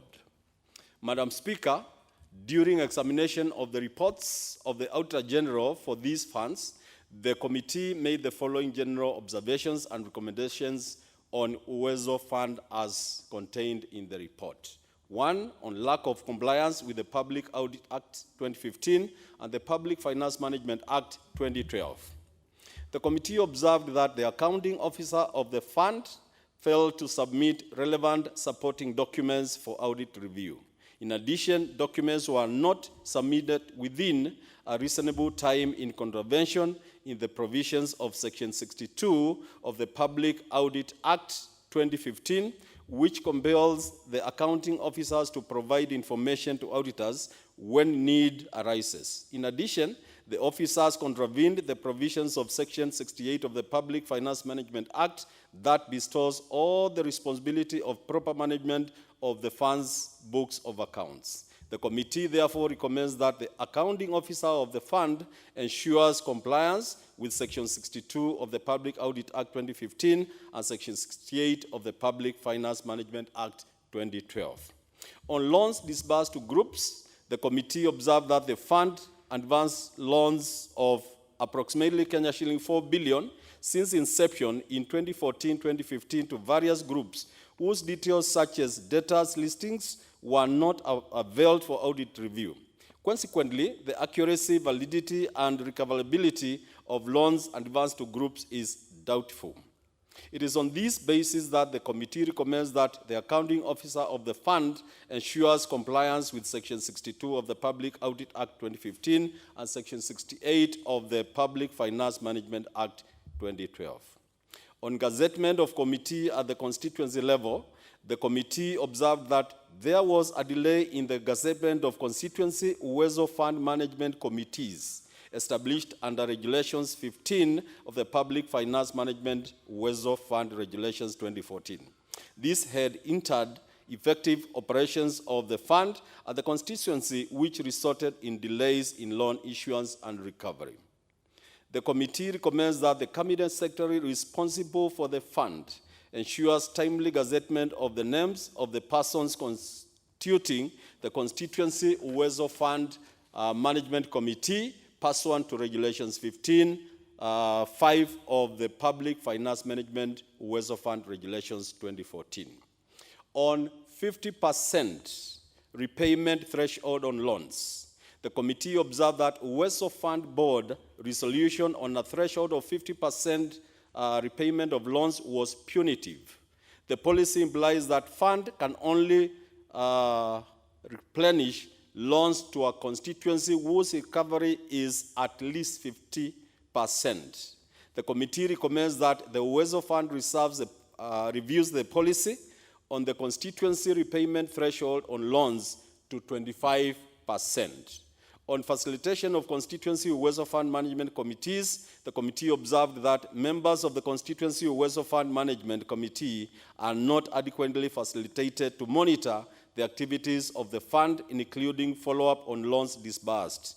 There is need to enhance the budget on monitoring, evaluation, and administrative costs for the committees to ensure they perform their functions effectively, efficiently, as stipulated under Regulation 16 of the Public Finance Management Uwezo Fund Regulations 2014. The committee recommends that the fund to set aside not more than 5% of the amount disbursed to a constituency for purposes of monitoring, evaluation, and administration costs for the constituency Uwezo Fund Management Committees, and that the Cabinet Secretary to issue guidelines on allowances for members of constituency Uwezo Fund Management Committees within 3 months of the adoption of this report by the House.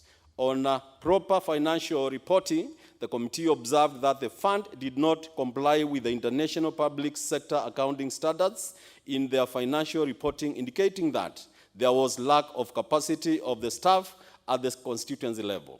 The committee noted that the fund relied on district accountants who serve more than one constituency.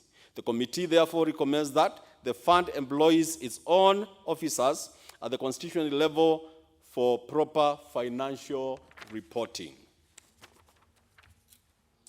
Madam Speaker, the committee also made the following recommendations based on general observations on Women Enterprise Fund. On loss of funds, the committee observed that there was embezzlement of funds by employees of the fund amounting to 24,625,450 due from 19 constituencies during the period under review, and that the matter had been handed over to the Director of Criminal Investigations. The committee noted that this is a recurring problem from previous financial years. It was noted that this was linked to the involvement of employees in disbursement of loans.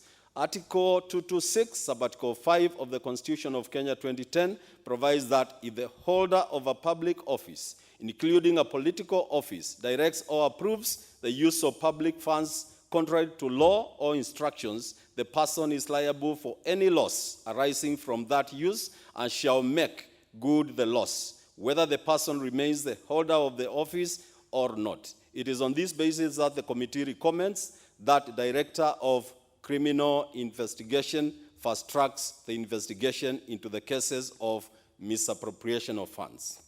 On unrecoverable loans, the committee observed that unrecoverable loans was a recurring audit query which could be attributed to groups seemingly incorporated with the intent to defraud the fund. The committee observed that these groups disaggregated after receipt of funds.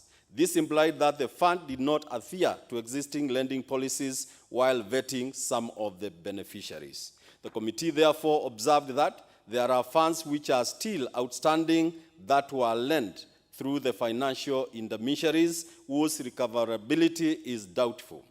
The committee therefore recommends that there is need for the fund to enhance their lending policies to improve recoverability of loans, and that the fund should lend directly to borrowers instead of using financial intermediaries.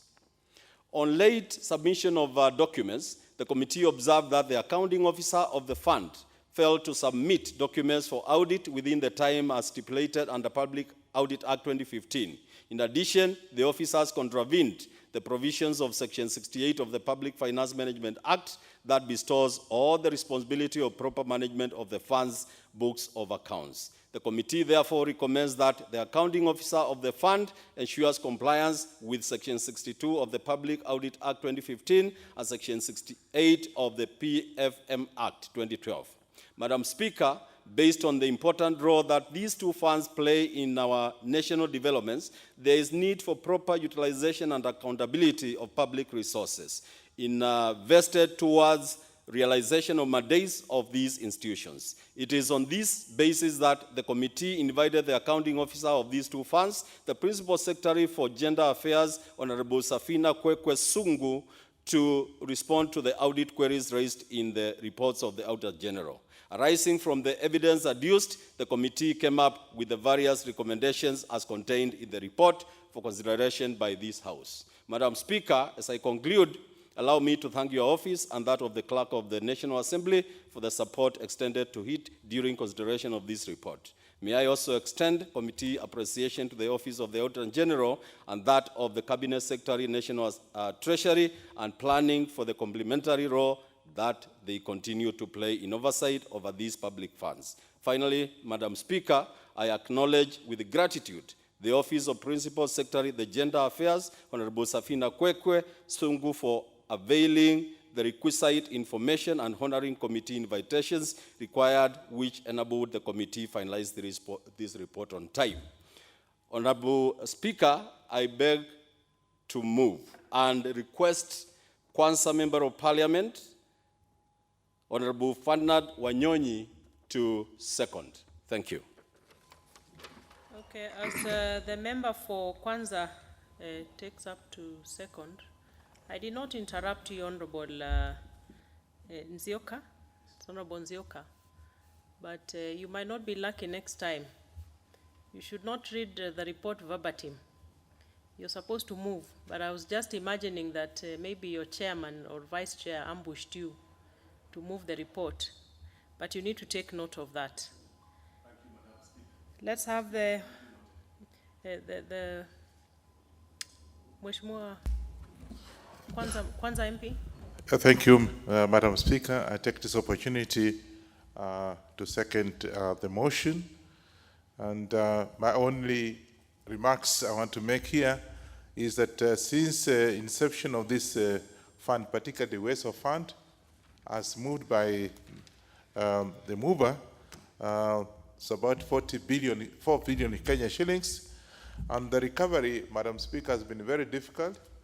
I want also to agree, and as moved, Madam Speaker, we now going to say that because of the difficulties in recovering of these funds given out to our people, we have agreed that it's good, instead of basing it on 50% of the recovery, we come down to 25% of whatever we have loaned out, which I think will be very encouraging, because it has been very difficult, Madam Speaker, recovering this money.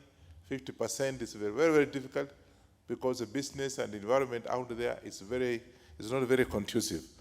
Secondly, Madam Speaker, the fact that again, after disbursement, most of the workers are not motivated And therefore, I think 5% of whatever we have dispersed will be given to those who are going to be involved in ensuring that the money given out to the groups are actually given some token of appreciation, 5% of the money given out.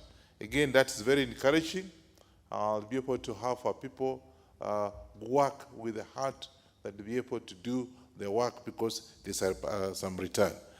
Lastly, Madam Speaker, we also are viewing the fact that the funds, actually, if you look at each one of us, including my own constituency, Madam Speaker, Western Fund has really helped the youth in terms of doing some profitable businesses and coming up with things like buying the tents and chairs so that they can be able to give out to people who have got functions and funerals. And I think this is a very good thing. And therefore, Madam Speaker, I take this opportunity to second the motion. Thank you. Very well.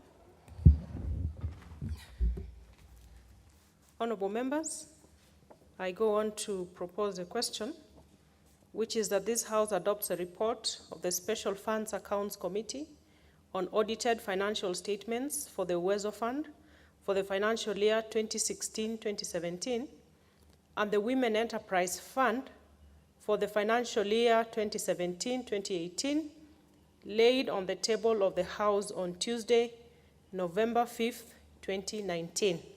Honorable members, and because of time, debate on the motion will proceed when it comes back next on the order paper.